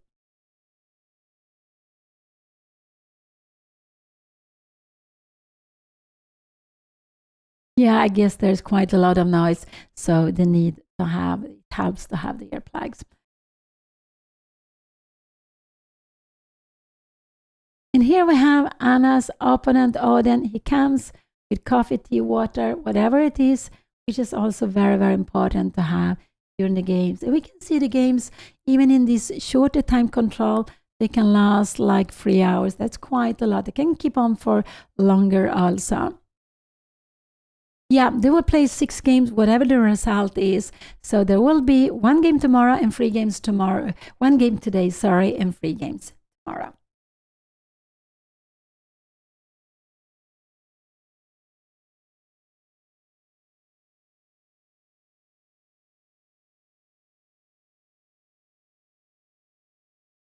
Odin, together with his friend Askild Brind, they got into Guinness record book by playing 61 hours of chess blitz games. I think there were 383 blitz games they played, and wow, so amazing. And like that, they make the longest marathon blitz, I believe. So we can see Odin is candidate master. Here we see the result is 2-0 for Anna. Anna won the first game with the white pieces, and this morning she won the second game with the black pieces, and now she's going to be white again. And you can see the color is changing every time. So Anna will be white now. Next day in the morning she will be black, then she will be white, and then she will be black again.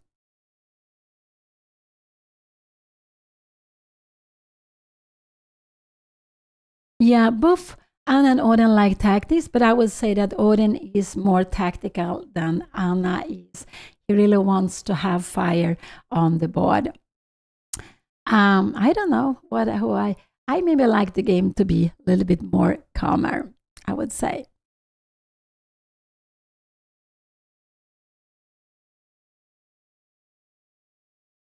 So here we have both of them sitting at the board. They will start at any moment. So it's just 3 o'clock p.m. We have the arbiter Carl Fredrik Johansson, and he is just checking the clock, the digital clock. You can see there, and it's like that. So we can see the time, but I actually don't see the time so well there. And here we see Anna will start with the white pieces, and Odin will be black, like in the first game. And it's very typical player like to readjust the pieces, to have them in the middle of the squares, maybe to put the knight in a special way. We are a little bit different how to put the knights, so that could be quite curious. So and here they are a little bit chatting before the game, the match will start again. The match game number 3.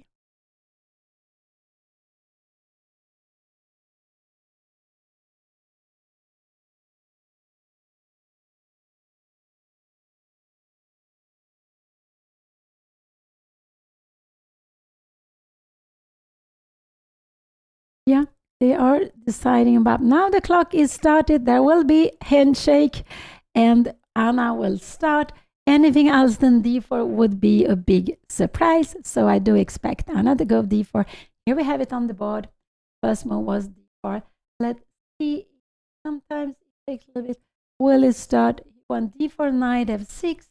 We have it on the board here now.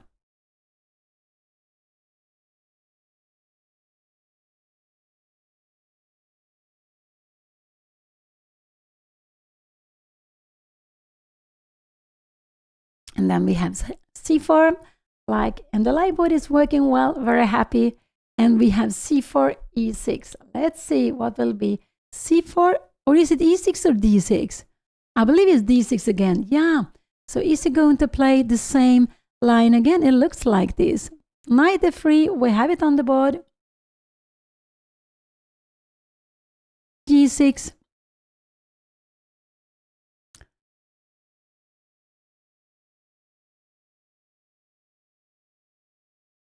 This is exactly what happened yesterday at 8 o'clock p.m. So let's see. Anna will absolutely go knight c3, I believe. And will he go bishop f5 or will he go bishop g7? This will be very exciting. But now he go bishop f7 again. We have again this line. Wow. Here we have it again, bishop f5. And the idea is to control e4 square. This is the idea, to control e4 square.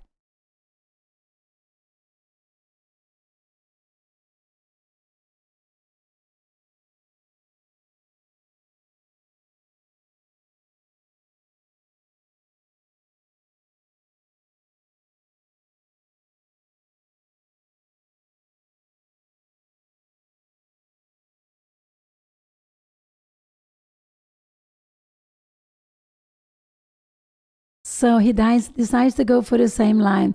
Let's see what Anna will play. Will she do the same or will she do something differently here?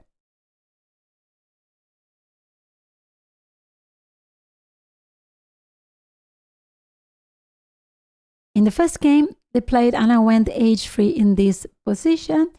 Let's see if she will repeat or if she wants to play something different. You can play lots of different ideas. But the idea with bishop f5, that e4 is not possible because we will just grab the pawn. We will get an extra pawn. So this is the idea by playing this way.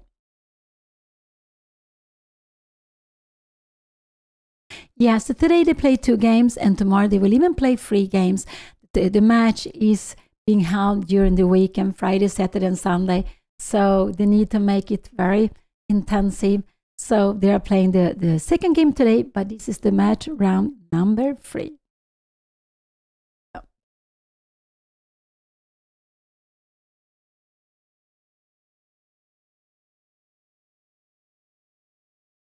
Anna goes queen b3 directly. Here we have it on the board, queen b3. And this is a little bit common theme because you are attacking here on b7. So you need to defend it. So you can do it either by b6 or by queen c8. Both of them are absolutely fine. But if you go b6, maybe g3 is possible to play. And knight c6, I'm just wondering, maybe bishop g2. And we can see how this bishop is looking here. So queen b3, Anna decides to go, and her opponent played knight b7. Wow, what the move, knight b7. I think, and now Anna go knight h4. Wow, this is a beautiful move.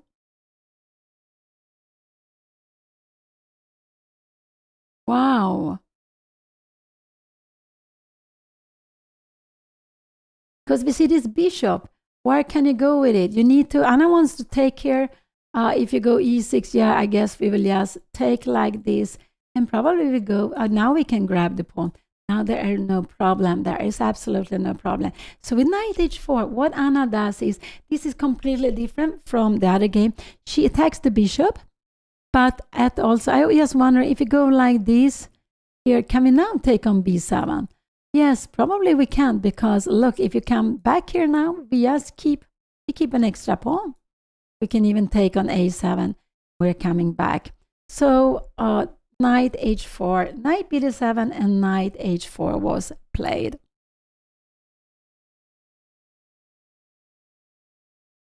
And if the opponent goes bishop here, yeah, we will just go h3. So what did he do? What did he do?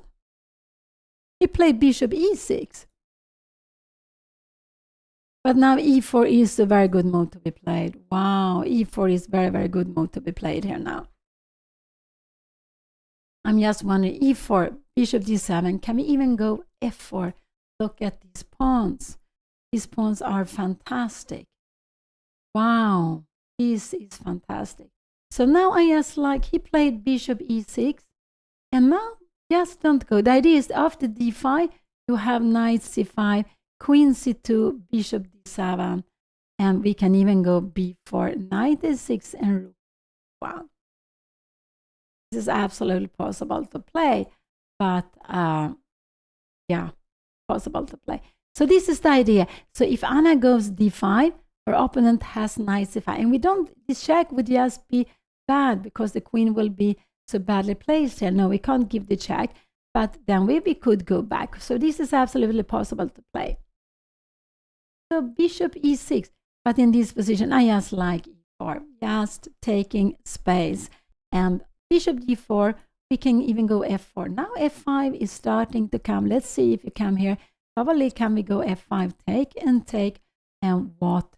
We will just grab an extra piece here now. So this is what I like. Bishop e6 was played. I like e4. I just wonder, can you go some crazy b5 move? Take here, queen b8, and I guess just queen a4. And now d5 is winning breath, because we can see that the knight is peeled.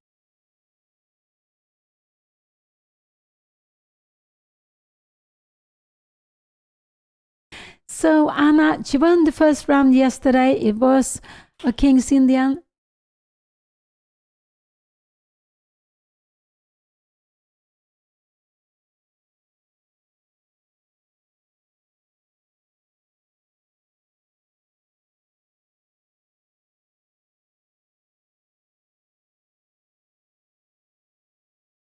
Here to comment on the games today. So, present yourself. So I'm in the screen, hopefully. So yeah, my name is Jonas, and I think you should.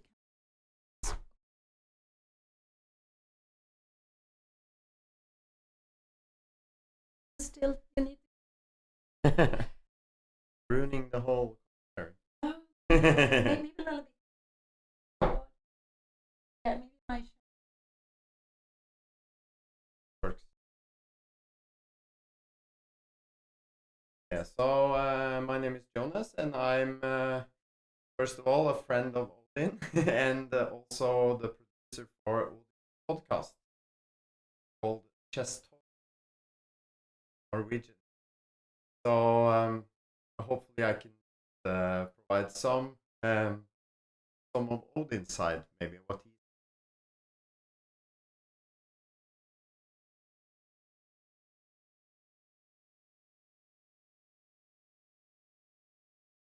Yes. Yes. Offer a.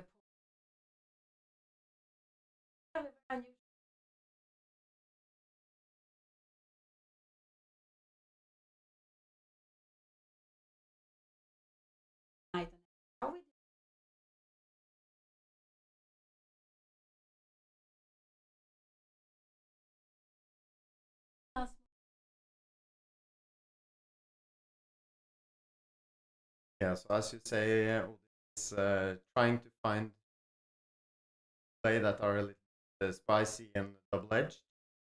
So this I think that some probably not this one. I'm not sure.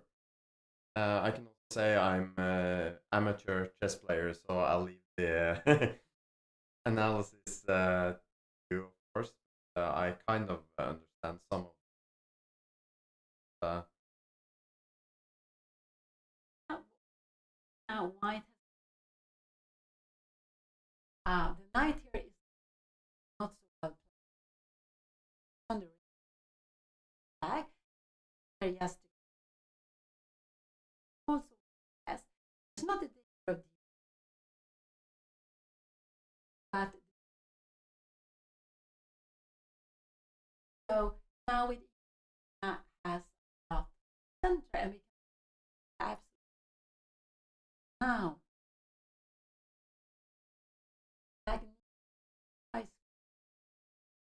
so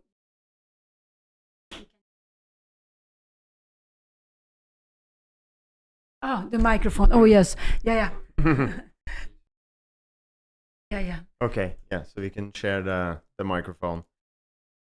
But yeah, I just had lunch with Odin, and he was of course not happy being 2-0 down already. But so I kind of had to, motivate him to try to get a good game this time, the last game of today.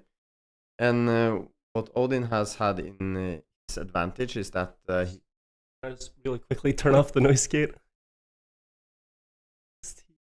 That one.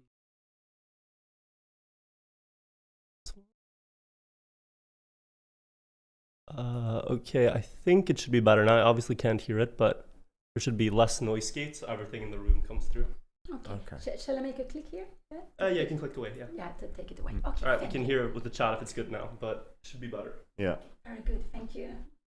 So where were we? Maybe to be a little bit closer to the microphone. Yeah.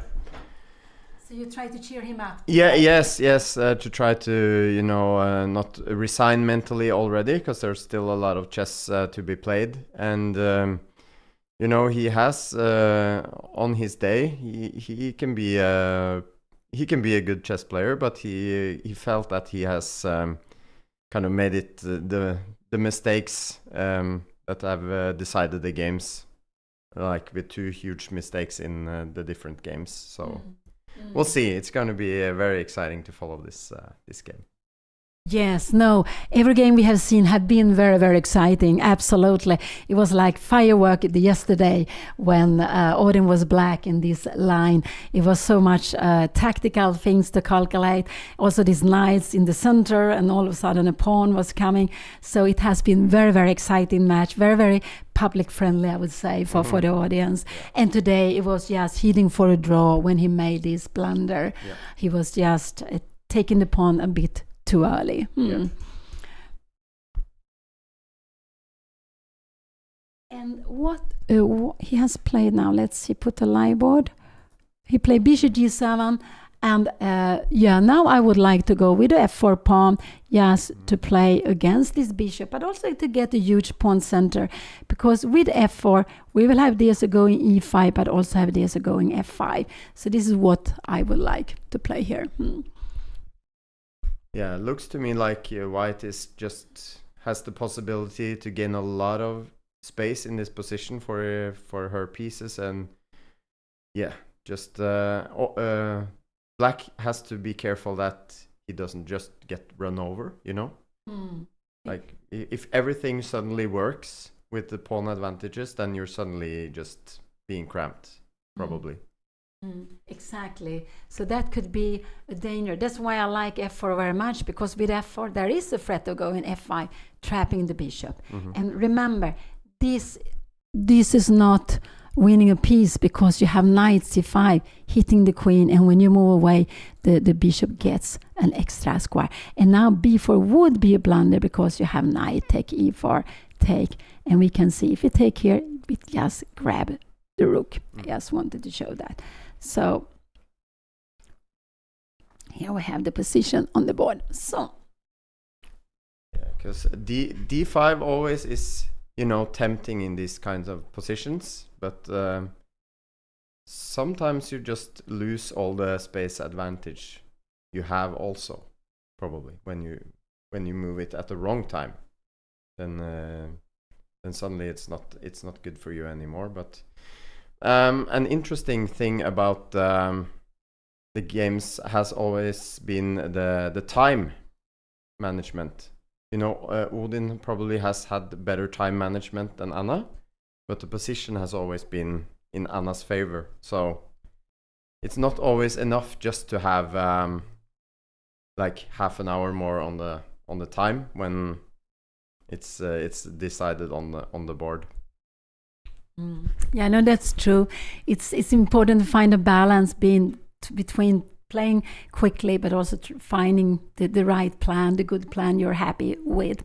And it's right. A little bit in King's Indian is like, come, I give you the center, and then afterwards black wants to attack the center.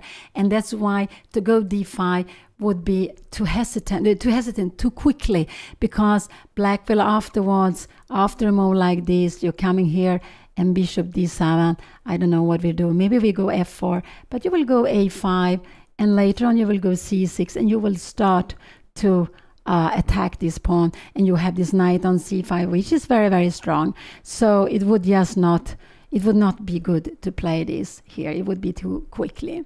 So lots of time it's better to keep the tension. Let's see what Anna will play here now.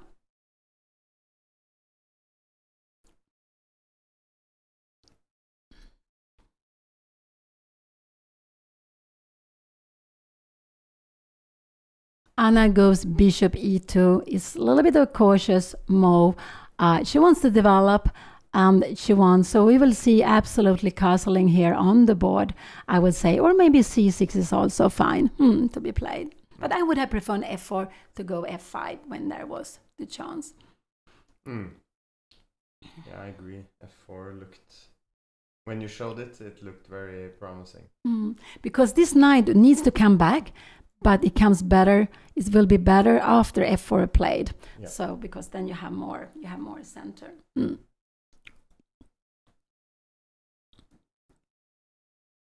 I can also say one thing about Odin, like physically, he doesn't feel that he is at his best peak physically, which is also, he has, the last game he made a big blunder in the endgame, which might be in relation to that. If you don't feel perfect or feel well, then you sometimes make like bad decisions in the endgame, and just one move and then the game is gone. So it's not like, okay, you have to survive all the different stages, like the opening, middle game, but also the end game. So what he was of course thinking that he could make a move that made it easy for him in the end game, but it turned out like he lost on the spot. So it's going to be exciting to see if this game, how far this game goes as well. Yes, chess is very cruel. You can be playing well for a long time, and you make one mistake and it can all be gone. Yeah. Yes, change the table completely. Yeah. So it's just very, very cruel. It's not like, soccer or tennis. Yeah. So, yeah. So that is tough. And chess, you really need to have energy in chess. It is actually what's happened with age, that you don't have the same energy. And you can see lots of players when you're getting older that the result goes down. And I would say that is mainly because of energy. And of course, when we play in the endgame came last is when we are more tired. And endgame is also very tricky. And I guess he just today, this morning, he wanted so much to grab the draw, and he wanted to force it, but chose the wrong way to do it. Yeah. And then what happened? And I could keep the B pawn, and that decided the game.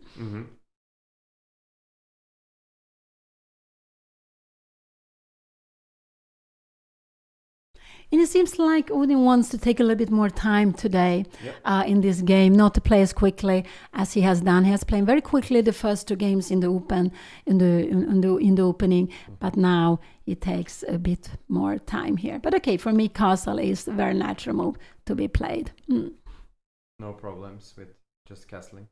Yeah, no, I don't think so. Castling, okay, I would go f4. I would still go f4, but I guess Anna's plan is to go castle first. I think that is what we will see soon now.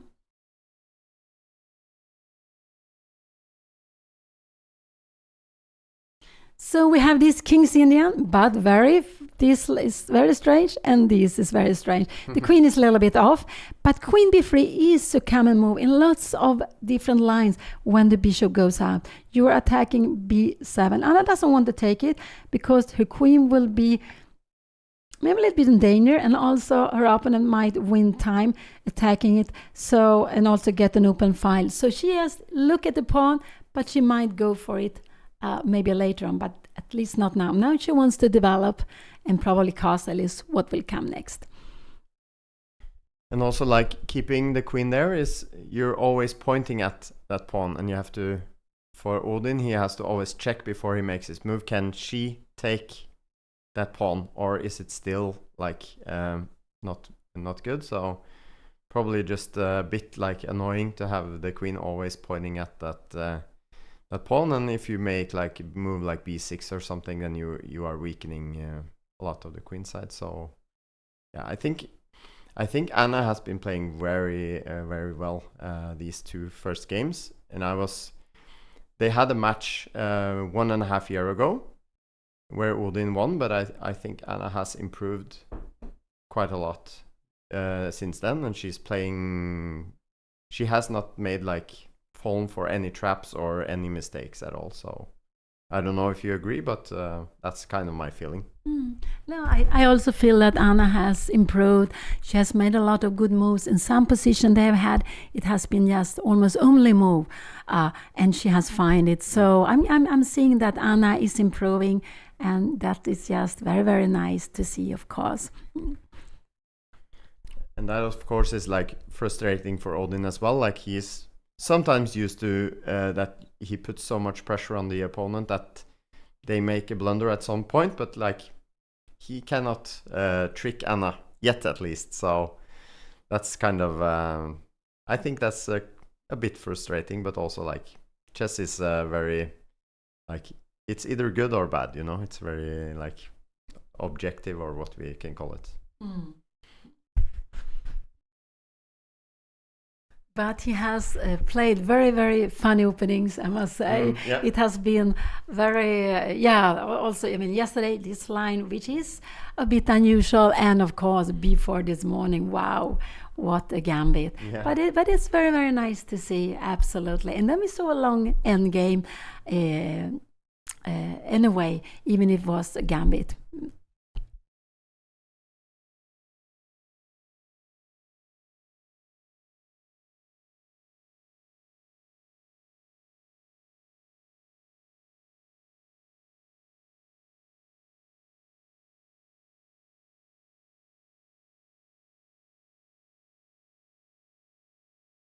I believe we will see castle on the board. Anna go bishop e3. This is a more, I'm not sure. Knight b6 came. Now maybe Anna should go. She can, f4 I don't like Anna longer. I like knight f3 here, because, just to come back with knight f3, or just go castling, that is also absolutely fine. But Anna's king should be on the short side. She should put the king on, she should have the king on the king's side, so not going long castle. What do you think about knight b6?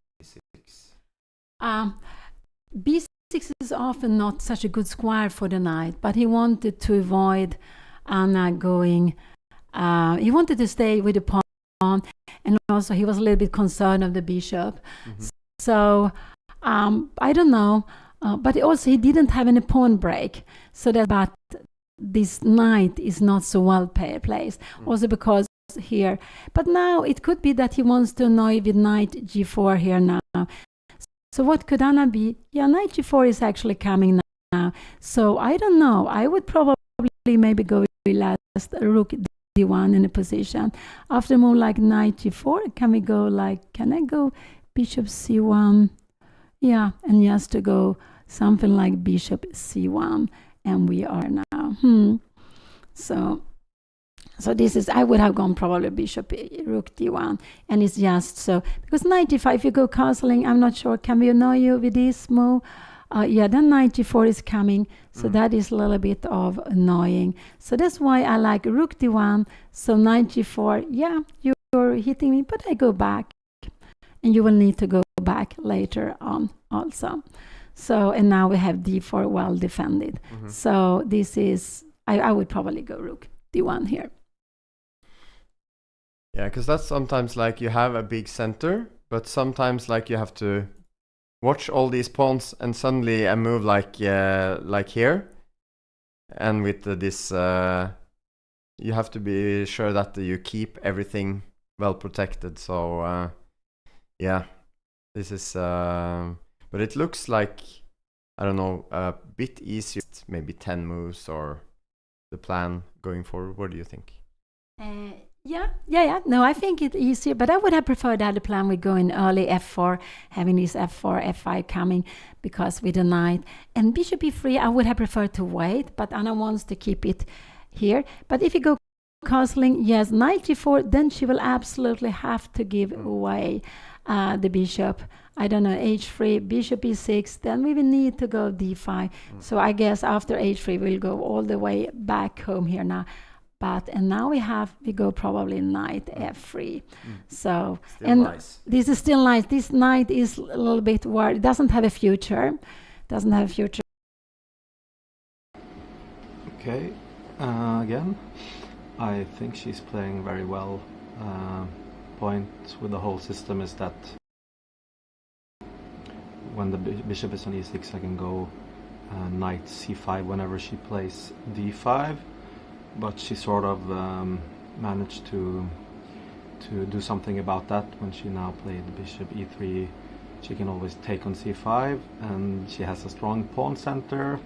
So I think it should be playable for me, but I'm not 100% sure. It's at least interesting what she's playing. Yeah. Okay. I have no idea what I'm doing right now.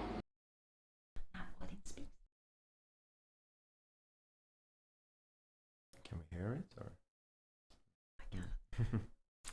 I don't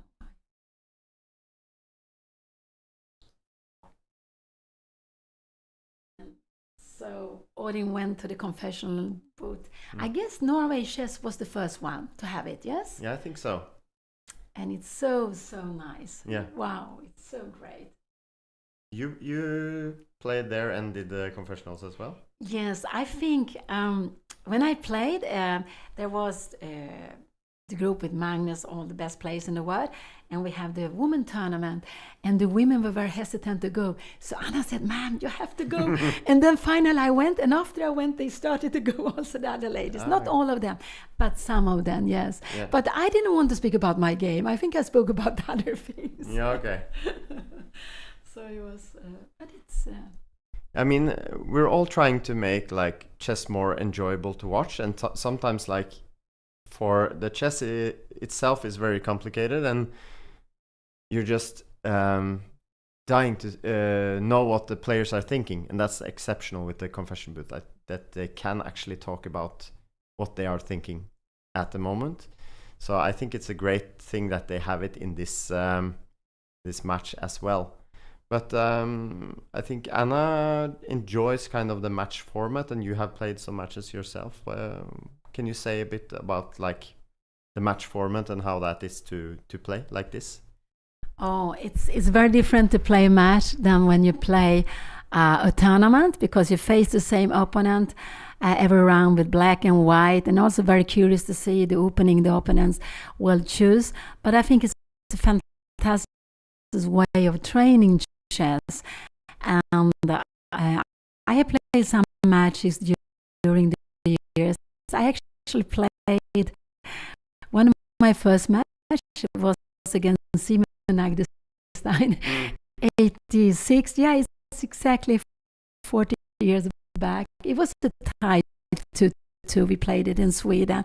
It's different because it's so psychological when you play only against one opponent, and whatever you play, you will face the same opponent with that color.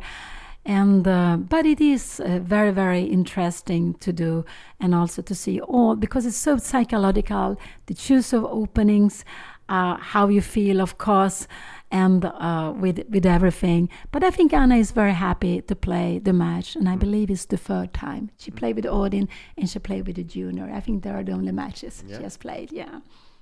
It's a very cool format, and I saw there, can Jonas ask Odin to wear a Viking helmet when he plays tomorrow, and maybe like he has to trade out his cap for a Viking helmet if it continues to lose.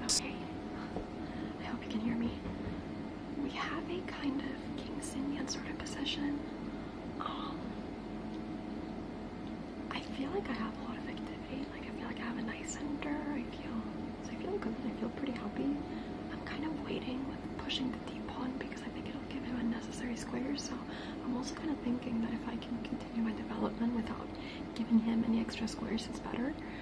So I'm not pushing, I think, if I don't have to. Because then the c5 and e5 squares will become pretty strong. So yeah, I'm happy. I'm happy. I wonder what he said when he was here. But I'm gonna go back now. I feel like this game will not be as crazy as the others.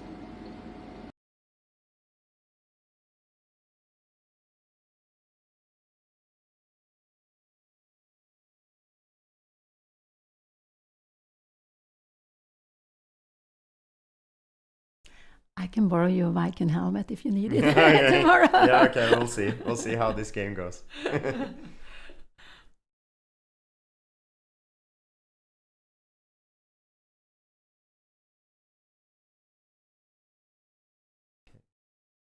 And we can see with time that they're almost equal. Odin is ahead, but not so much as we've seen in the other games. So it's clearly that he wants to be to play a little bit slower today in this round. I mean, like psychologically, coming 2-0 down in the two first games, you have to kind of either you go on some kind of tilt or you manage to regroup in your mind and try to like neutralize. You can't do anything about the games that have already been played, but you can do something about the games that are coming in. But as well, he is well aware that the pressure on him increases for every game that goes, you know, and if Anna just draws all the last games, she will win the match. So at some point he has to start to win games, which is always, you know, some pressure to have. Yeah, of course, Anna is very happy to have this very good start, but there are 4 more fighting games to go, so anything can happen. We have a King's Indian, but it's a little bit unusual with this bishop on e6. This knight on b6 is not so well placed. This is also out here, and we can see no future on f5. It has to come back to f3, but there's no danger because there's a pawn on e7, a knight on f6, so the knight is not under attack yet. But it could be, and therefore so this will come back to f3. And with h3, Anna avoid any kinds of knight g4. That's why she wanted to play this, just to stop her opponent from going knight g4 at any moment. Okay, so I think I have to get back to the playing venue and leave you to the comment, Pia, but it was very nice to be a part of this for a few minutes, and good luck to everyone who's watching and cheering for whoever you are cheering for. Obviously a lot of Anna fans here at this channel, but it's going to be exciting, and also make sure to follow tomorrow, as there are 3 games tomorrow. So even though we have a decision today, everything will be open for tomorrow. Exactly. Yeah, and just if you are interested in chess podcast, you can go and check out our podcast. We have both English and Norwegian episodes. So thank you so much, Pia, for letting me be a guest here a few minutes. Yes, thank you so much, Jonas, for coming. That was very, very nice. Okay. Thank you. Yeah. So we got. So that was very nice to be joined by Jonas, the friend who has also a podcast together with Odin. And now we can see he takes a little bit of time. He's actually, Odin is down to the same time as Anna. So there are pressure against c4. If he could put more pressure with another piece, but there's no way to attack it. Yeah, if you try something 1-1-1, but then you will also have knight b5. No, there's no way to put pressure on this. And I can just go queen a2 and b3, and like this, she would keep it safe if it's necessary, or she also even had d5.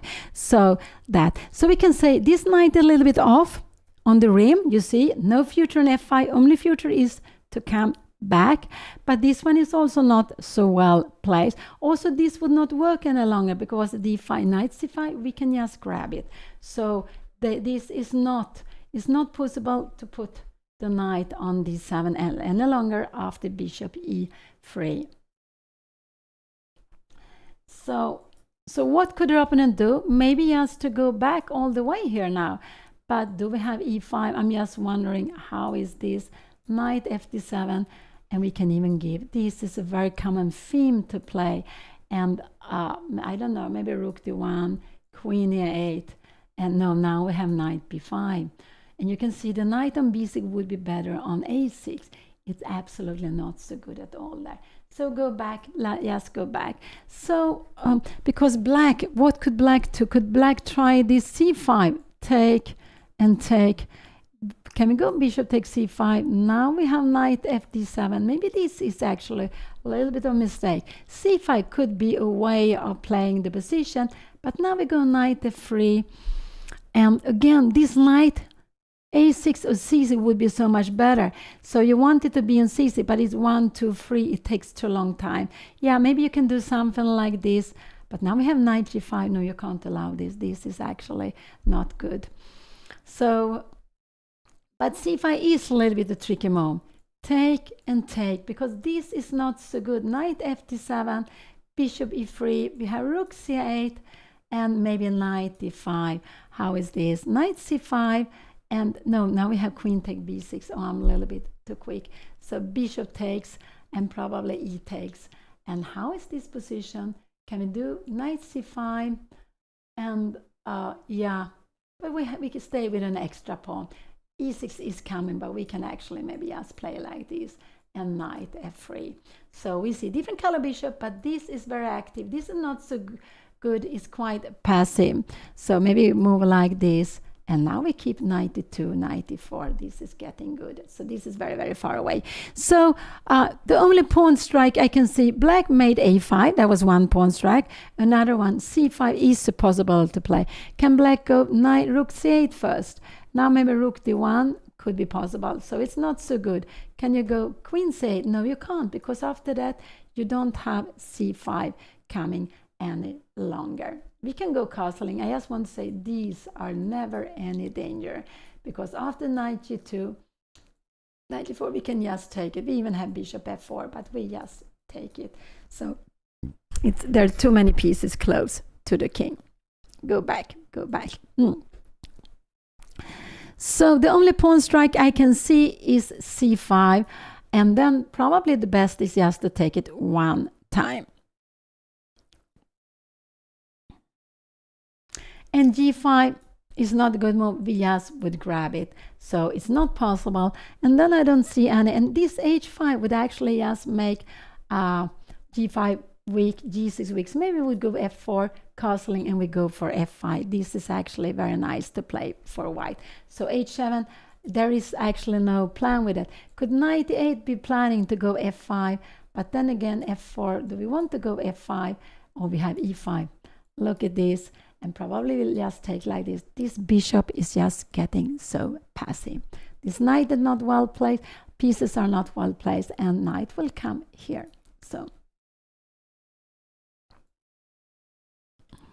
So I would say that this position is easier to play for Anna. She has a huge pawn center. And this bishop would actually be better on c8 than it is on e6. So Odin, he is a candidate master. He has 2120. He's the higher rated, but it's not such a big difference in rating. Anna has 2083, so it's not such a big difference between them two, but he's higher rated, so he's a little bit the pre-favorite before the match, I would say. But the one who is more informed, the one will win. But it's still, Anna has got a fantastic start, but there is still so many more games to go here.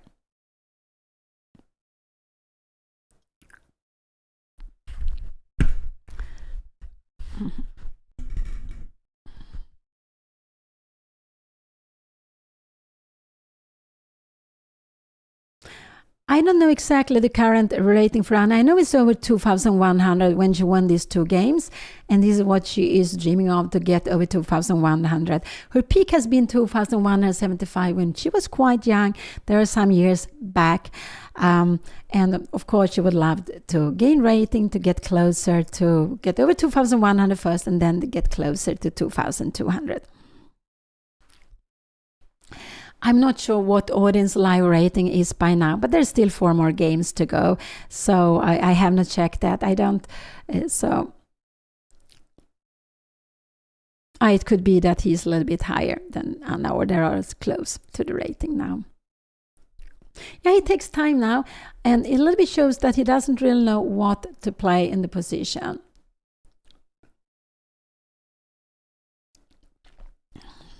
And he doesn't have any good pawn. If he goes here, this would be a mistake. Look at this, d5. Take, bishop b6. So c6 is a mistake that loses on the spot. We attack the pawn, bishop, but we also at the same time attack the knight.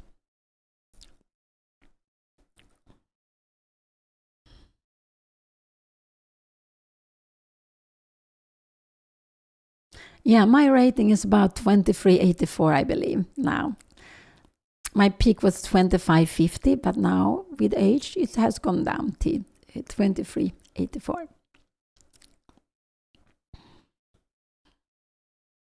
Here we see them, both of them are taking a lot of time. We shouldn't forget that they have been playing the whole morning from 11 o'clock. They have been playing close to 3 hours this morning, and it takes a lot of energy. And then you need to stop thinking of the game before. You have to start thinking of the new game, and that is not at all so easy.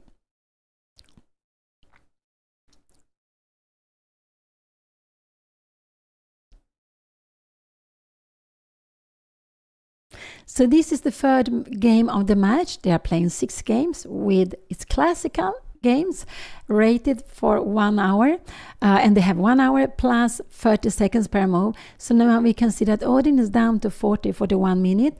Anna has 48 minutes left, but all the time they get this half minute.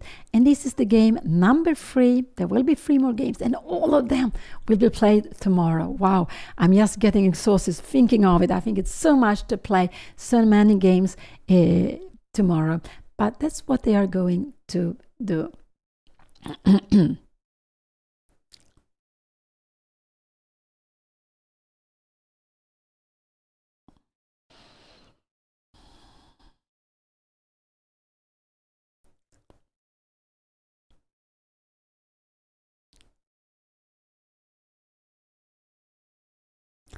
Yeah, I would say that with age, why do we become weaker player? Energy is a part of it. I think energy is a big part of it. We don't want to win as much as before, but we have the advantage of having played a lot of endgames. So maybe with endgames we understand them better, simply because during the years we are playing endgames, and that is a very good way of learning, play out the game. But in general, we don't have the same way of keeping energy to calculate like we did before. So we can see lots of good players with age that their rating is just simply dropping.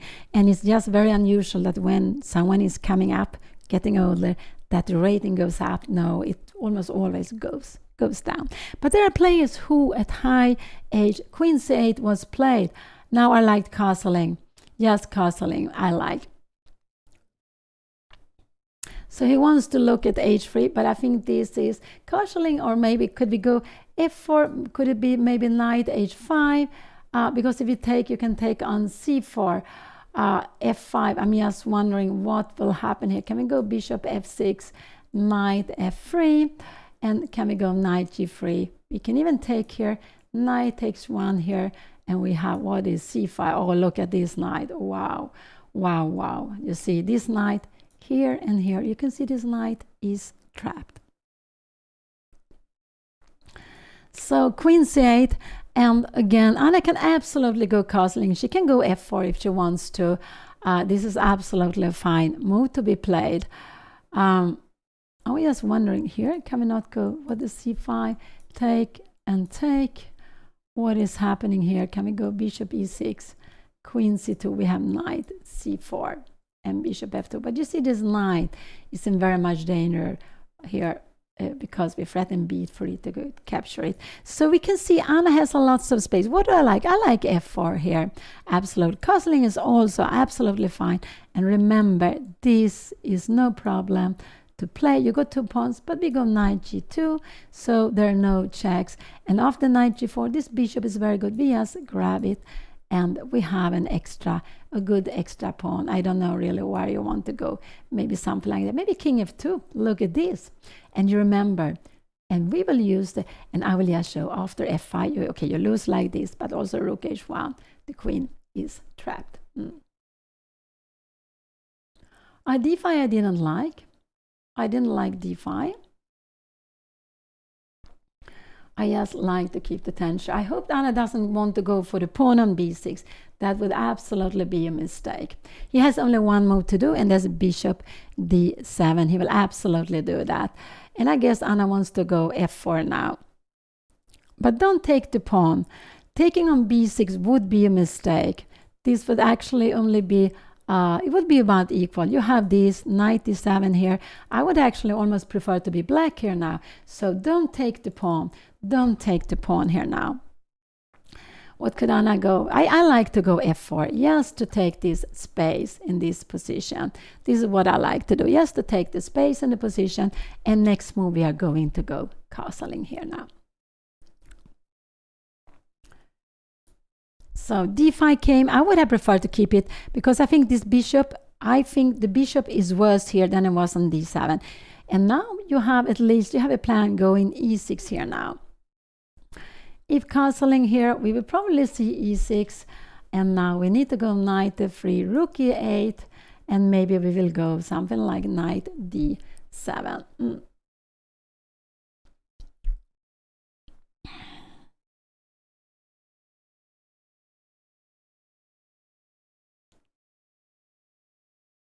Yeah, no, I don't like it so much. Look at this. This, you keep all control of these squares, and you can't move the c-pawn. You take the knight. You can't move the e-pawn. The bishop is in the way. So I would have preferred go f4 castling, and this is actually how I would have loved to play this position. Yes, to go f4 here. This is what I would have liked to do. So now after this was played, don't take on b6. That is a big mistake to take. This is a very strong pawn, so just don't take it. Yeah, you can go c5, this, and now we can go e5, knight e8, and we can go f4. Yeah, this could be possible. We will take this one. So this is actually a very nice way of playing c4. Maybe you should even not take it, but like this.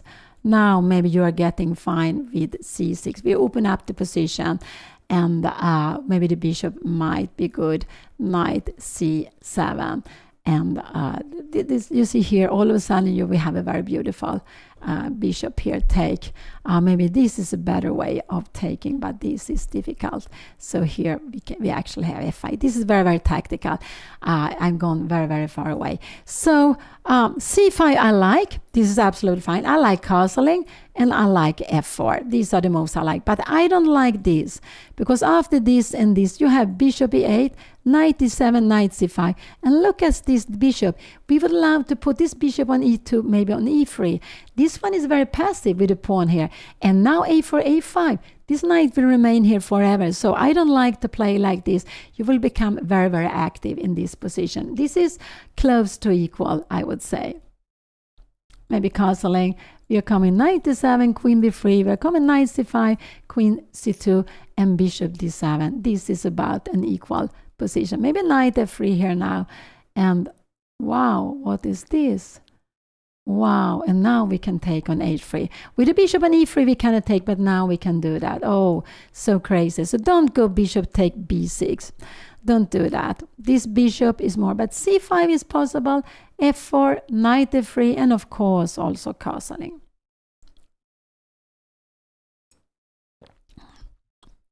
So this is the third game of the match. I believe both of them are quite tired. I must say that I am quite tired. And I can also go back with the knight if she wants to.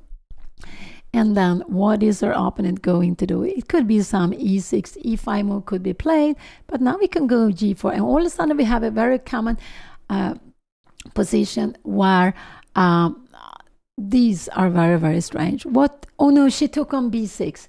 This is a mistake. This is a mistake.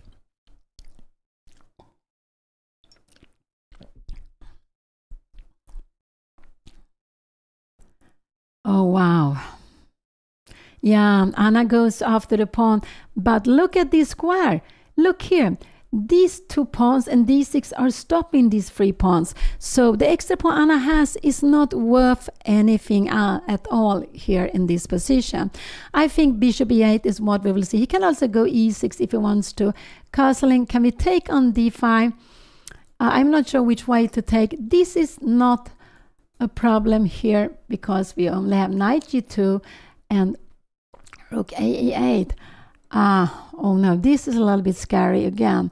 We need to go rook a3. Wow, we can even have queen d6. I'm just wondering what happened. We want to come queen g3. No, this is absolutely knight e4. Oh, so scary. Bishop e3. Oh, what is happening? And rook a3. Wow, so scary. We have 3 pieces for the rook. But no, I don't like this, the plan Anna played. So, because this bishop was very strong. Look at all the pawns. Now she took away a weakly, badly placed knight. And now the position is black has compensation. I think we see bishop e8 here. He's on his way to move that. And it also gives her opponent the position he wants to have. He was very passive before. Now he will become very, very active. So this is a little bit scary what Anna plays here. Now I want Anna to go castling here. This is what I hope she will do. And now this a4 has been a mistake. So it has been a mistake because the knight on c5 will remain there. So we go castling, knight d7, probably queen. Can we come here now? No, we have even queen c5. Wow. This is even better for, oh wow. And here, and in a position like this, black is better. Black is just better. Wow. Rook c1. We take on a4. Oh, so, and after this, we don't want to go rook a3. Yeah, we can play. Okay, so that's really undeserved. I'm pretty sure she could have gone like c5 or just something slow, and then I'd be totally crushed. But now I have the dark squares, bishop pair. Seems like everything is working for me. At least a decent position finally, and yeah, got very lucky there. Okay, still an uphill struggle, but at least I'm in the game.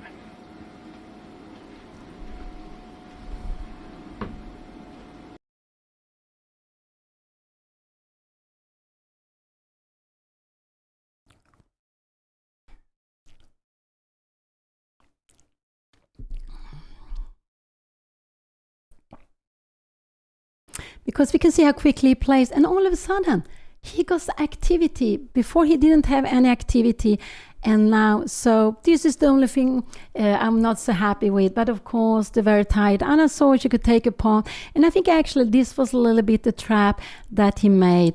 With a4, a5, this pawn is not worth anything. This would be better to have. This would be much better to have, because a4, the bishop is looking at this. But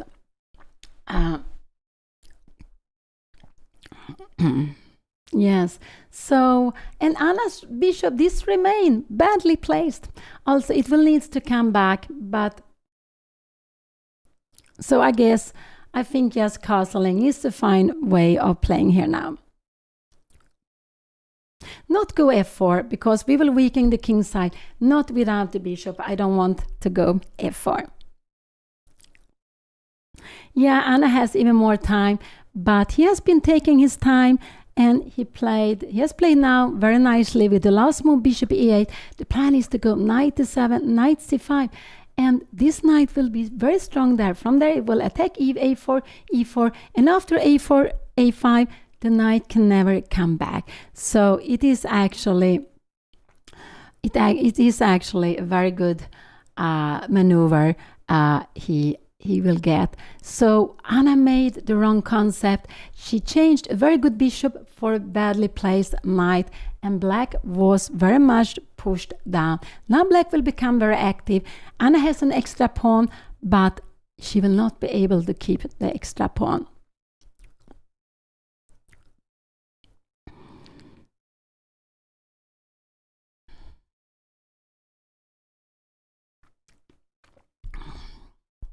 So they're playing in a match, 6-game match. This is the third game. And Anna won yesterday morning. It was King's Indian. The same opening today. Today Anna changed her concept. And this morning she was black in a Sicilian. That was a gambit with b4. Very, very exciting. And now we have this third game. Anna has won a pawn, but she has given up the bishop pair, and she's giving up her best bishop. Look at this pawn. This one is very passive, and black has this very beautiful idea. So all of a sudden now, I'm not so happy with Anna's position. I really loved her position before, but now it's not so good any longer. This would be a huge difference. With the pawn on d4, this is fine to play. It would be better to have at least, but with the pawn here, you have a hole here. You will have a very strong bishop playing, looking at the c3.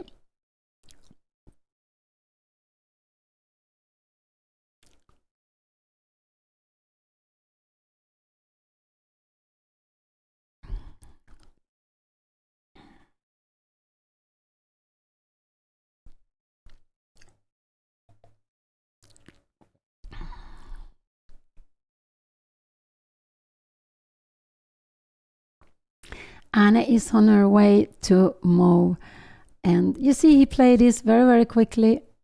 Knight f3 is coming. Yeah, this is absolutely fun when to play. Knight f3 came here now, and knight d7.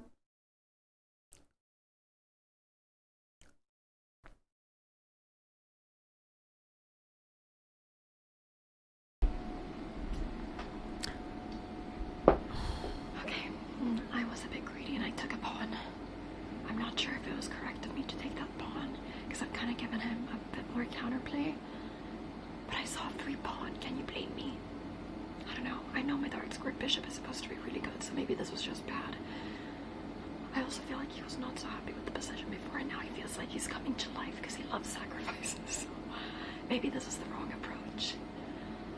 But it just felt so nice to win a pawn. I don't know. Yeah.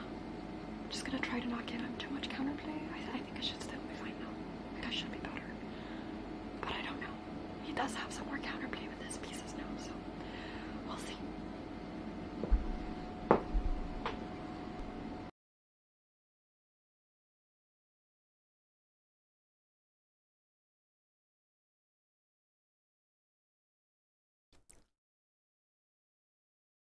Now, yeah, it seems like Anna realized this was not the right way. Knight d7 was coming. Now queen b3 is important to play. Will she do that? I think she will go queen e3, but queen b3 is a better way to play this, queen b3. And the reason is after this move, if she comes here, yeah, we can go castling. We have also e5, but this is a very, very strong move to be played. And now we cannot, she cannot, I don't know, she needs to move away. Maybe queen b4 here. We can go castling, knight c5 and queen c2. And we have this position.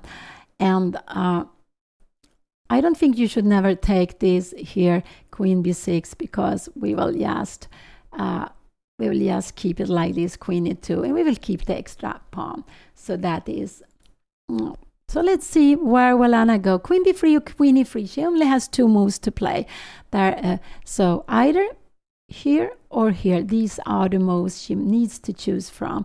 I believe Anna will go queen e3, but it could be that queen b3 is the more natural way of playing.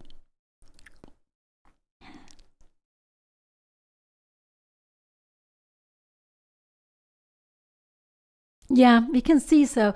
Now her opponent got so much activity, so he is just very happy about it. He has got a very clear play. I think we see queen e3. It looks like this. Here we have it on the board. And now queen c5 is the best move. Will he play this?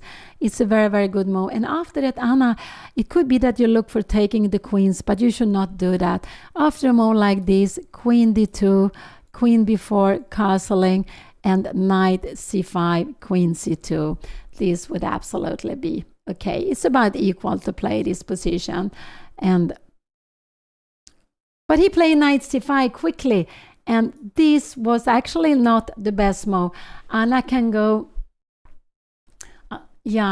I'm just wondering, she can also go, yes, castling. She's not scared that you will take the pawn. Is you castling? Are you going to take her now? Take here, queen takes, knight take e4, queen e3, because we will leave. Look at this. If you do something like this, this is getting, we have e5. This is getting good. So knight c5 came. That was not the best move. What can Anna do? She can go knight e2 if she wants to. She can go castling. Can we take this one here? Queen takes. Can you take here now? Queen e3. And if you come here now, we have queen take e7, and we see that this pawn is very weak. So queen e3, knight c5 was play. I would like to go castling, yes. I just think castling would be fine. And now the plan is to go e5. I'm just wondering, can we go e5 already now here? No, this is a little bit too early to play. So yes, go castling. Here we have the position on the board. Knight c5 was played.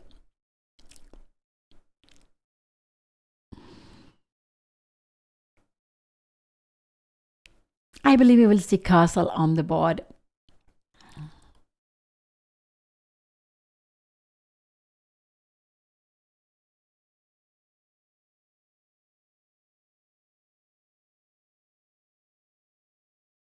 Oh.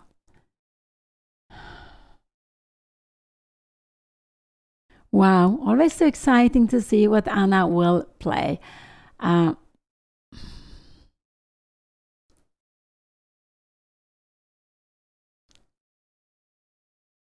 Yeah, but the knight doesn't really do anything. If you go castling, knight b3, we will go yes, rook a3, and there's nothing better than to go back because this knight control d4 square. So I would say I would go castling in this position. I think that is a fine move to be played. This is what I would like to do. And if you go e6, we will go e5, take, and we will play this position. And this is getting a little bit more pleasant now, I will believe, for white. So castling is the move I would like to see. But it could be that Anna will go queen c7 already, but I don't go e5, but it's a little bit too early to play e5 now.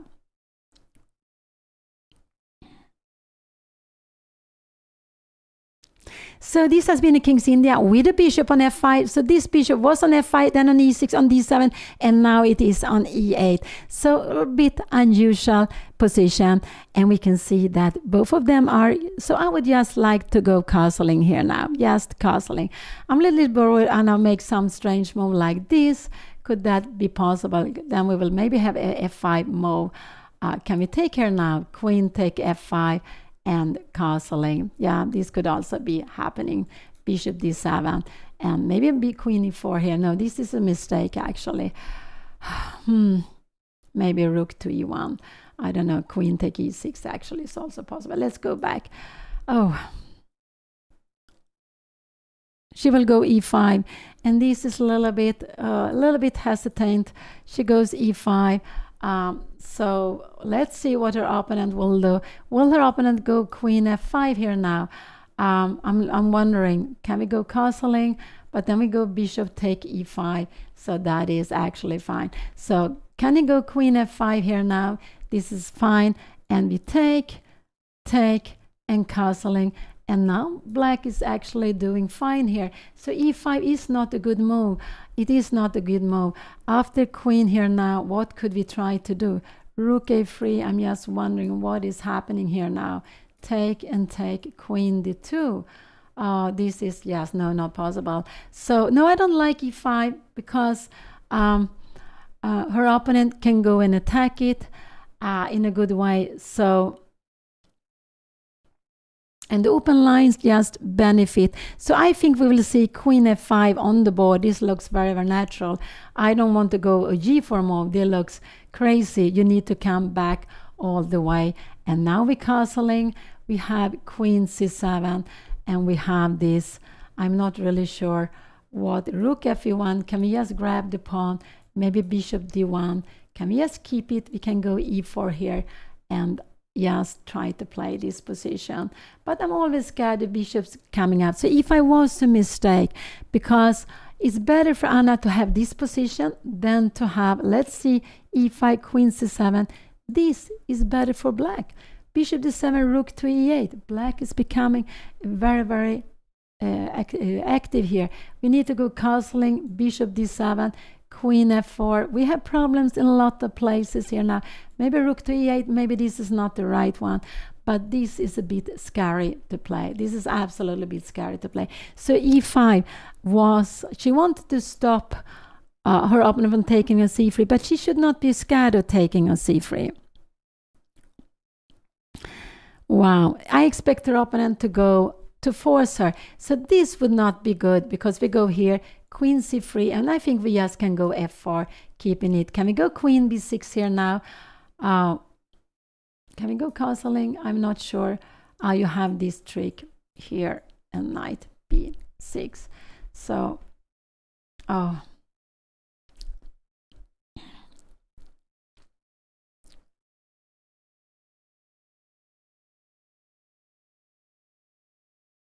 Yeah, I think for some time ago, you could not rate games which were 1 hour with 30 seconds, not for classical, I believe so, but I'm not sure. I hope I don't say any mistake.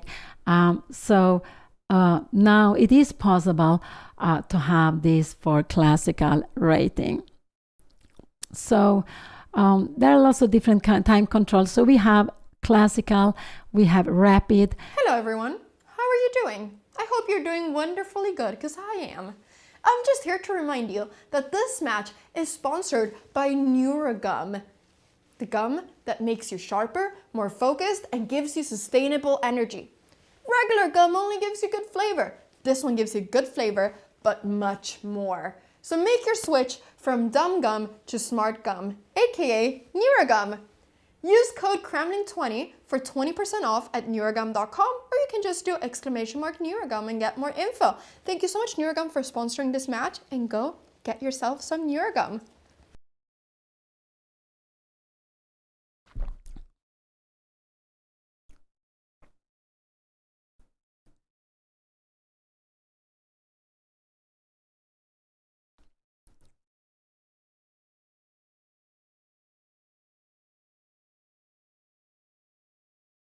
I'm not sure. Maybe after the queen e6, can we go e6 take? And now take like this. Maybe can we play this? I wonder what is bishop c6 and castling. Queen b6. And I'm just wondering how a position like this is. But we can see how this bishop is so strong looking down here at the position. Probably knight b5 and we will try to go knight d4. So go back. So if queen c7 comes, Anna should go e6, but that is not easy. And after queen f5, probably she needs to go g4 and then go back all the way and she needs to go castling. But it's a little bit scary to have this. And now,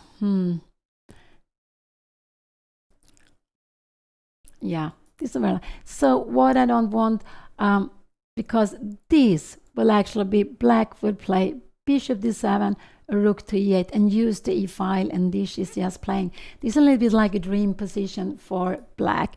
So Anna, if queen c7 comes, she needs to go e6. So they play classical 6 games. This is game number 3 in the match, and Anna has started very well. She won yesterday and she won today, and now they are playing the third game. I would say that this might be tiny better for black, because white has an extra pawn, but black has the 2 bishops. This knight is a dream knight. This pawn has gone too far. Remember, we should always be careful when we move the pawns, so they can stay, because the pawns moves forward, but you can't go back with them. We saw that this knight was on the rim on h4. It was not so well placed there.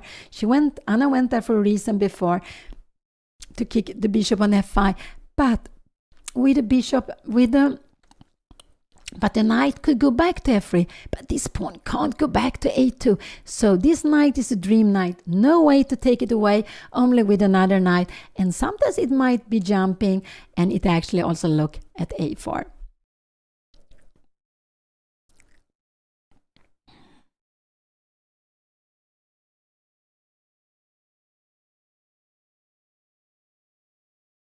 Oh wow, always so exciting. Now it looks like he's going to do, it looked like he's going to move either bishop he went f5. Wow, the plan is to go f4. This is his plan. He went f5. The best Anna can do now this is more weak, so the best is to take like this, e take f6, and now castling. This is the best way, f5, and look here, there is a hole on e6, bishop d7. I'm just wondering how is this position, and we will go, you can even go knight e6. Wow, take and bishop takes, and we have even knight d5. Now there are squares here, so this f5 is a mistake. So Anna should take now either this. The idea with f5 is to go f4 and grab the e5 pawn. So this would be a mistake. You have f4. You can even go d take e5 actually, and yeah, this is actually good. After f4, maybe this is not the best here, and here we have knight g5, and we can play for this square. This is actually possible to be played. So, but what I like is I like Anna to take here, because now there is a grip. There is a weakness, and now castling. And after f5, knight g5. Wow, to get here. And after this, actually, bishop f3. This is just very nice to play. You can go king h8, and we just jump in with the pieces here. And we just go away. We see this is weak, we have a good knight, and look at this. So it's more important to be active than to have an extra pawn. This would be a dream. So just hope Anna will take on f6. This is what I really do hope she will do.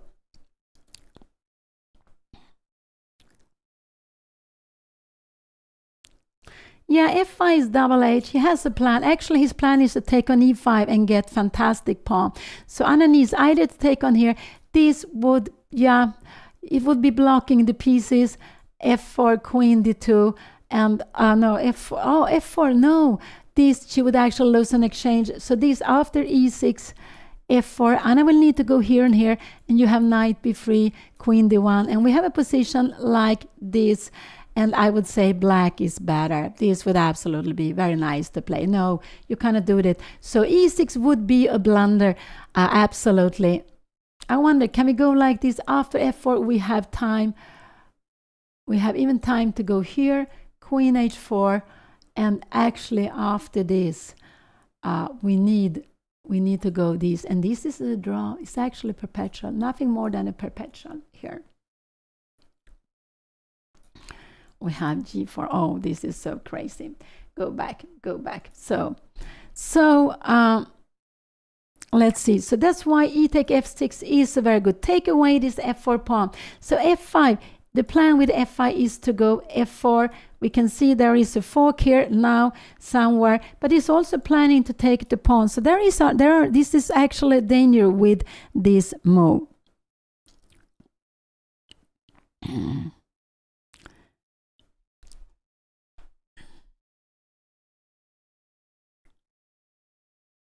There are a little bit two threats here.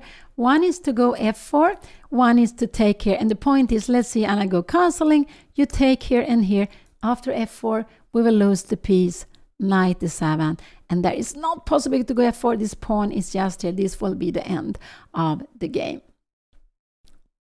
After this, you have like this, here, and we can see in the end, there is an extra piece, and black is winning. So f5 is a dangerous move. The easiest is just to take it away. Remember, when the pawn moves 2 steps, we have this en passant, but it's only this moment. And Anna did it. She took the pawn en passant. This was very, very good. She stopped the pawn. So what will her opponent do? I expect him to take with the pawn, and then castling is a good move. It could be, will Anna go knight e4 here now? And will he go f5? And now, will Anna jump in here already now? No, f4 is actually a very good move, because after knight take f4, we have these. This is a little bit scary to play. Where is the king going to be? This is actually not good to be played. So,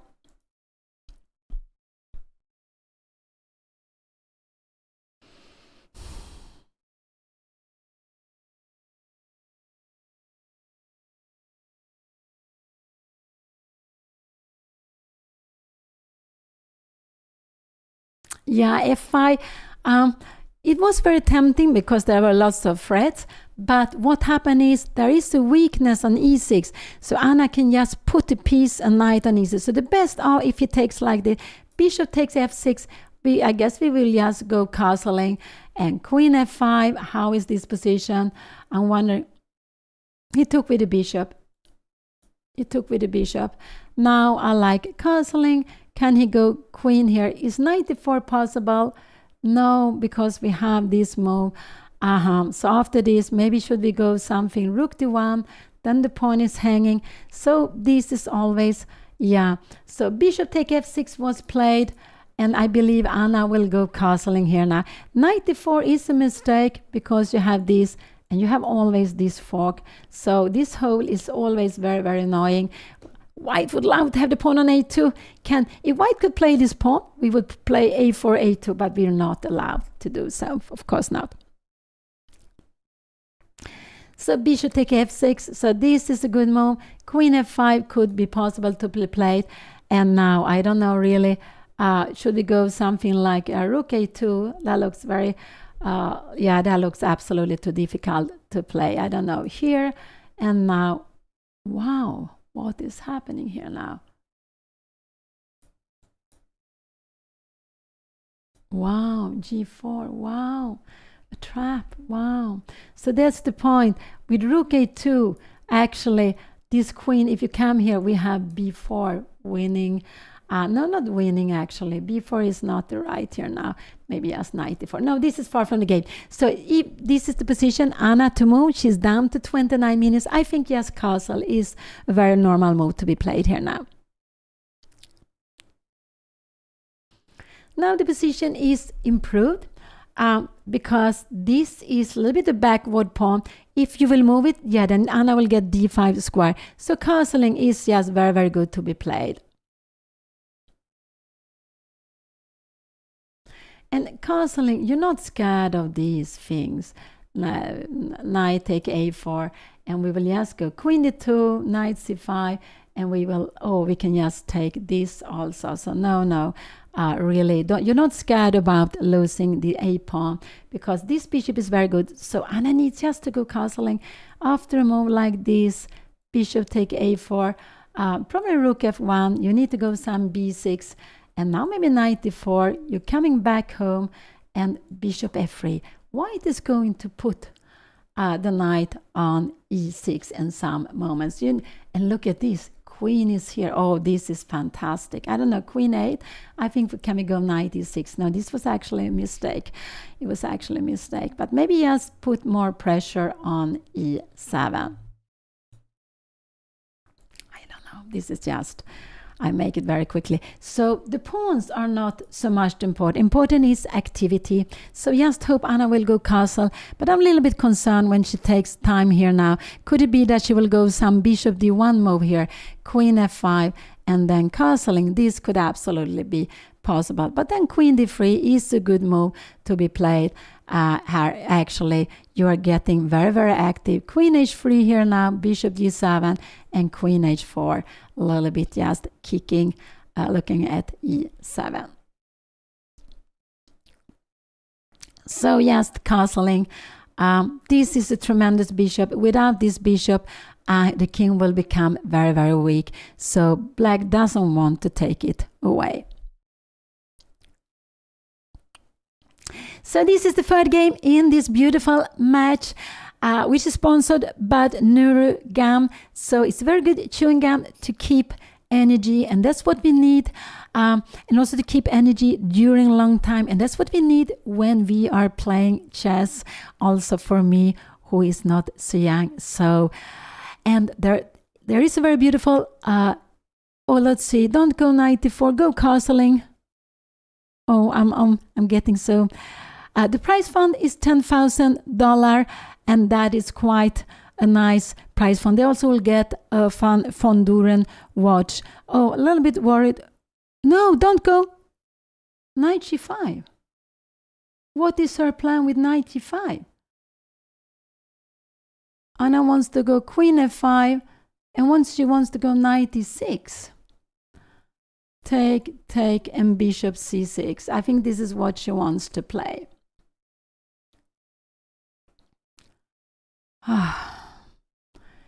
Take here, and this I'm not worried about. Rook a e1, but maybe in this position can we go queen g5, a little bit scaring me here, and f3. But this is fine. But we can see there's an extra pawn. So Anna played knight g5. Yeah, that was a shocking move to me. But she wants to put, could it be queen f5? You can't go knight e4. Take. Now this would actually lose on spot with the check.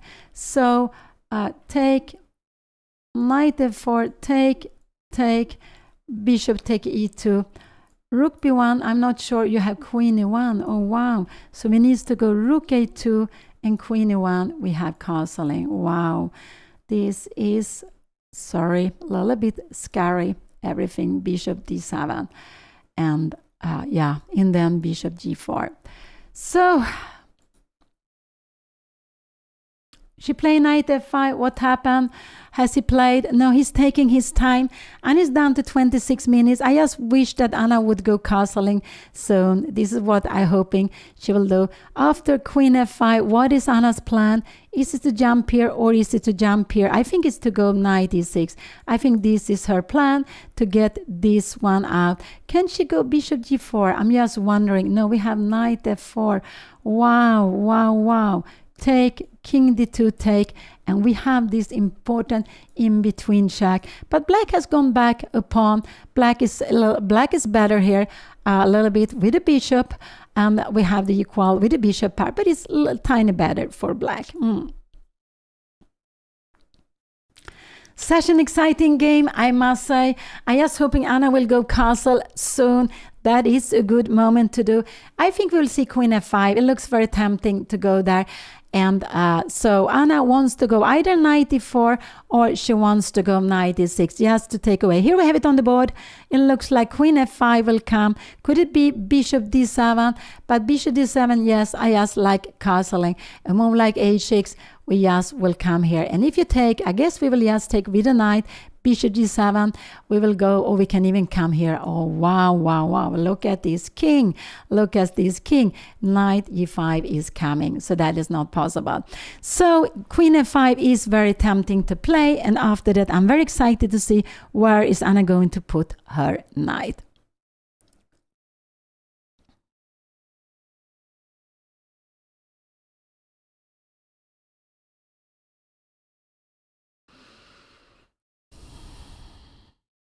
And still remember, there are some tricks because this king is here. If you can take knight takes c3 with check, some moments, so we have to be a little bit careful to that. So I just want Anna to go this move quickly.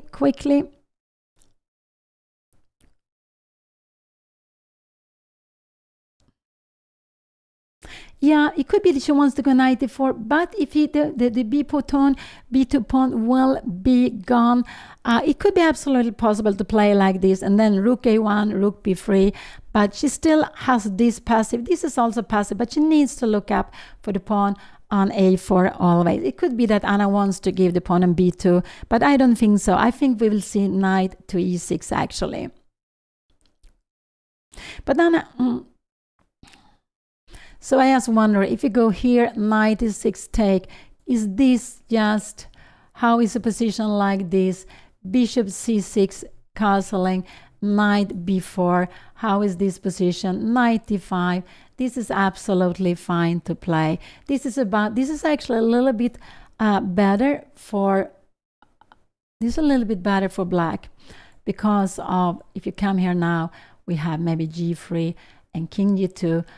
You're a little bit better here with black, but it's with the two rooks. It's very close to equal. No, I would say it's equal, but you want to go here in king g2. Let's see what he will play. We have it on the board. Queen f5 was a good move. What is Anna going to do? Is she going to go knight e4 or knight e6? I believe we will see knight e6 on the board. This is what I believe we will see.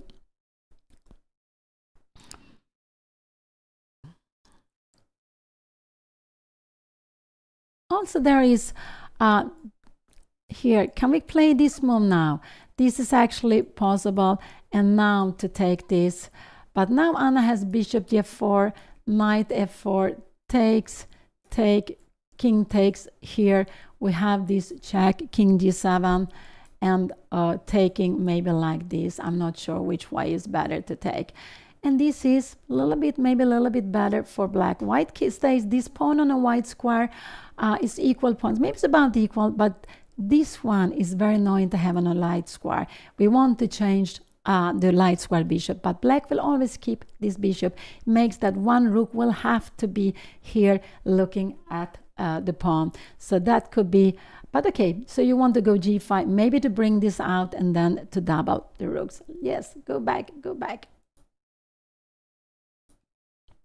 So, so knight e6, this could be a threat because we can't take with queen now. We have this move. So yes, I didn't like this knight g5. We see, so knight e4 could be absolutely possible. And after this, take bishop b2. And now we need to go rook a2. We need to defend this. Maybe queen e5 is a good move and castling. So maybe bishop d7. And we can go even rook d1. So Anna gives back. So knight e4 is the best move to be played, but I'm not sure she will do that. And Anna has a little bit of problems because the king is here. If the king was on g1, it would be so much better. So she still needs one move to get out with the pieces, really. But I expect Anna to go knight e6 probably, yes. No, I don't know, knight e4, because after this take, remember, this is not possible, check here, and we will just grab the queen. So this is very important, why it's, if Anna had castle, this would not be a problem.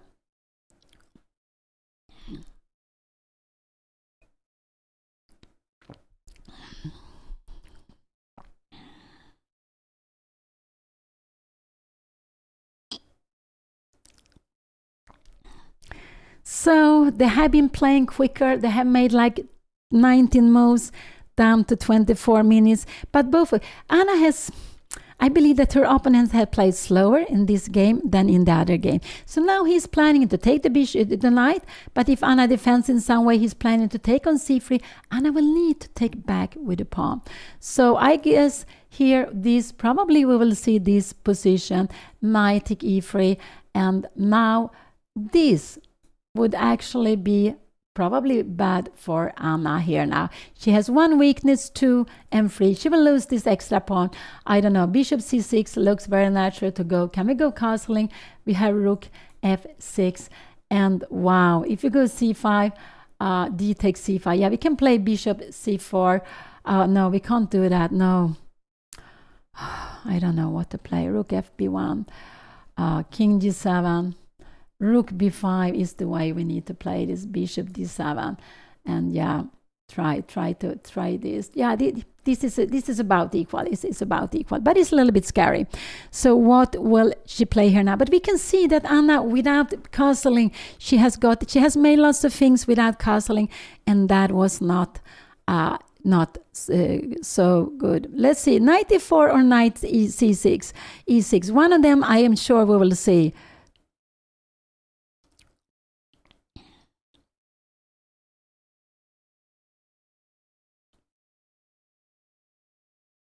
She goes knight to e6 and knight to e6. And the best her opponent can do is either take on c3 or to take on e6 directly. And if he takes here, I believe Anna will not go bishop g4, check. This is what I believe we will see on the board. But this is bishop e6. Can we go knight d5 here now? But this is actually a position that is pleasant. Rook b1, we have this very important check. And now, because of the king, oh, this is just a little bit scary. So knight e6 came here now, and yeah, and it's because the problem is Anna wants to change pieces, but the problem is she will get into an endgame where black will be better, even with the pawn less. So it's not always about the pawns, it's about the quality of the pawns. She will stay with this pawn on a4. It's not good to stay with this pawn on a4 with a light square bishop, because we'll always look at it, and Anna needs to get somehow in bishop b5.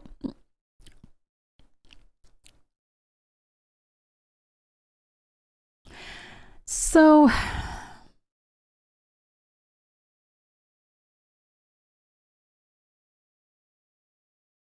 and I think also after this, I think this is Anna's plan. But the problem is knight f5. Wow, what a move. There is only thing, because there is the fork. You're going away, king e2, knight e3. We have this check away, and we take the pawn like this. And we have this endgame. But this pawn is here now. I guess, yeah, g5 is a good move to be played. And I don't really know how. Can we go knight d4 here now? We have a check, king d2. Oh, we have bishop f3. No, this would be losing. Oh, check. And after this, we will probably go bishop g6. Look at this pin. This is actually very, very scary. This king will remain here all the time.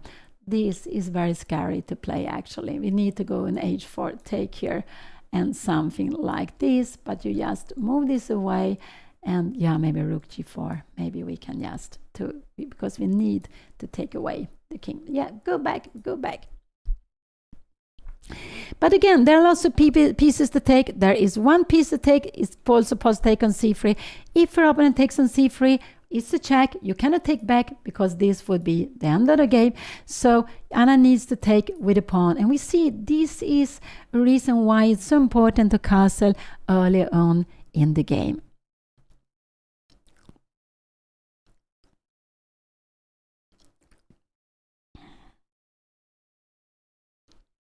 But this was the idea. Anna wanted to use she wanted to use the square on g5 immediately, but she could have waited one move, started with castling. That would have been absolutely perfect, and that is a move she really needs to do.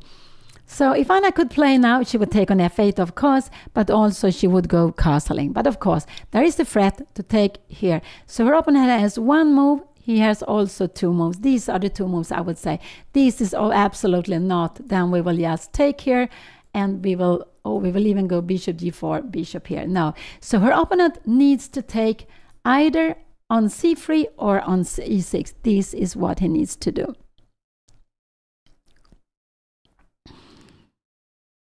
Wow, so exciting. I must say that these games, there's so much happening all the time. Really, really so exciting.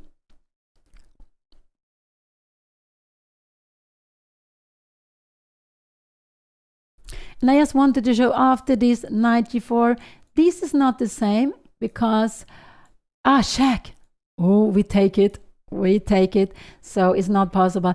This is the only way, but this is a very good way because we're threatening to take, and the queen, if you go something like this, yeah, you remain with the extra piece or wherever, or maybe queen e5 is just an extra piece. So here we need to play this check. I am not sure where to go. Maybe this is the better, and we have this very important check. King g7, f take e3. Maybe this is better because after this now we have king. This is equal now, this position, because we can, while this is like this is a little tiny better, I would say, for black because of this pawn. This would be so much better on a3 or a2. On a3 or a2 would be so much better.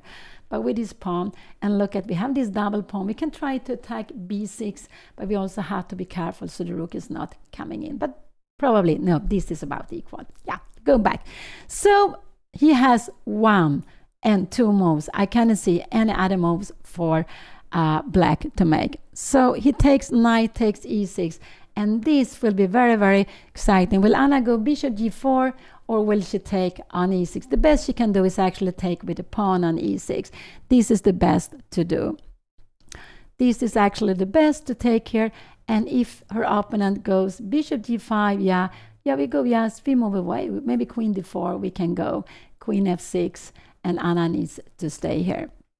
So let's see what Anna will do. What do you expect Anna to do? I expect Anna actually to go into the endgame here. It could be that this was her plan, but now she realized that black has only one good move, but this is a very good move. Saving the knight, threatening a fork, and not only threatening fork, you're going to take back a pawn. So bishop g4 is probably what, I guess that's what she planned, but will she do that? And if she goes like this position, we have bishop c6, and here, I don't know if you go castling, this is just pleasant for now. Maybe we have knight d5, and we are getting fine here now. This is actually getting fine. Yeah, we have been looking at this position before. But black is more active. So he took an e6. I think that was the best way to do. Shall Anna take with the pawn like this? And we have this. We have this not very nice pawn structure. Castling, queen f4, going for the endgame. I don't know really how we are going to handle this. Can we go rook fb1 here now? Maybe. No, rook fb1 here, because, yeah, I don't really know. I just like this for black, but it's white has an extra pawn, but black is a little bit better there. So what will Anna do? There are 3 moves, 1, 2, and 3 moves to choose from, nothing else. This is the third game. They are playing in this very exciting match between Anna and Odin. They are playing 6 games, and Anna has got a wonderful start, winning the first 2 games. She has had also nice position, but now it's about equal. Could be that black will be a little better. So bishop g4 is actually a big mistake. It's a mistake. Maybe, I don't know if it's a big mistake, because like this, black will win back the pawn. So I don't really like bishop g4 so much. Just take on e6. It's very difficult to know what to take with. Keep the queens or not keep the queens. But actually, it's better for Anna probably to keep the queens. And now, if her opponent makes something like this, maybe we can go just castling. I think this here, queen d5, is not really a problem. So let's see what she will do. I think Anna was planning bishop g4, but this, and the idea is if you go somewhere, yeah, we will take here. This is just fantastic. But bishop g4, knight f4, and black is doing absolutely fine. So take the knight. Yes, I do hope Anna takes the knight. Probably it's better with, I'm not sure which way is better, but I just say after this, I just think black has a very pleasant position, castling. Black can even go queen e5. That is, I don't think, maybe this isn't possible, but we can start. Can we go bishop g4, queen f4? Oh, no, bishop g4 is not a good move. I don't know, maybe something like this, queen e5, and we need to go f3. And we have this very, very a little bit black has pressure here. This is absolutely pleasant. You see all the pieces are active. Yeah, I like black's position here. Absolutely, this is what I do. I like black's position in the now, because whatever Anna does, she's missing castling. She will get, she got away the knight, but she will get very weak pawn structure here. So if she goes here, her opponent goes bishop c6. Maybe now she can go here. So if she takes like this, her opponent can play this move. And queen d4, he can force the door, but he will never go for a draw. He will absolutely keep going, because when you have lost the 2 first games, for him to make a draw, no, it will only help Anna to get closer to win the match. So Anna could always allow equality because he needs to play for a win. He absolutely needs to play for a win. She can take with the queen. We have this. And here she can absolutely play this, and he can play this endgame and bishop c6, f3, queen f6 is coming, king f2. You can come here now. Maybe this is too quickly. Now we have c5, d5. All of a sudden, this is improving. This is all of a sudden we are improving. We have even bishop a6. Wow, what is happening here now? I'm not really sure of what is happening here, but this is actually getting fine. So it's about equal. So queen take e6 is fine. Maybe queen take e6 is the best way to play this position. Take, and let's see. If you go bishop c6, Anna needs to go f3, but that is difficult. I guess we will see castling. But here you can take, and it's actually what I want to say. She took with the queen. She wanted to get off the queen. We will absolutely have, her opponent will absolutely change the queen, because otherwise Anna take on f5 and opponent e6 will be very weak. And now I would say bishop c6 is a good move to be played. Bishop c6, because knight d5 would not be so good. After this, maybe f3 is good. And the idea is, if you come here, we will...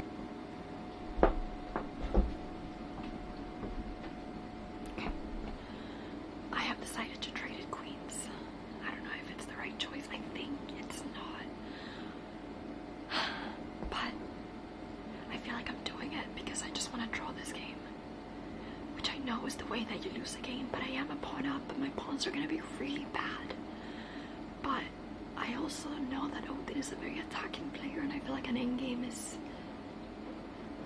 maybe better for me to get into, but I don't know if this is a good endgame. My pawns are going to be very bad, so I don't know, but my time is ticking and my intuition just was to trade queen, so now I've done it, so we'll see. I just don't like Odin with this attacking queen, you know. Okay, let's see how it goes.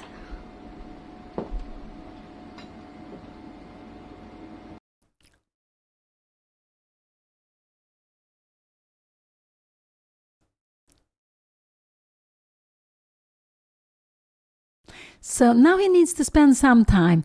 Is he going to take some c3 or bishop c6? I think bishop c6 is good. If Anna, let's see, he makes a move like this, then we can even go knight d5. Wow, check, and king d2. There are threats here now. Bishop h4, and we are bringing in the pieces. Bishop c6, and yeah, this is absolutely equal, this position. The checks, no problem. We just move away here, and we are absolutely fine here. White is fine. So sometimes you need to give back here. So if bishop c6 comes, Anna should go castling. No, she should go probably f3, but I don't think she will... I think after this we will see castling, but f3 is better move to have the king closer. We're not scared of this, I told you. Yeah, because it only helps the king to be in the center. So f3 is a better way of playing this. And then we have this endgame, rook f6. I'm not sure where the king should be, on f2. Maybe here you have this move, but now we have c5.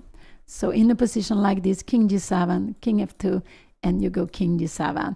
And now Oh, yeah, bishop d3, and if you take here, yeah, we will maybe, we can see how this is always pleasant for white because of this pawn and this pawn. You see, such a big difference. This would be better, but you see, and it's not only this, they are white squares. And when you play with the bishop endgame, you want your pawns to be on dark squares, not on light squares.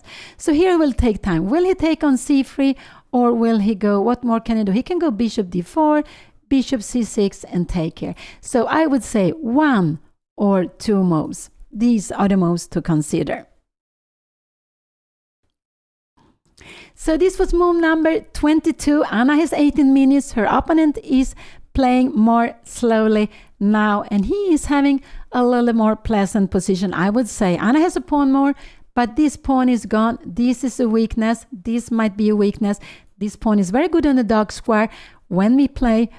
So we see bishop c6 is coming now here. I think so. Here we have it on the board, and now Anna needs to go f3 or castle. I think we will see castling on the board here, but one of these she needs to do. This is a mistake because take, and here. And when we attack this one here, she will become so passive. Here, rook f4, maybe bishop b5, rook here, and f3. And after you go rook d4, and you will start taking this pawn. This is just very very bad. You have rook d2. No, you cannot play this. So go back. So knight d5 would be a blunder. I do hope Anna will not play it. She cannot play knight d5 after castle. So if Anna go castle, you make some slow-mo, maybe like this. Now we can go knight d5 if you want to. Bishop take b2. I guess we need to kick it. You're coming back somewhere, and we can play bishop f3. And we can play this position. It's absolutely fine to play. What did Anna play?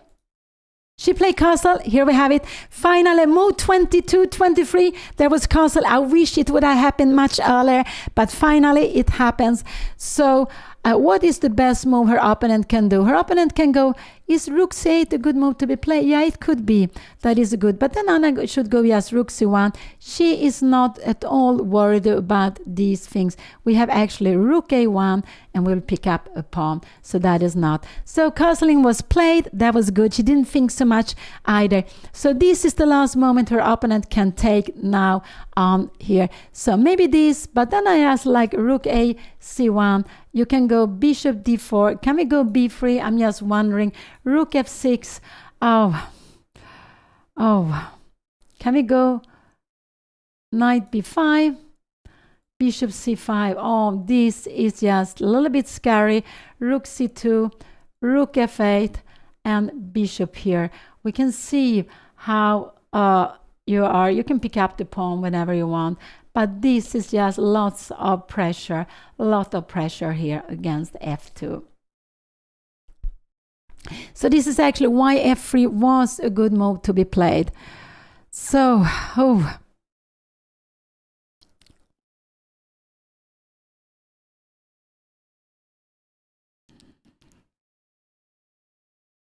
here came, he played bishop d4.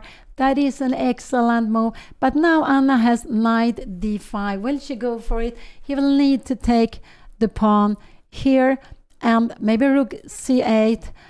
We need to go rook a1. We have been looking at this for a long time ago. If you go away bishop b6, yeah, we have rook d2. So if you go bishop c5, yeah, then we can go g3. So now I like in this position, bishop d4, I like knight d5. We are threatening to take on e7.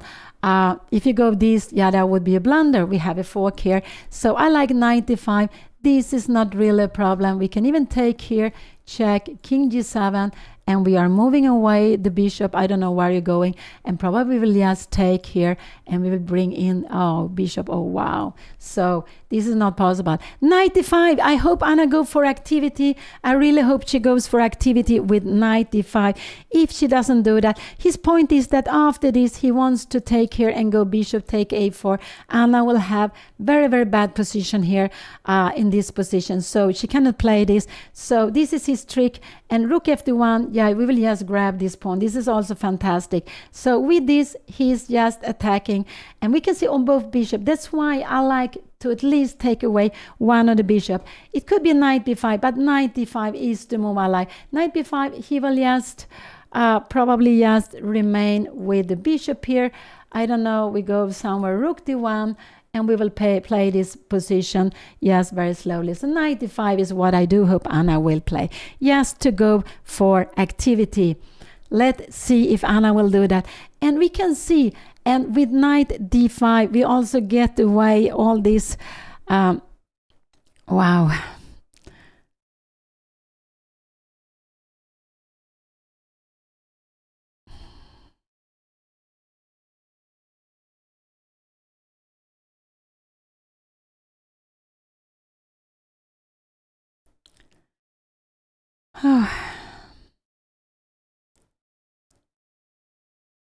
So just hope she will go knight d5 to block at least. You see, both are looking here towards the king side. So like this, we take away. If you go a move like rook a1, yeah, we go bishop f3. We're not really threatening anything. You can come here. I guess we go rook a2. You can come back here now. And what are we doing? Bishop e4. We are planning to go g3, king g2, and we're taking away all the squares. There's no way to enter here. If you come here, we will just take with this. You can go b6, but this is absolutely g3, king g2, rook f5. We will come here, and rook f8. We have f4, and this is absolutely fine to be played. After this, I guess we can go even bishop e4 here now, rook f6, and we can go f5. So go back. So knight d5, will Anna play this? Just go for activity. This is what I do hope you do play. When you have a pawn extra, some moments you need to give the pawn back, and this is a good moment to do that, just to get rid of one of the two strong bishop. Her opponent is planning to go up with rook double and take on f2. So that's why knight d5 is important, just to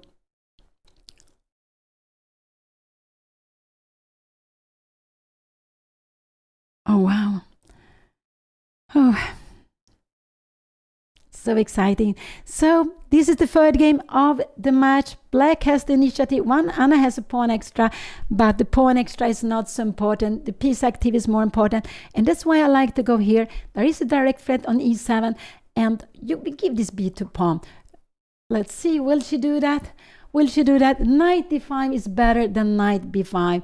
I just do hope she will go knight b5 instead of knight d5.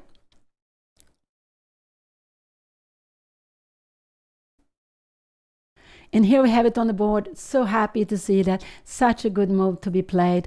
I think it was on the board, knight d5. So we can say that if he takes here, and here, and we take away all the rooks, this is an absolutely draw position.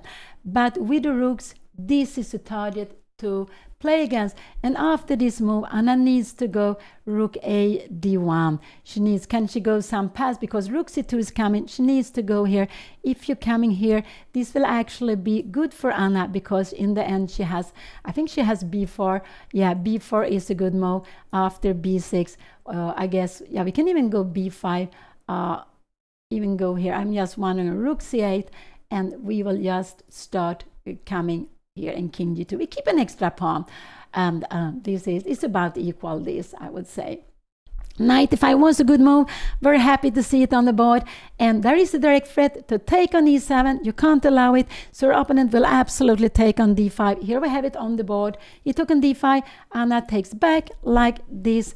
And now he cannot take on b2. But we will see rook c8 coming.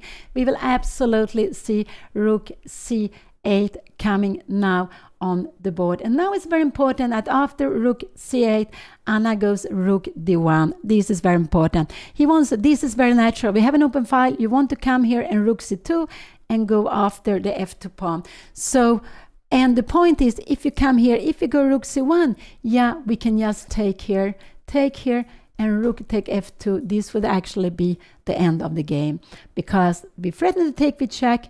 If we move away the bishop, yeah, we go even here, it's a check, moving away, and we just grab the rook. So that is not possible. So rook c8, after this, what could Anna do? She could do a move like bishop d3, But this is also a little bit rook f4. This is a little bit scary now. Rook a d1. We have rook d8. We have rook d2. So maybe this is, what did he play? He played rook c8. This was very, very natural to play. Rook c8 was on the board, and now it could be Anna go bishop d3, but I like just to give away this pawn. This pawn is not worth so much, just to give it away. And after a move like this, we can start. We can even go f4. Yeah, f4 is absolutely possible to be played. If you come in here, yeah, we will just move away and rook a1, and we king h2. You can put the bishop here, but this is absolutely very, very solid to be played. Very, very solid, this position. If you're coming here, yeah, we will just go king g3. You need to somehow get this more, but we will just start to with everything. So let's go back. Let's go back. So rook a1 is the move I would like to go for activity. I do hope Anna will go for activity. This pawn on b2 is not important at all. She can never use it in any way. And her opponent has to use threats to go here to dominate the position, to put Anna almost in zugzwang. If Anna goes here, rook g1 here, rook take b2, there is a tremendous threat. Can you go here? Can we go like this? Rook c1, maybe we can still fight bishop d4, but we have all the time this problem. So if you look at this position, the most important pawn to remain is f2. This one, you can't do anything. b4, it will be taken. It's a backward pawn. It doesn't matter if it's on the board or not. So Anna needs to go for activity. So rook d1 is a very natural way of playing. And after this, I want to show rook f4 would be a blunder, because after this, we have bishop f3. And you see the rook cannot defend the bishop. Yeah, Anna is down to 12 minutes. So it's so important. Black to move would get an overwhelming position with this. This rook is active, this bishop is active, and this one threatens to be active. This one is passive, defending this. This is quite a passive piece. So Anna has 1, 2, 3 passive pieces. You have 1, 2, and a rook which is planning to come in active. So we can see one has an extra pawn, but black is active. And when you're playing with different color bishops, but you have pieces, heavy pieces on the board, it could even be good to play with different color bishop, because black takes f2. You can never defend it with the bishop because it goes on light square. So you really need to defend it with other pieces. And this is why I like rook d1. If you go away here now, we can just go g3. You are blocking it. Rook b4, and we can even go, maybe we can even go bishop d3 here now. No, this is actually not a good move. Yes, to go. Now we can go rook c1. And we can see a position like this, bishop c5, and we will have rook f1. But this is absolutely, we're going king g2, and we are blocking. So rook d1 is the move I want to see on the board. Yes, give this b2 pawn. It's not important at all. Yes, go for activity. That is so, so important. After rook b1, we will have this move. So I'm a little bit scared Anna will go bishop d3, but after rook c5, can we go rook a d1? Can you come here, bishop c4? Oh, we have this trick. Wow, wow. So here we need to go bishop e2, but we have rook e5, and now this rook endgame is so much worse. We can come here now, and this is actually so much worse now to play. But we can be fighting here, yeah, absolutely. So I guess either bishop d3 or rook d1 are the two moves I am guessing. Rook d1 is the move I want to see on the board. And I went bishop d3. Not the move I like so much, because it makes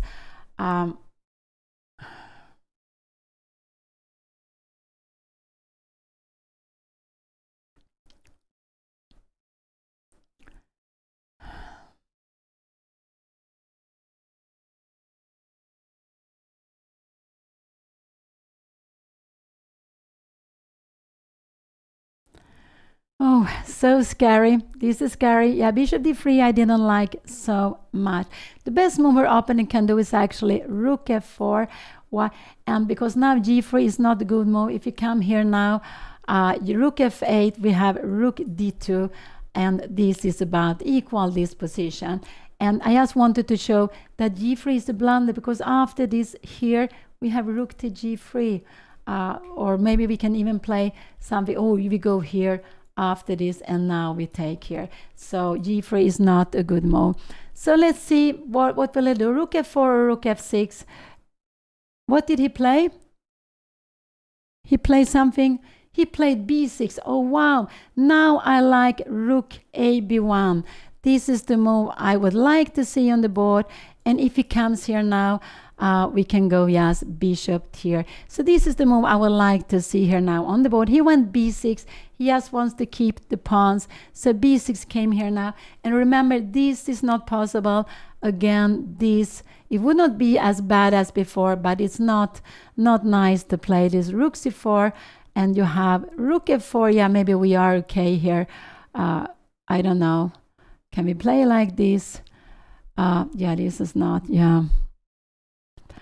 Oh, so b6 was played. It was a slow move. I just like rook d1. It could be like with rook b1, but I don't like it. So I like rook b1 here. And now if you go rook c5, yeah, we have bishop. Do we have? Okay, very comfortable endgame. If I lose this, I'm gonna quit chess forever. I just don't need to overplay. Just play positionally, and should be good. Lucky.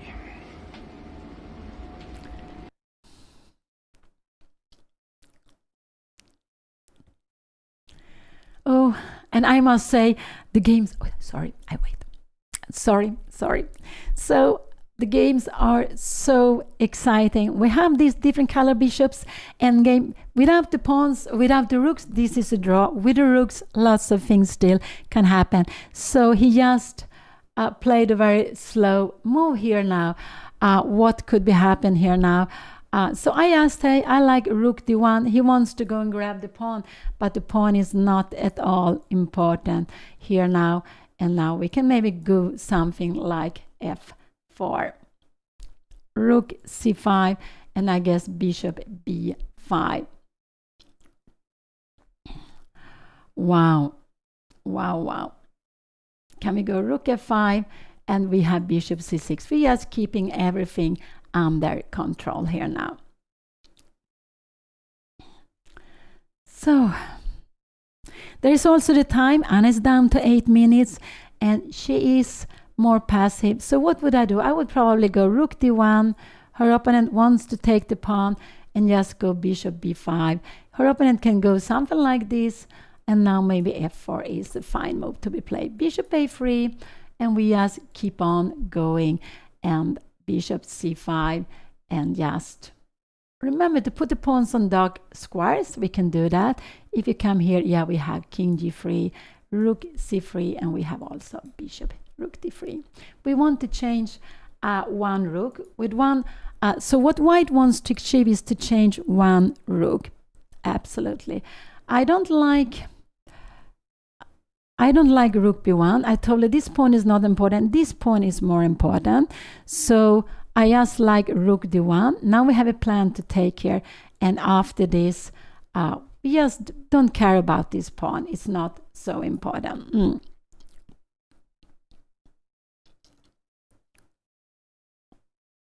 So this is the third game of the match. There are 3 more games to come. They will all be played tomorrow.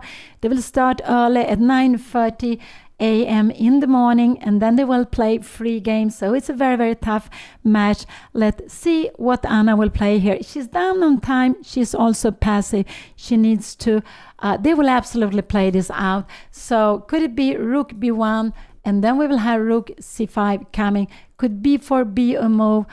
Taking here and here. Rook d5. I'm just wondering, bishop here. And again, we have this. Wow. And we have check. There are always these tricks. So here we need to go bishop c4, but we can come here. And wow, no, this is bad. So rook b1. Oh, rook b1 would be a mistake. If this come, Anna can come here, but we have rook f4. She needs maybe to go rook f3 here now, and we are getting in with the pieces. Can you go b4 to try some activities? No, you can't. Always with the king on dark square, you have this. And after this, there is only one move, and this is the check. It's a check. Oh. So Anna is down to 5 minutes. So just activity rook d1 would be the natural way for me to play. You take here and we go bishop b5. And this is, it's about equal, a little bit better, maybe tiny better for her opponent. If rook f5 comes, yeah, we go g3, I think, rook b4, and we will just go, I'm not sure, could it be bishop c6? We're just blocking everything. We want to go, let's see, you go something, we go h4 and king g2, and we are playing. This is absolutely about equal. So the b2 pawn is not at all important. This is very important to see that the b pawn is not at all important. What is important is the pawn on f2. Because it's a pawn Anna never can use, and she needs to keep the king defended. She can never use this pawn. We saw there's so many tricks. Rook b1, her opponent can even go, can you go rook f4 here now? Yeah, g3, you have rook f3. No, this is not possible. So I don't like rook b1. Rook f4, because now we have a tremendous threat of going rook f8 and take the pawn.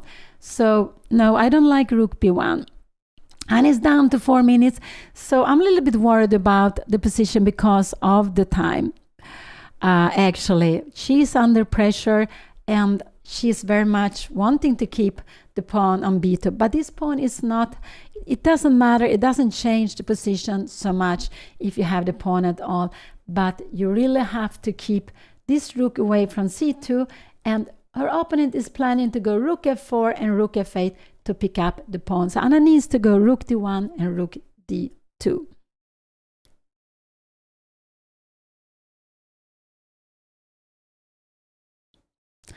And it's down to 4 minutes, so I'm getting worried about the time. Let's see what she will do. I think it could be she will go with rook b1, but I don't like this move so much.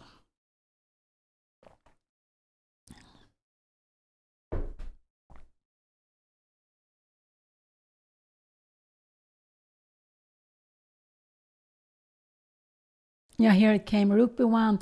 This could be very, very dangerous what Anna plays now. This is actually very, very dangerous what she plays.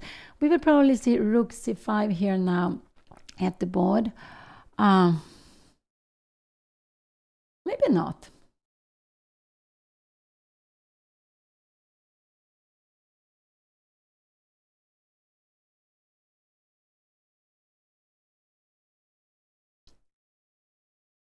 Because rook c5, this is actually a good move. After this, can we go bishop e2? Oh no, you have rook e5 again. And we have lost this d5 pawn. So black is better. Rook c5 is a very, very good move. Yeah, and the problem is there after this, Anna wants to go here and here. But after this move, there are tactics. This is losing a pawn. King h1, rook d2. And black is actually doing very well here now. Black is doing well in this position. Because you have a d pawn, you have a very weak king also. After bishop g3, it will be mated all the time here now. Maybe, yeah, I don't know what to do in this position. It's just very scary to play. So, rook c5, I don't know what Anna is planning to do after rook c5. I think she's planning to go b4, and that is just very, very scary.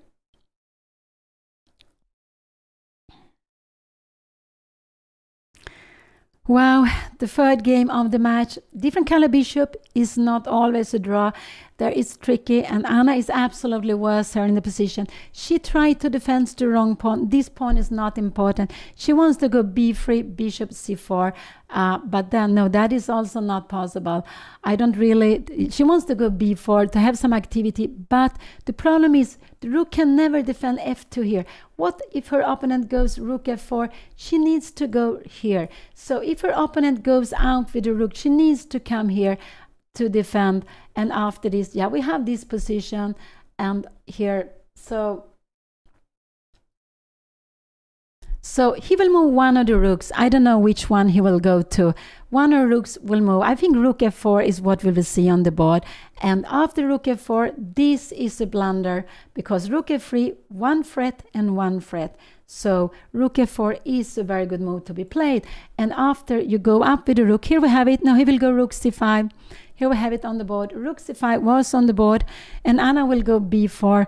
But this is not the best way to play this. Now Anna is absolutely worse in this position. And I'm a little bit worried here now. Because of the pawns, b2 pawn is less important than the pawn on d5.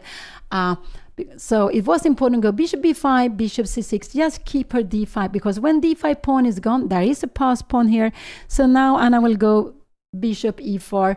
But what will happen after rook f4? She needs to go rook b e1. This is what, and you can go rook c4.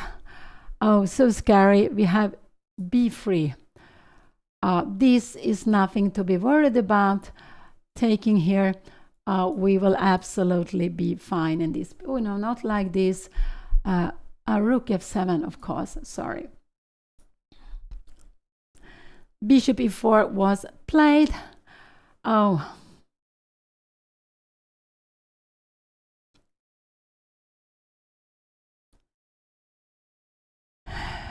Yeah, Anna would be very happy with the draw in this position. She would be happy with the draw.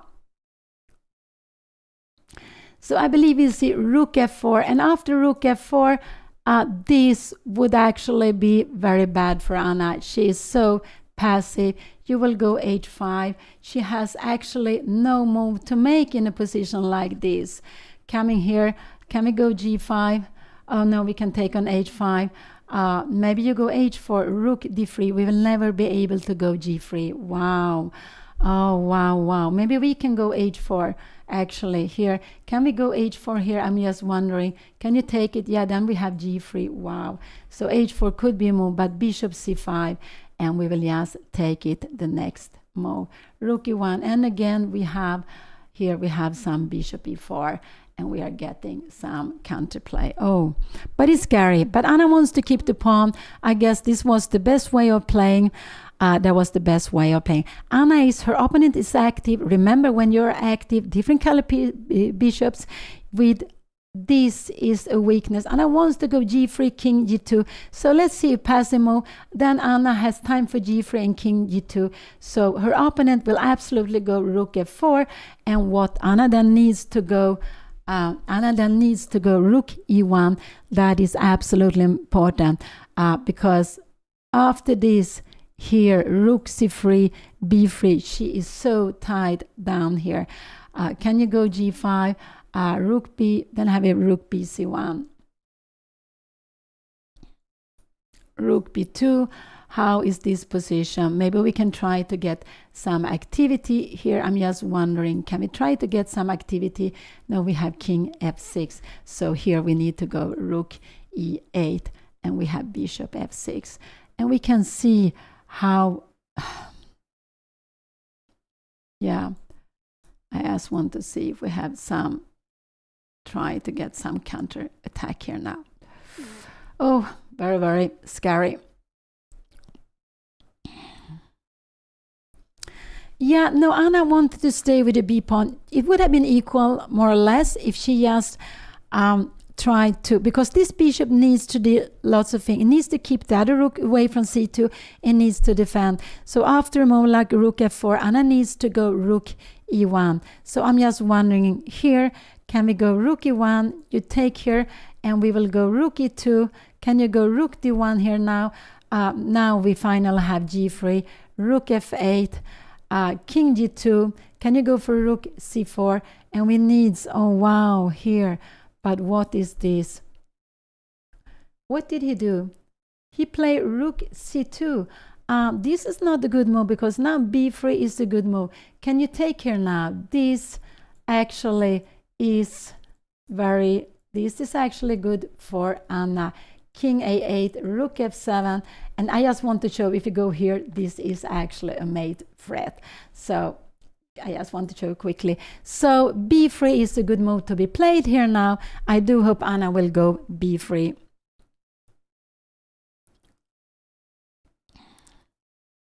And here we have it on the board. b3 was played. And what will her opponent do? I guess he will go rook c3. And rook c3. Here we have it on the board. Rook c3 is just one. No, he played rook b4. Wow! But now this rook is trapped. Bishop d3. Wow! And bishop d3. Bishop c5 and bishop c4.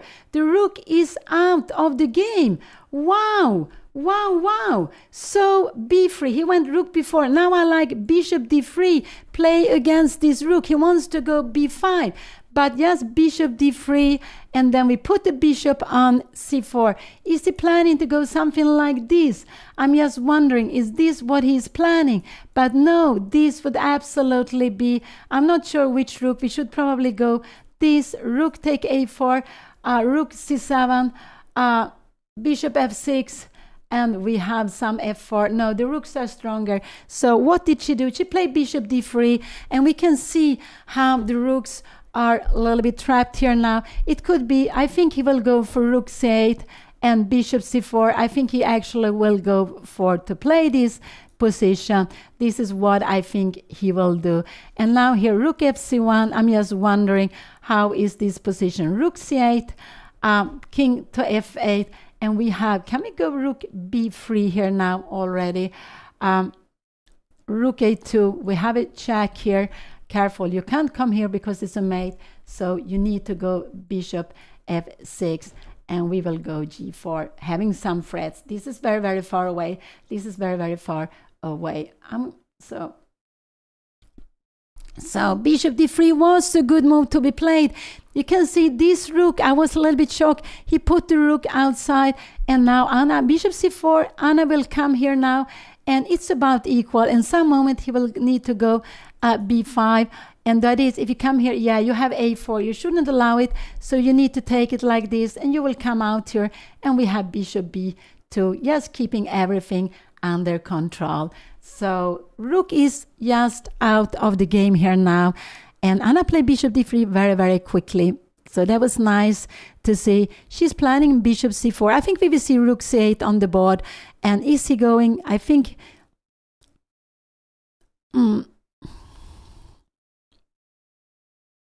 he played bishop c5, but now I just think Anna can go bishop c4, and let's see if she will do that, just to keep the rook out of the position. Or maybe, yeah, not g3. Remember, that is not a good move. Here we have it, bishop c4. So he wanted to go out with a piece. With bishop c5, here he wants to get this rook playing. So what Anna does, she plays against the plan. So this is also very good when you are playing. What do my opponent want to do? My opponent want to take out the rook. I want to let it trap. If we could just put a pawn on b5, this would be, but you can always go b5. So black can give a pawn just to get the rook into the game. And even if he gives Anna a second pawn, this is not, it's maybe tiny better for Anna, but she cannot use, this is a backward pawn, these pawns are blocked. So what did he do here now? He went rook f4. He went rook f4. So his idea is actually to maybe to take on c4. I guess this is his idea. He will take on c4. So if Anna comes here now, he wants to go maybe b5, or does he wants to play this? I'm just wondering here, and rook b3, but this is actually very, very good for Anna. This is actually very, very good for Anna. She will go g3, h4. She will go f4, maybe even put a king. She will go. So the exchange is just very, very good. So he played rook here. Is he going to play? I think rook b c1 is the move I would like to play here now. Yes, rook b c1 and see what he will do.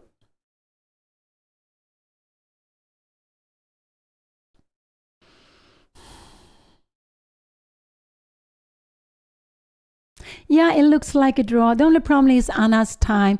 It could be she's a little bit scared that he will take on c4, but that she could be scared of this position. But f4, rook take f4 and f5. Take here. This king will be mated. Bishop d4, and we have actually rook f7. You give a check here now, king h1, and we're going to grab this pawn. After rook f6, rook c1 is coming, and so you need to go rook c4, and now we just go here. Oh, go back.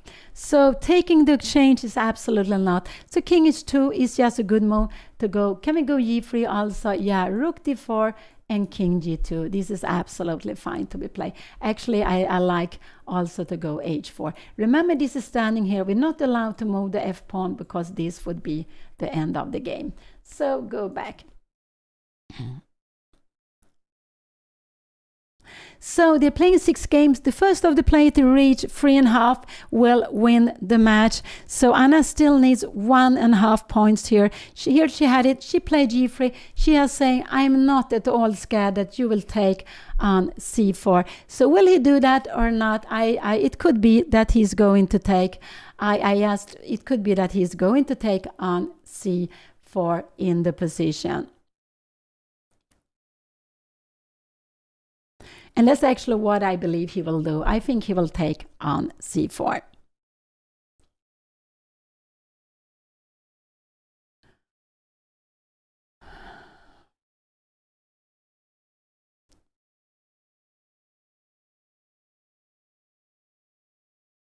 I think we'll see rook f takes c4 here, and this. This is what I believe we will have. And rook b1. We have rook a2.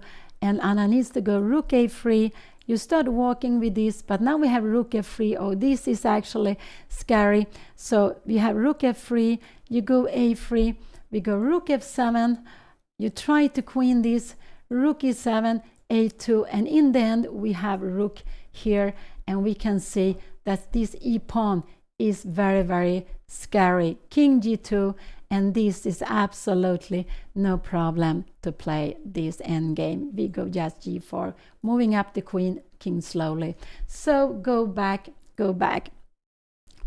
Anna just said, I'm not at all scared that you will take the pawns. So if this is coming, take, and take. She needs to defend this pawn here, and now rook c3 is a good move. So here maybe rook b4. Can we come here now? Can we go bishop d4? I'm just wondering, how is this? Rook f3, can you come here? No, again, this is very strong. Yeah, he took it. He took on c4. He will absolutely now take on a4 or c4. He will take on a4 to have a pass pawn.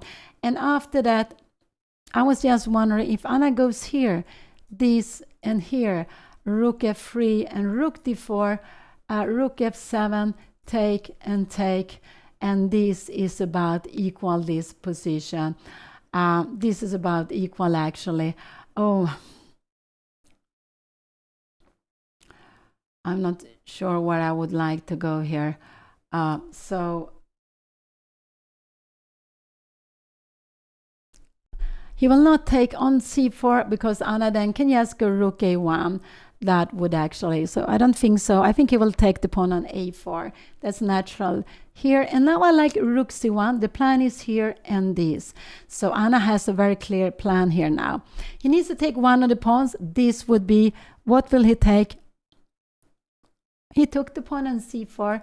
I'm a little bit surprised by this. Now rook a1 is a good move to be played. And just rook c2. And we are just, now we have rook ac1 here and rook c4. Wow. So he took on c4, but then you see, so now I like rook a1. If this move comes, yeah, we go rook d1, all the changes, you move away the rook somewhere, and we have rook d2, just keeping everything defended. So he took here, rook a1 is what I do hope Anna will play. Just keep the pawn. That is important to do. Just keep the pawn. So rook a1, I just hope she will do. And after rook a1, because you cannot really do anything here, if you go b5, we will just grab it. a4, we will probably just go rook fb1 and rook c2. We just keep on going here. You threaten your check, but we can even go b7 here. You cannot stop it. So rook a1, please just go and let the a pawn just remain with the a pawn. It's just such a good move to be played. And it's down to 1 minute, so I'm only worried about the time, not the position, just about the time. Wow. So exciting always. He took on c4. That surprised me because you take on a4, you have at least a pass pawn. Yeah, this is a very good position. It's a big advantage for white, but she needs to take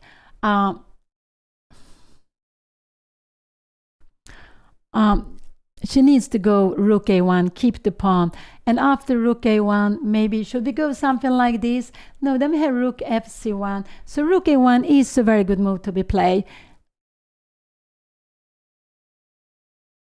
And she did that very good. I'm so happy, Anna. You played so well, so nice to see. Very, very happy to see it. And now, if you come here, yeah, then we have rook c1. Because this, we will just go away. This is just easy winning. You are blocking this, but we will go rook f7 and we will just go in here now. So to give back a pawn, rook c7, and now I like rook a c1. This is the move I would like to see on the board, rook a c1. Also, king h1 is a very good move to be played, but rook a c1 is very, very good. Because the point is, after rook a c1, here we go rook c4, planning rook f4, keeping this pawn. This is just fantastic to be played for Anna. And we are not scared of anything like this a4. We can even go here. You go bishop take f7. We move away. I don't know, can we go like this? And we have this move. Wow, wow.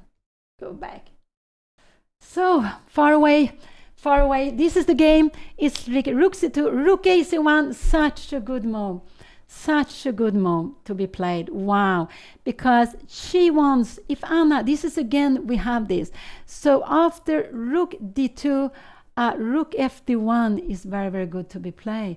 Because you cannot play this. We play rook takes c5. So after this, rook f1 is good to be played. And you have this move. And we have rook c4. Check. King h1, bishop g3, and rook f1. Wow. This is actually, yes, I just want to show a move like this.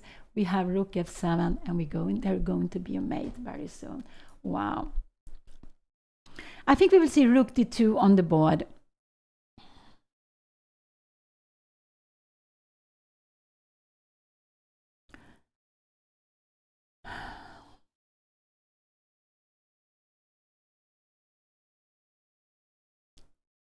Anna, I'm a little bit worried about the time, but the position is just so very good. So this is a good one, but it's not easy to make decision to give this pawn.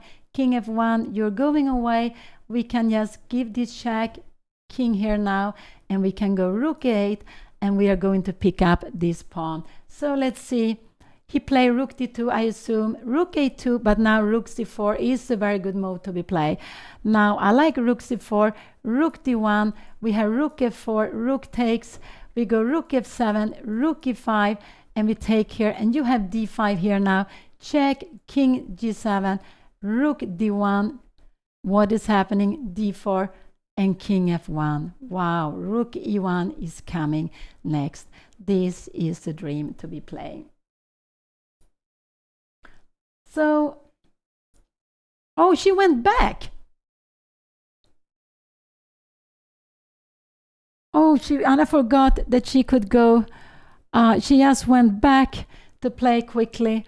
is she trying? But rook c4, she could defend the pawn actively. She went for defending the pawn passively. It could be that Anna will try to force a draw in this position. It could be so that she will try to force a draw. Rook d1 was played. I think we will see rook fd1 here now.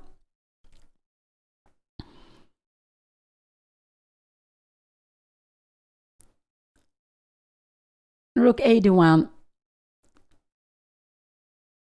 And here we have it on the board. So it could be that this position will be a draw.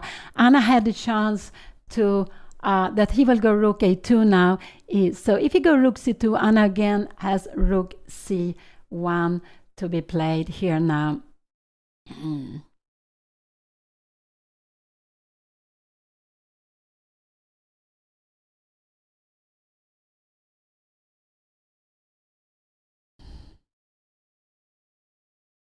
We have rook a2, and I believe Anna will just go back and we will have rook a1. So it seems like there going to be a draw in this very exciting game, and there's no way for him to escape wherever Anna go. Yeah, he can go rook e2 if he wants to, but rook e2 is not such a good move.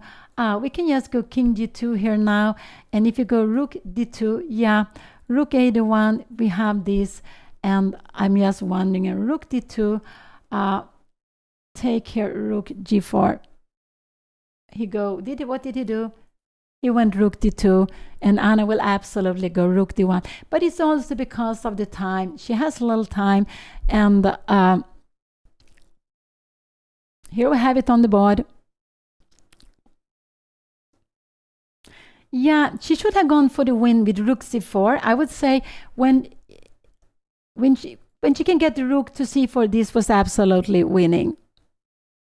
So here we have rook a1, and Anna will go. Yeah, and now they take a draw. So what a game, what exciting. Anna has a little time, and she decides to go for the draw. Yes, not to because she has a little time. She's scared of these two pawns, but she still is doing well, even with the two pawns, because this is such a weak pawn, but she didn't want to allow it. Wow, it has been a very exciting game, and where Anna had this very nice position in the opening, and afterwards she went for a pawn, and then black got very active. I like black position. We saw different color bishop, and that was the best chance Anna had. The two bishops were so strong, and in the end it was a draw. It was a draw, but black also had time to sacrifice at the exchange. So after 3 games has been played, Anna has 2.5 half, and there will be 3 more games tomorrow. So just remain a little bit longer. Just remain a little bit longer, and Anna will be with you at any moment. Wow. So wow, what excitement there are. And remember, different color bishop, it doesn't mean that it will be a draw immediately. There are always a lot of play with activity. And again, now we have the kings always in different position. When white won, they were on e4 and d5 light square. When black won, they were on e5 and d4 dark square. And now it's a draw. They are on e4 and e5 in front of each other. So after 3 games, Anna goes up to 2.5 out of 3. She needs to make 1 more point in the last 3 games, and she will win the match. So wow, but it has been so exciting, and they have been keeping energy. Wow, I'm so amazed how they have been able to keep energy such a long time.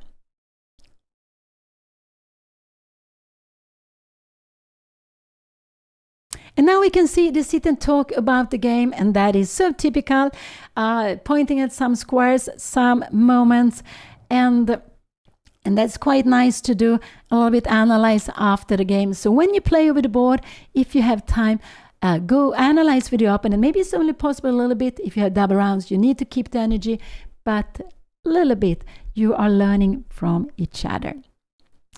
So, wow.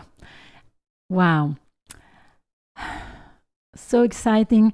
And actually now it's like 5:30. They have been playing for 6.5 hours with about 1 hour's break. 5.5 hours, but it's quite intensive to play.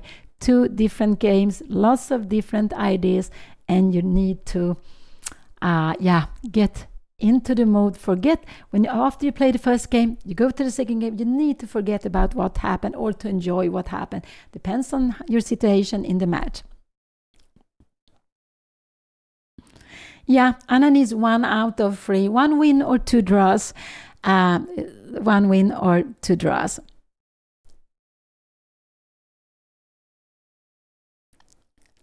Yeah, I think they're thinking about something, what she could have done. So, but the games are so exciting. They are really so exciting. There are always lots of tactical ideas. And so the first game was the King's Indian with Bishop f5. This morning it was a Sicilian with b4 coming, a gambit. And today we saw again this King's Indian with Bishop f5, and Anna chose another plan to play against it.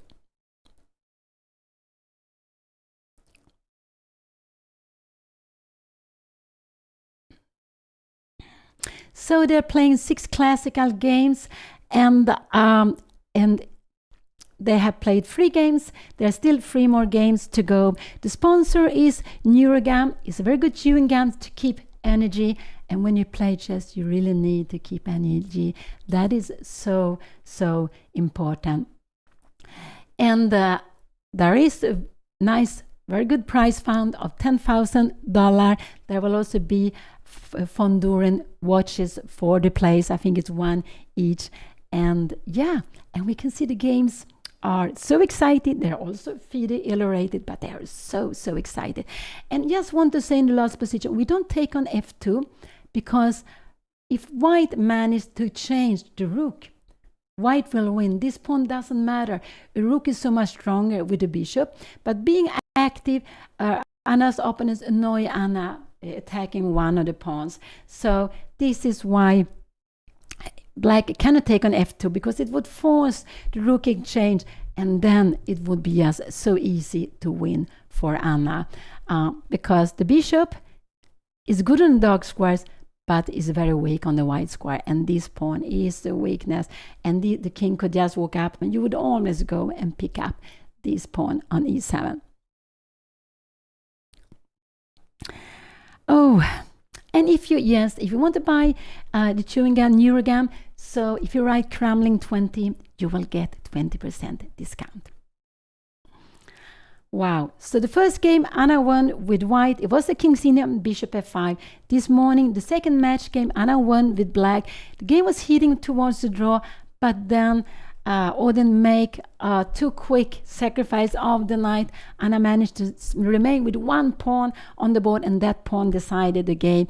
So Anna won the first 2 games, and here we can see the third game in the match, which was a draw. And yeah, wow, so exciting. And they will be back tomorrow, 9:30 a.m. very early tomorrow, when they will play the rest of the games. 3 games in 1 day. Wow, that is huge, I would say.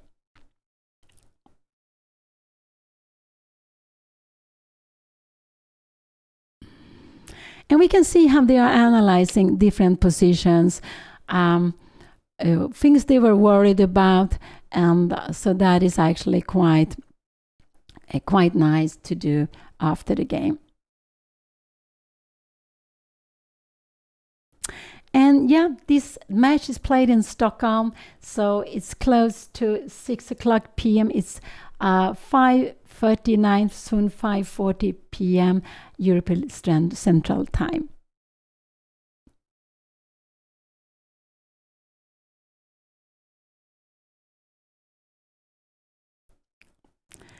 Oh, so exciting, so exciting.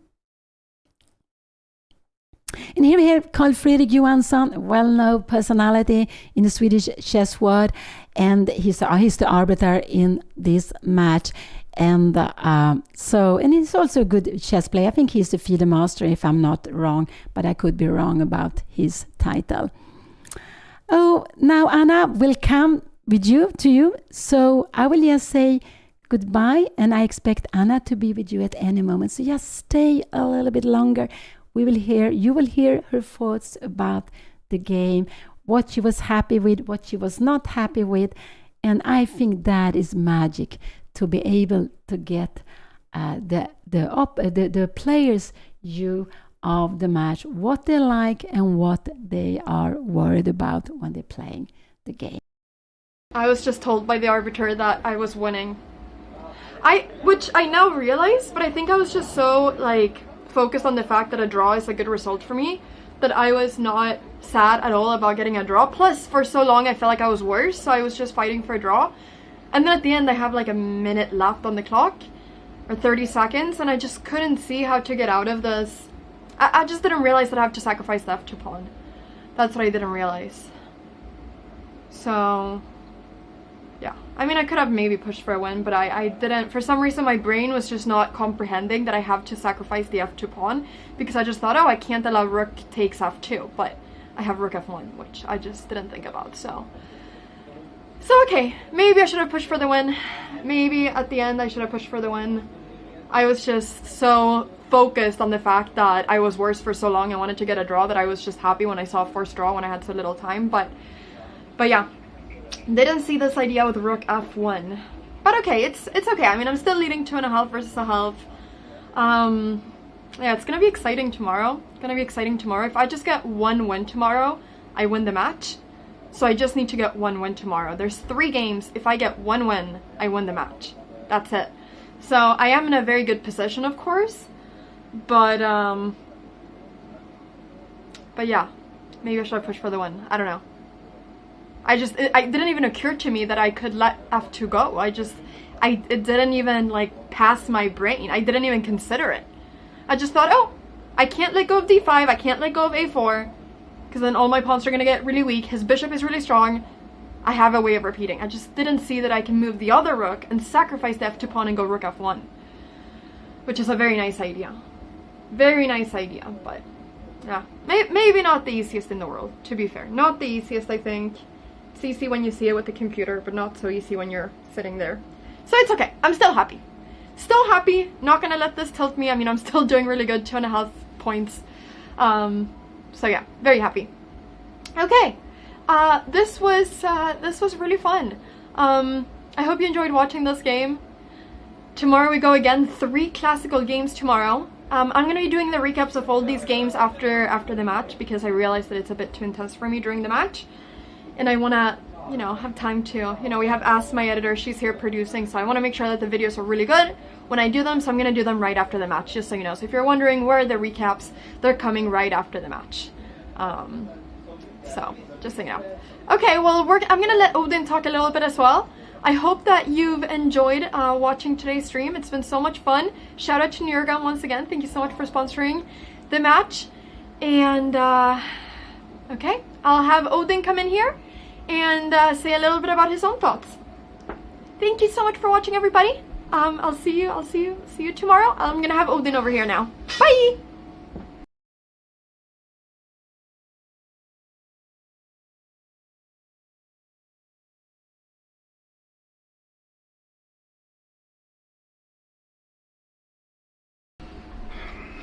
Okay, so yeah, I almost had to quit chess forever. Seems like I overplayed after all. Getting my rook trapped with the rook b4 was not a good idea. It's hard to win that endgame, I guess. Probably should have tried rook f4, and then if I manage to trade off one rook and get my bishop to c5 and my rook on the second rank, there might be some hope. Her bishop is really bad. Get my king to f6, e5, and so on. But it's visually very good, but it's hard to convert to anything there. Okay, middle game opening was a disaster, so I'm quite happy with getting this positional play. And then she played good again, like e5. Probably there should be way to play better for me with the bishop here, but yeah, I couldn't find it. I thought f5 looked reasonable. Yeah, okay, at least half a point for the boys. Yes, boys.